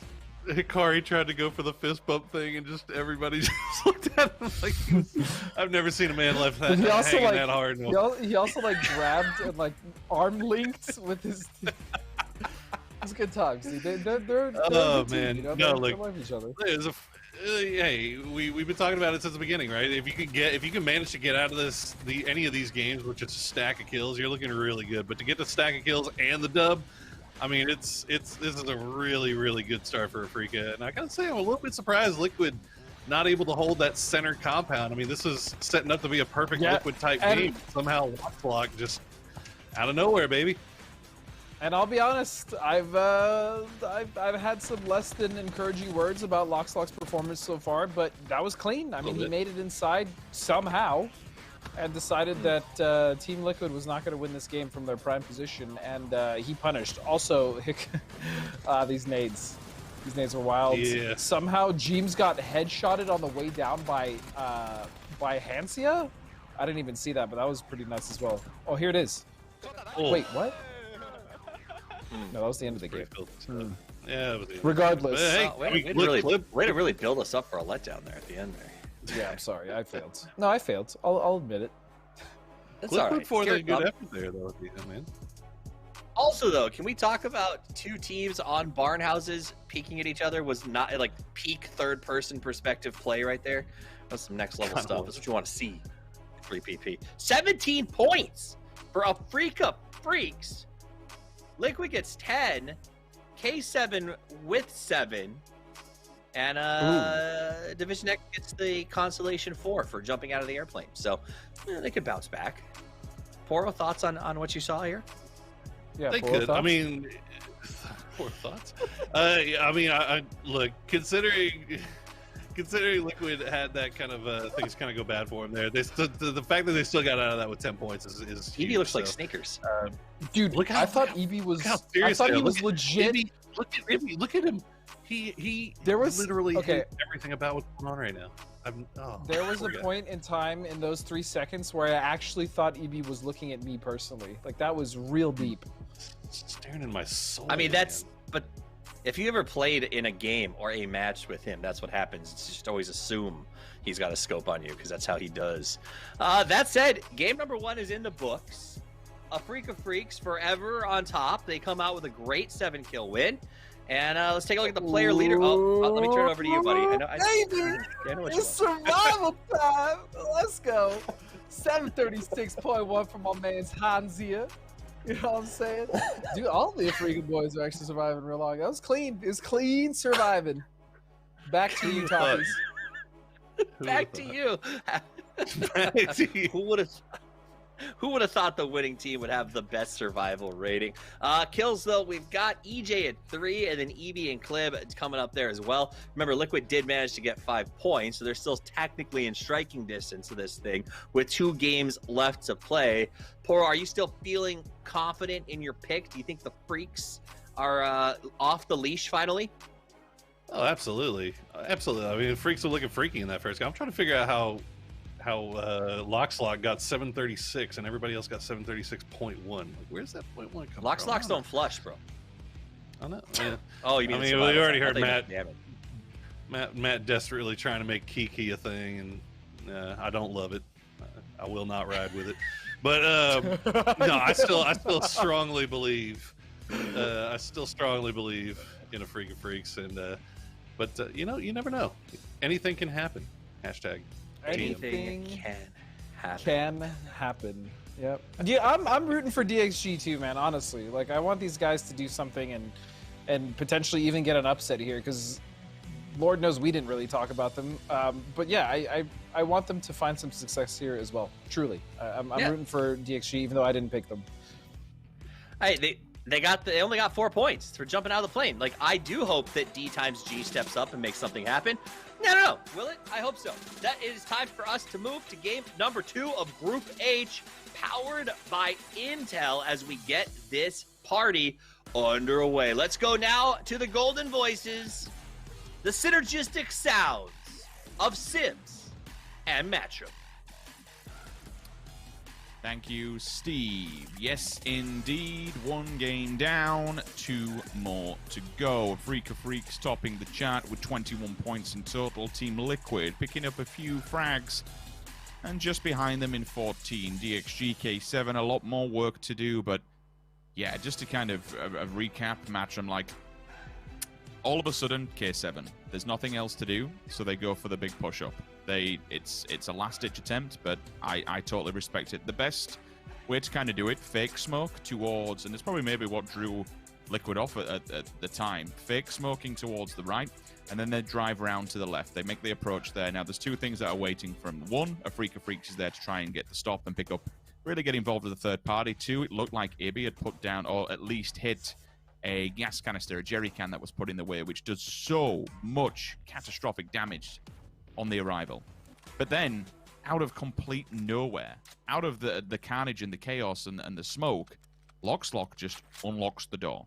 Takes down 2, and that's it. Everyone then just folds into the fight, and it's a barn burner, quite literally. 2 people, 4 people up on the tin roofs, and ultimately, within, the space of 2 minutes, we find 4 teams down to 1. It was fun to watch. It was messy. Look, we're here to have some fun. We got given some fun. We roll into round 2 now. Once again, we have Liquid versus Division X. Division X not pulling away from the Pachinki drop. They want this one. They didn't come out the best last time around, but they're hoping maybe second time's the charm here. Clip taking a couple of shots back over towards NBK off positioning. No big rush coming off of this one. Do note the fact that K7 has already decided to get a foothold back over towards the east of Pachinki where we saw the last game in, so a little bit of a modification coming from there. So if Liquid don't mop this up quickly, they might find themselves already in contention for the point that they usually try to play from. No real big fight happening yet, but EB already having great awareness of what's going on, information being fed back over. I'm willing to bet that Clip said the fact on how he could approach into this. So now it's just a little bit more of a stealth battle that's going on. As you can see that Jeem's back over towards one side of it. NBK is completely surrounded at this point. Not a lot of good options for him at the time. IQ 500 still going for some peeks up on top of this without even having a helmet could be extremely problematic for him, but it's just kind of a little bit of a third-party fiesta right now as everybody's just lining up on doors and windows trying to see if they can spot anybody out. EB creeping ever so closer and closer towards this. Smoke's going to come down as NBK knows exactly what's going on. Going to go ahead and throw down a Molotov as well, maybe? Nope, not quite yet. Trying to see if maybe he can get a little bit more time out of this one to slow down what could be an approach for him. So it's going to be a bait and a switch, and old-school PUBG strategies coming into play right now. Retreating back over towards the bathroom while Evie is just having none of it. He's like, yeah, okay, use your utility, take your time. I'm just going to sit here and, going ahead and starting to throw down the gas cans. We saw Liquid wanting to use this, and you're talking about a second ago, Rich.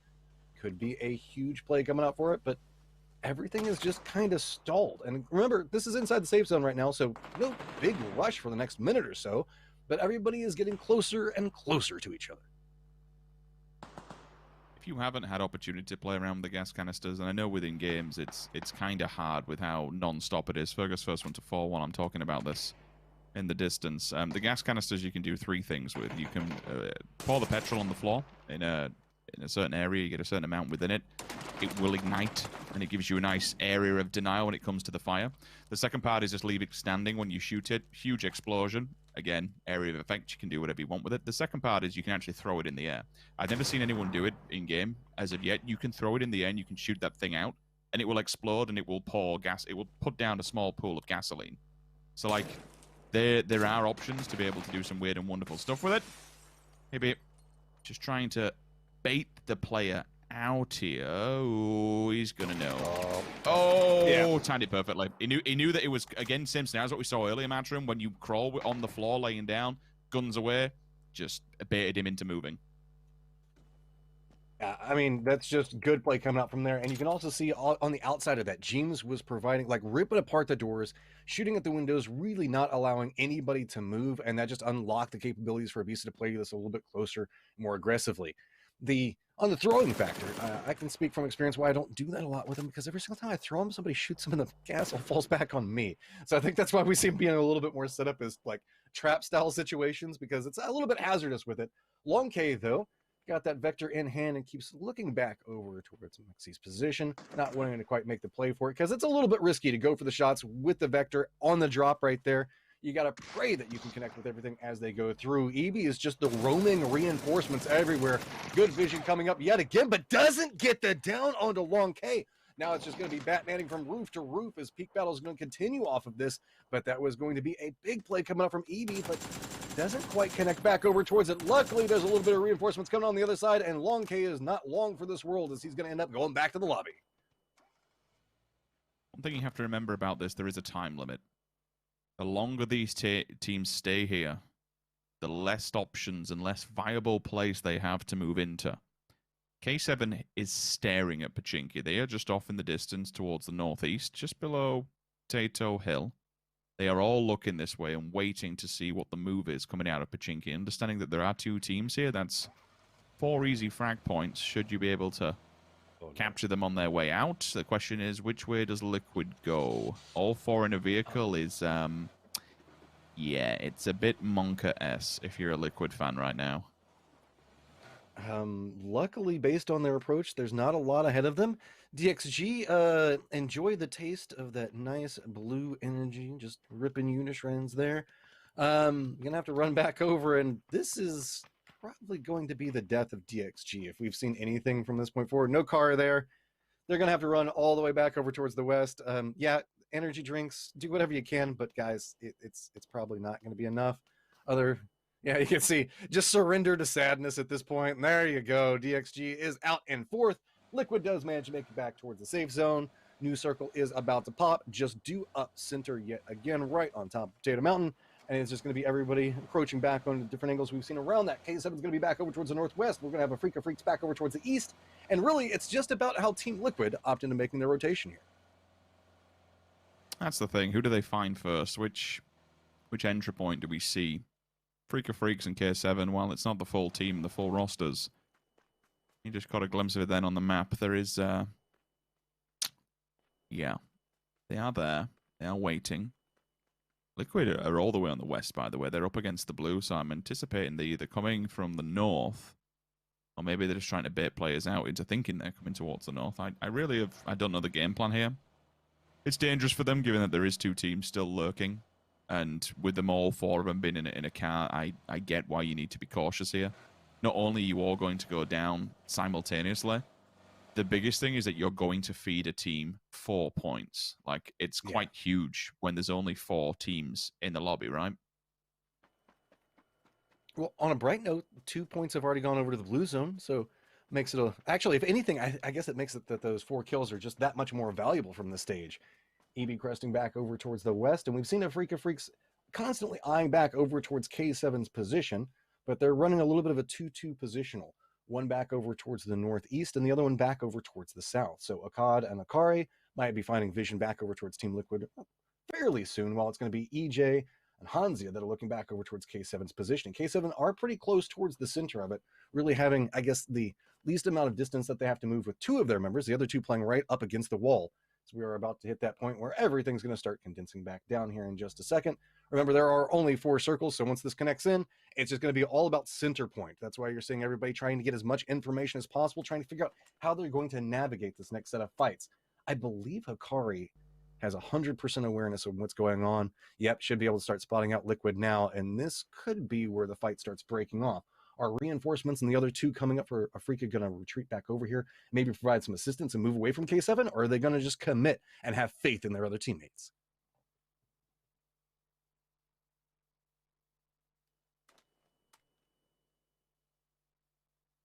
Kari should be feeding this info back.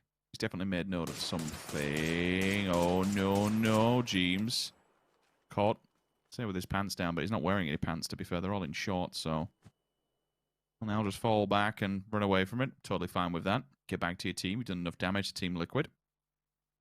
K7 will hear these shots and maybe try and get involved in this. You can see the car is being dragged quite literally up the hill. Quick jump up to grab some info. Have to be careful of Lockslock, certainly a player who just changed the tides and the course of how the previous map was supposed to end. Like Liquid, that was Liquids in the bag. They had everything, but yeah, the double kill straight in just completely changed how everything opened up. Slowly but surely. Go on. I was going to say, look back down on this. Afrika Freaks and K7 are getting real close to each other, and that's really going to deny any movement coming out from Liquid. I think that we can see Liquid starting to line up back towards Afrika's positioning, but that's going to be problematic, as they're going to have to try to fight their way through 2 different teams, and they're not quite pincered yet, but their options to move forward are quite limited. A couple of exchange shots going back on both sides of this.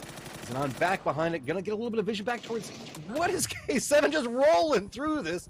Not a care in the world, but this is turning pretty bad for Afrika quite quickly. Yeah, Clib's also gone. Mexi will answer back onto Kari, so he's been eliminated. Rather unfortunate. Smokes go down, but nades there. K7 start to roll into the fray now. They've all made note of each other's position, and it's time to really get stuck in here. With DXG not available on the map, they only know there's 2 of them uphill no matter which way you look at it. It's a trifecta of teams in a very triangular formation, so just listening for any audible cue here. Team Liquid. It's a 2 versus 2 versus 4. K7 chomping at the bit to try and get involved here and see if they can pick up these free frags. A Freak still top of the charts. The molly's there for the knock. The burn away should be real, and now they have some room to be able to move up. Hansia is still lurking for a Freaks. They have to be very aware of that. K7 comes in. Savior to save the day and confirm the kill onto EJ. I'm just waiting to see at which point Liquid strikes. They are in a 1-1 split here. Ibby's a lot more central. Mexi's playing the back. Oh, no, no, no. Okay, from the mist, from the smoke. The Ghost, he's wrapped behind them. This is not good. This is all going terribly wrong in the smoke. Finally, a Freak of Freaks go down. It's time for Team Liquid to make a push. Do they have the information? Oh, my word, Matron. They are so damaged. Ibby, does he have the backlines? No, it's Mexi. With the DBZ, away we go. Up close and personal with the shotgun. No. Do you see him? Do you have the info? No. It's actually Savior to come in and try and put a stop on this one. Ibby's making it work, though. 1, 2, thank you. And all of a sudden, it's into a 1 versus 1. The final player in the circle. It's come down to the very last spot, and it's a... They went down. Okay, it's Liquid. What? He just There's the smiles. had a There's the smiles. smidgen. A smidgen of life more than him and out-survives him. Liquid by the skin of their teeth, and 2 players take the win. But it was... Yeah, it wasn't clean, but you know what? It's job done.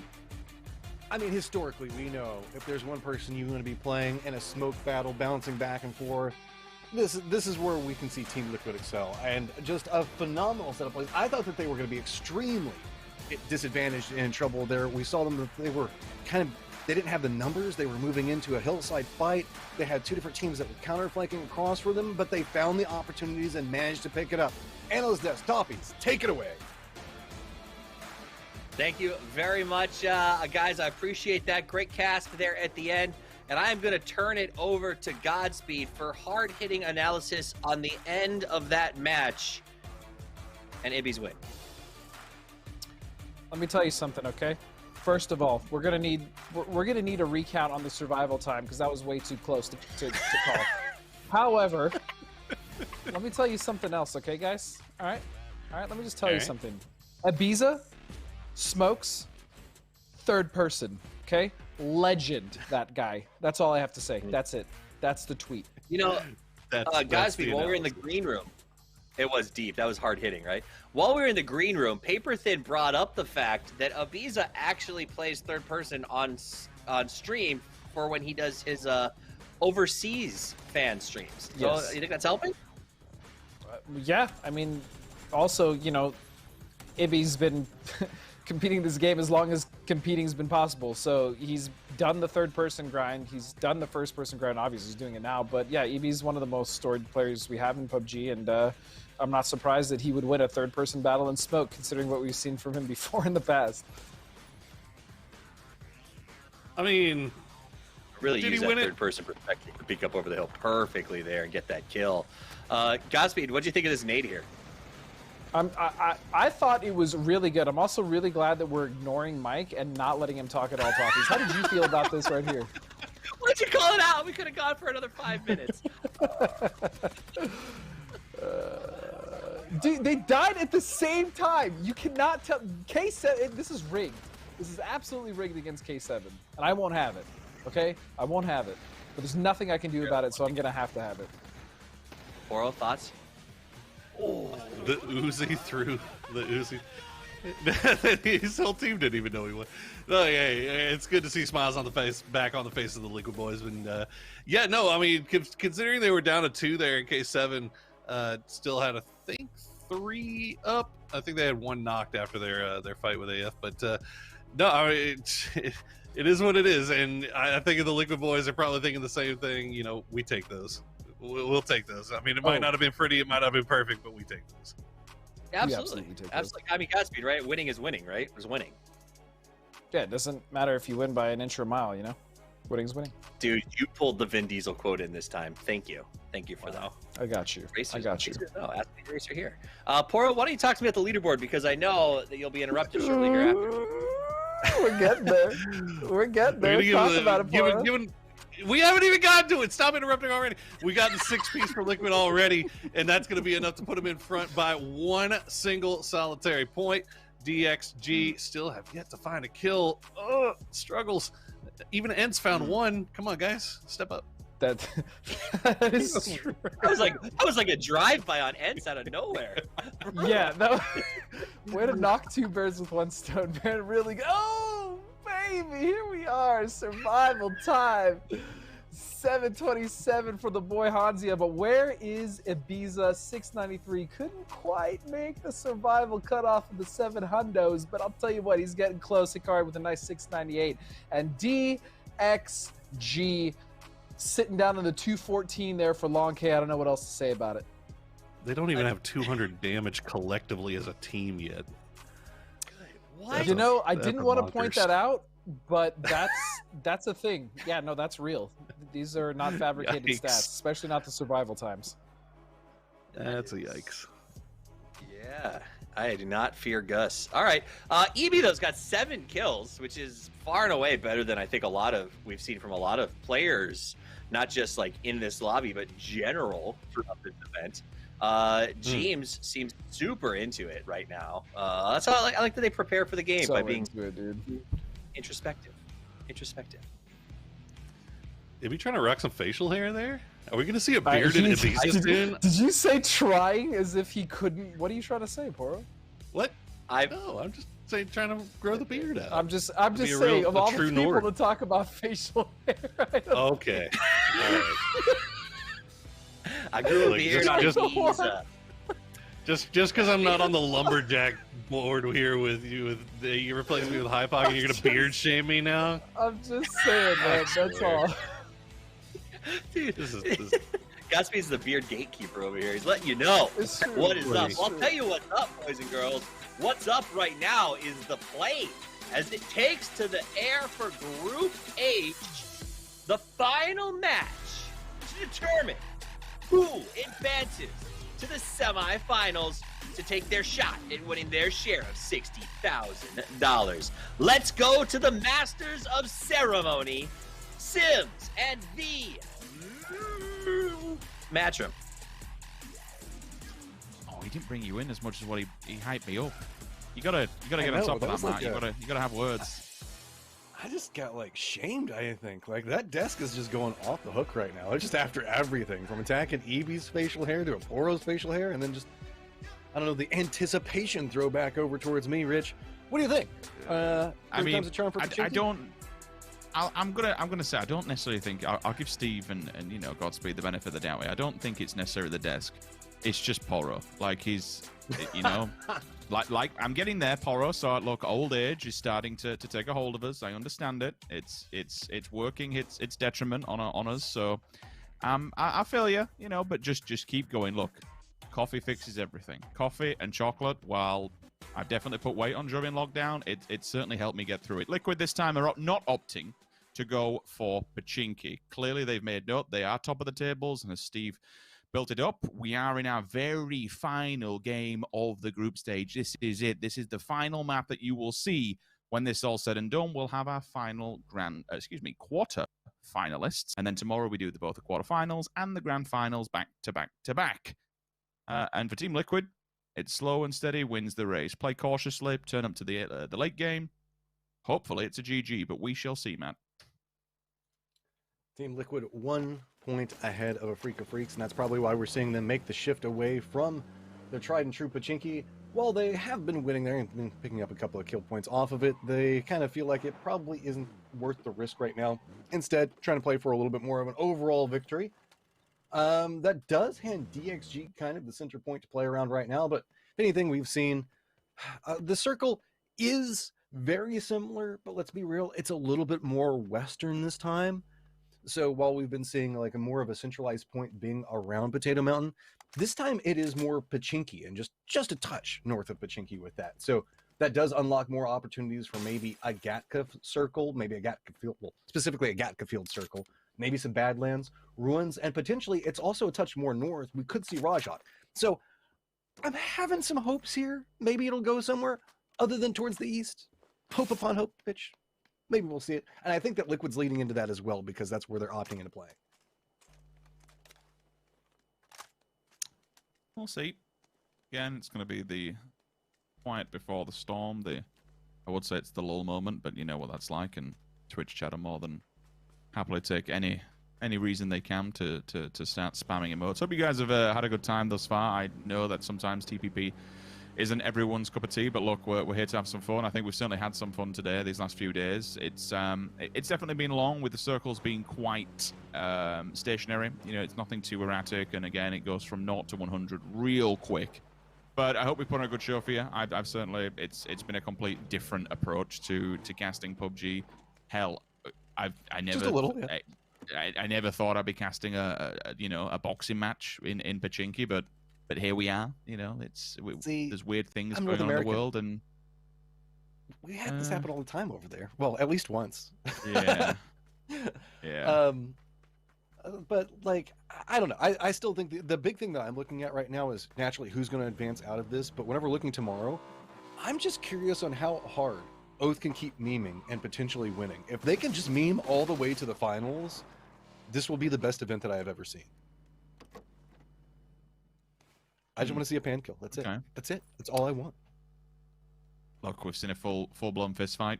You know, a 4 versus 4 fist fight lined up, and I actually kind of like that. I thought they were just going to go at it and just have a bit of a bar brawl, but to actually take it in turns, I'm totally fine with this one. We'll pause for a second because we may have our first point of contact, Matt. Jimbo's here, and he's on his own, so should the knock come in, this will be an instant flush, and no resuscitation will come through for him.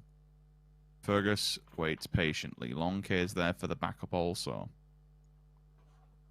Jimbo will be, well, both parties, to be fair, but just listening for the audible cue. If Jim doesn't get anything, maybe he just carries on looting, like, you know, nothing's going to damage him whatsoever, and the world just carries on as normal. The false sense of security sometimes with looting, it is a nuisance. Long staring out, I'd probably just, if I was Long, I'd just wait. Oh, okay. Screw stealth. We've got a plan. MPK's got goals, man. He's just charging into this one. James, I hope your backup comes quickly because New Circle has popped, and it is just north of Pachinki. So with this, DXG is going to find themselves the capabilities come after this one, and James says, okay, no, that's probably too many people trying to make the run out. James trying to just get to the hillside, get this some cover, and get away from this one, but he should start finding a little bit more cover. Managed to get through the rocks, and now he just has to get the distance out and away from it. Question comes into play is how is Team Liquid going to play this one since they surrendered their hometown of Pachinki, who's due center. Now they're going to have to do a little bit of a wrap one way or the other to figure out how they're wanting to play this with fairly claimed positionings already, as a Freak of Freaks is already playing towards the northern part of Pachinki, and they say, hey, we think it's going to go here, while K7's just to the north of it. Team Liquid's got like the Badlands to play, and that's about it. My guy MBK just wants to pad his stats, right? Like, you know, everyone's just cautious, waiting it out. Just comes in. Ludacris is on in the front seat, straight Fast and Furious style, pulls up. No, stuff this. We're going in. It's KD all day long. Let's crack on with it. And now you ain't got the kill. That could have been a very, very simple point. Like, more importantly, could have been.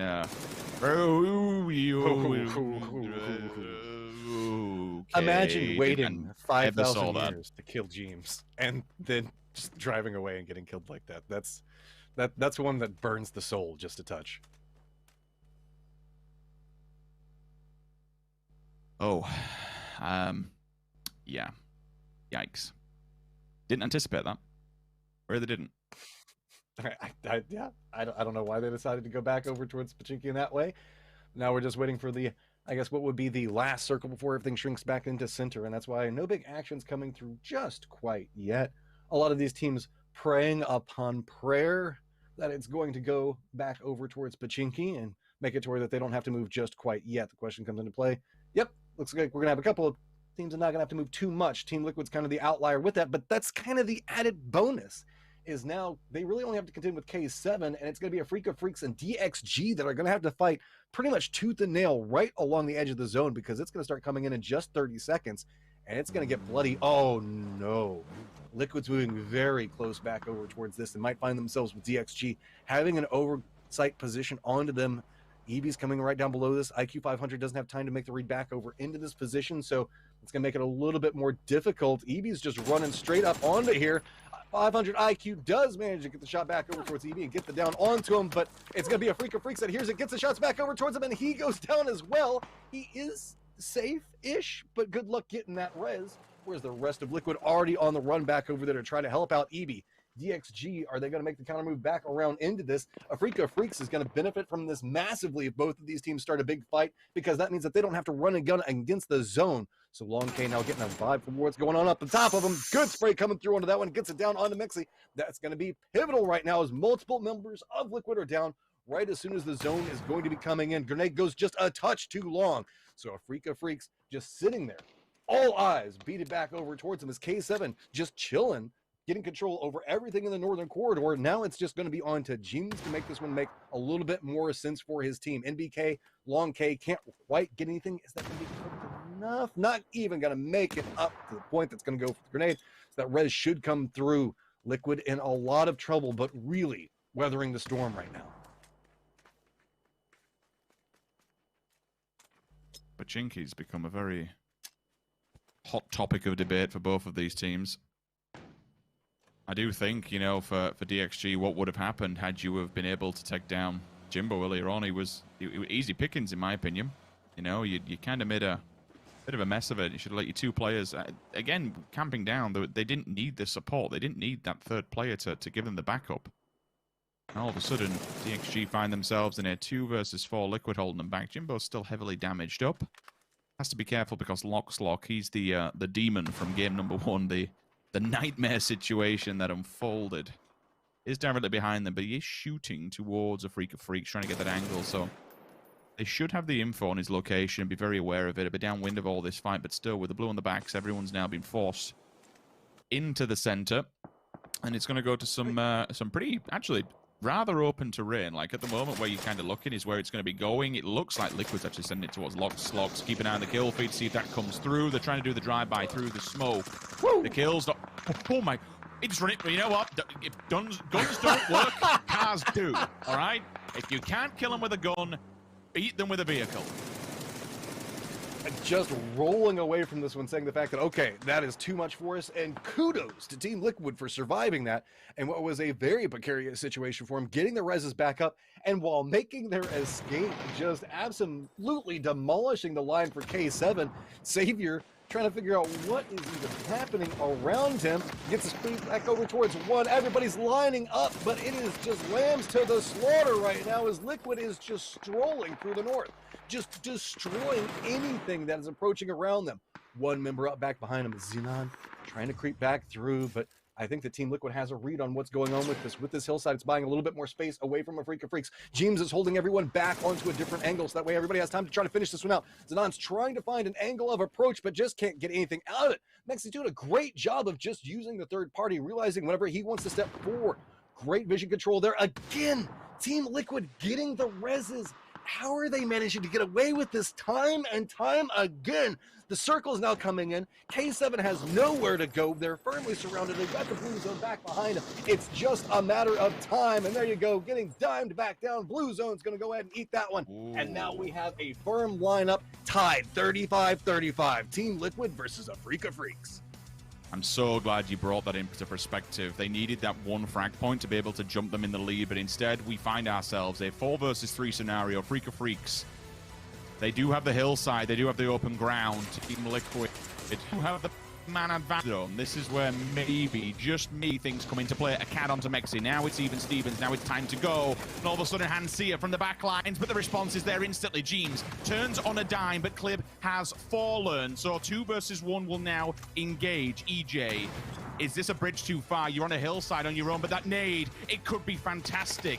They're blinded. They're both hiding behind this vehicle. There's nothing he can do with the blue on the back. The only way forward is to walk into Team Liquid's open arms. Death's warm embrace will embrace you as Liquid receive Afrika Freaks from the top of the hillside.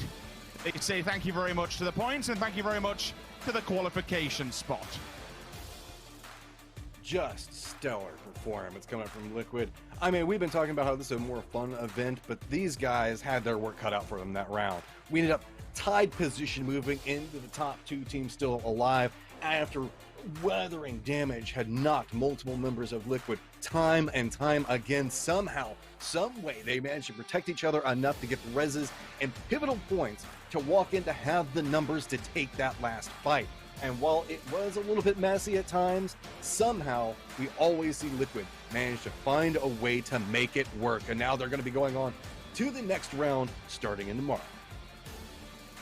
All right then. Well, that's pretty much it for the group stages over. I want to say thank you very much for myself and Matrim. It's been a pleasure to cast. It's certainly been different. We hope we have provided a good viewing experience. We all know, again, it's not necessarily everyone's cup of tea, but it's been fun. It's been entertaining, and it's been something different. To close the show and to wrap up how this whole 2 days has gone down and how we might see tomorrow unfold, I'm going to pass it back to Steve and the gentleman on the desk. So, guys, enjoy. Thank you very much. Thank you to Sims and Matchup for bringing the action and the hype. And while Sims seems to think it's over, ladies and gentlemen, it is not. We are back tomorrow with even more PUBG TPP Boom Shagalaga action. It's going to be fire. We've got the teams advancing. Team Liquid wins the game, advances to the next round, and in doing so proves unequivocally that Toppies can sometimes get things right. Yay me. After 2 first picks. Yay. Yeah, no. By altering the rules. Okay, Judgy McJudger. Yeah, you don't make the rules. Yeah. You just write them down and tell everyone else to follow them. No, I get it. I understand. I see how it works. That is literally the definition of making. Yeah. Yeah. Anyway, Team Liquid. Talk to me. Here they are. Poro, talk to me. Look, at the end of the day, I think the thing that two big points that really kind of surprised me and stick out to me. One, no Korean teams made it. True. Number two, more Western teams made it through than teams from the East.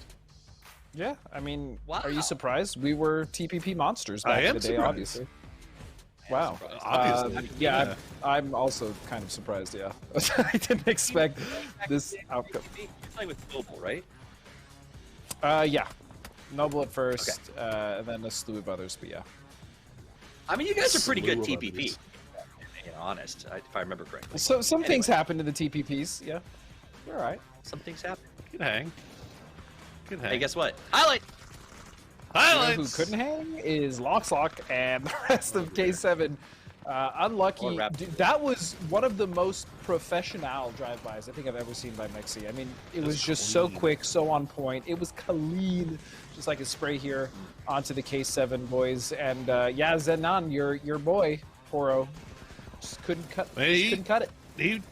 He tried, man. He tried real hard there, and this was actually, I mean, a way closer of a finish than I think we were thinking it was going to be. But Liquid cleaning it up, and that was as clean as definitely a lot cleaner than their first win. But you take once again, you take what you can get. You're happy with it, and these guys are moving on, and I think they'll be moving on as a favorite, Toffees.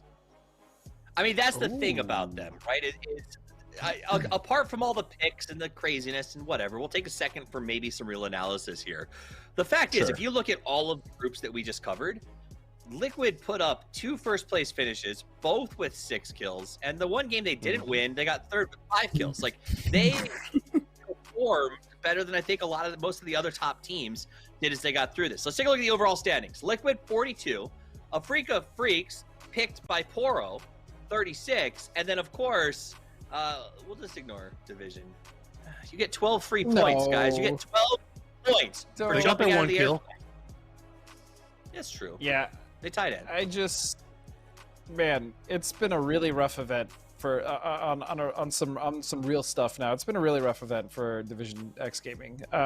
They have not really had the best FPP portion of this, the main tournament, obviously what we're used to, and yeah, man, it's been rough in TPP, and as much as I like to have fun and meme on the stats, I'm like legitimately I feel for DXG, and I hope that they can get it together going into the the final couple weeks of this event, because I legitimately want to see that team do well, man. It sucks to kind of ride the bottom, and they have been, they really have been. But to me, that's the thing, Godspeed. To counter your point, and I get what you're saying, like you feel for them because you've been in a player's position. The reality is this event exposed the holes in some people's armor. DXG hasn't been on screen. They've been in the seed rounds. They've been dying early. we haven't watched the weaknesses that this team has had until now. So while this isn't the format for them, and it's not first person, and I get that, sure, DXG has to come back next week, and they have to prove this is an anomaly because they've been sliding under the radar. We haven't been calling them out on that. And I think that's an issue.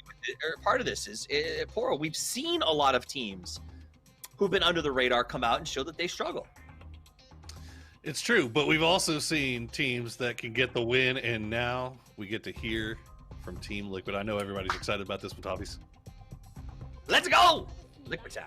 축하드립니다. 네, 아프리카 프릭스와의 교전이 상당히 치열했습니다. 특히 마지막 부분에서요.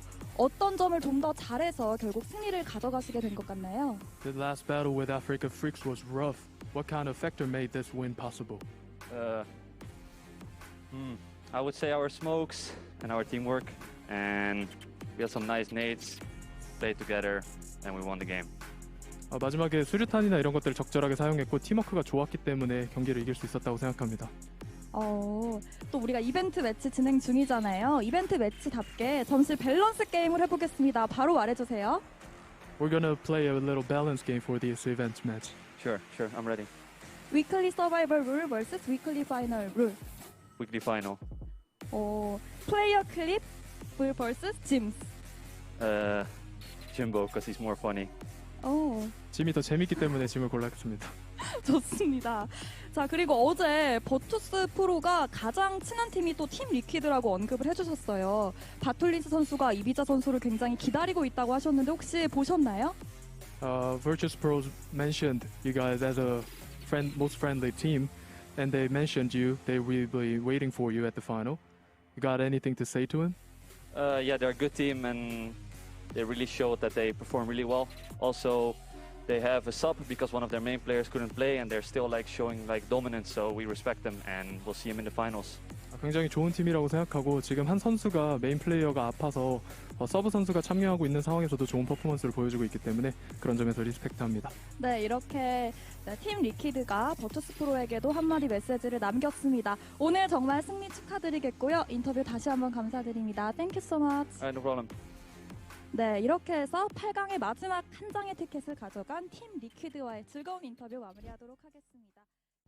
Thank you for that interview. Great one. And I also want to say, sometimes in life you see someone, you're like, that person looks awesome. Like, I want to hang out with them.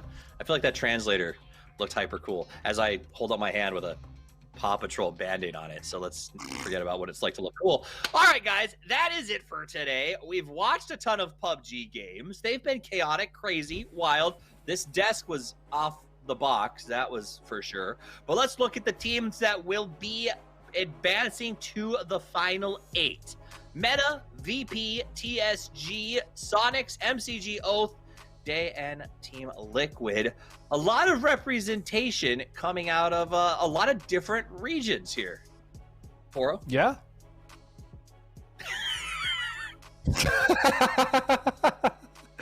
Poro, hello? Is this thing up? I think Poro's gone. All right, guys. There is a lot of representation, but honestly, the teams that looked the best today, or just overall in the group so far, as good as Meta looked, yesterday, Daytrade, Liquid, and MCG, actually, for me, were definitely the teams to look out for in this event going forward, and Snakers. Just Snakers. Right. Which, all 4 of the teams that you just mentioned, or said players from, are in quarterfinal group. So that is going to be, I think, brutal. That's yeah. Interesting. Now, I think tomorrow. Sorry, go ahead. Give me A. Sorry, I'll explain. I was just going to say, I'll take it. Yeah, just you can sign out, Poro. A, I think will be a kind of a maybe slow burn, but I think honestly, Group B, I'm legitimately looking forward to Group B tomorrow. It should be really fun.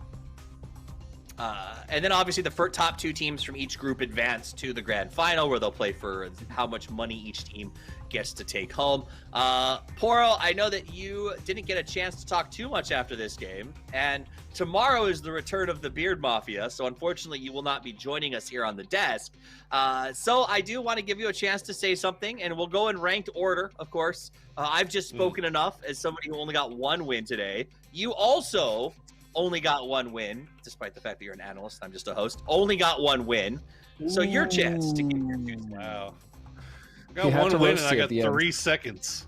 3 second places. Just saying. But that's fair. No, I'm agreeing with Gatsby. I think both groups are going to be actually really exciting to watch, and I'm glad that both of our NA teams are in separate groups, so we don't have to see 3 NA teams in one group and only one of them moving on. So that's going to be exciting to watch. But I'm sticking to my guns, man. I think Liquid looked really good in all of their games that they played here, and they're going to be my favorite going in. I will say briefly, I agree. I think Liquid was the pick that all 3 of us would have taken if I had not jumped on it first. I cheated and made myself go first because we knew that we all wanted that team. Godspeed, your 2 cents is you're the person who got 2 wins today. I'm going to kind of throw this out. I think Sims said it best. This isn't really the thing that everyone is used to, obviously this format and everything, but it's just meant for fun. We've said it too, but I think Sims really summarized it the best. And for us, it was a lot of fun for us, man. I mean, this is probably one of the most entertaining desks I think I've been a part of. I think we all had fun. I hope chat had fun. And yeah, I mean, some more craziness hopefully tomorrow with Pac. All right, guys. Any final... that was kind of final thoughts, but I want to give you a chance to do one last one before we sign out for the day. Do you have any final thoughts, Poro, Godspeed, something you want to chime in with? Spam your frogs. Spam your frogs in the chat. I was going to shout out to OCZ too. He's a frog now. Congratulations, OCZ. I hope the change goes well. Ribbit, buddy. Ribbit. Guys, it has been an awesome day of PUBG. I hope that you had fun. I know that we all had a pretty good time up here hanging out. We'll be back tomorrow with more action as we look to see who takes home the lion's share of the $60,000 prize. As always, from all of us here, we appreciate you choosing to spend your day with us. It means the world. And until we see you again tomorrow, play more PUBG.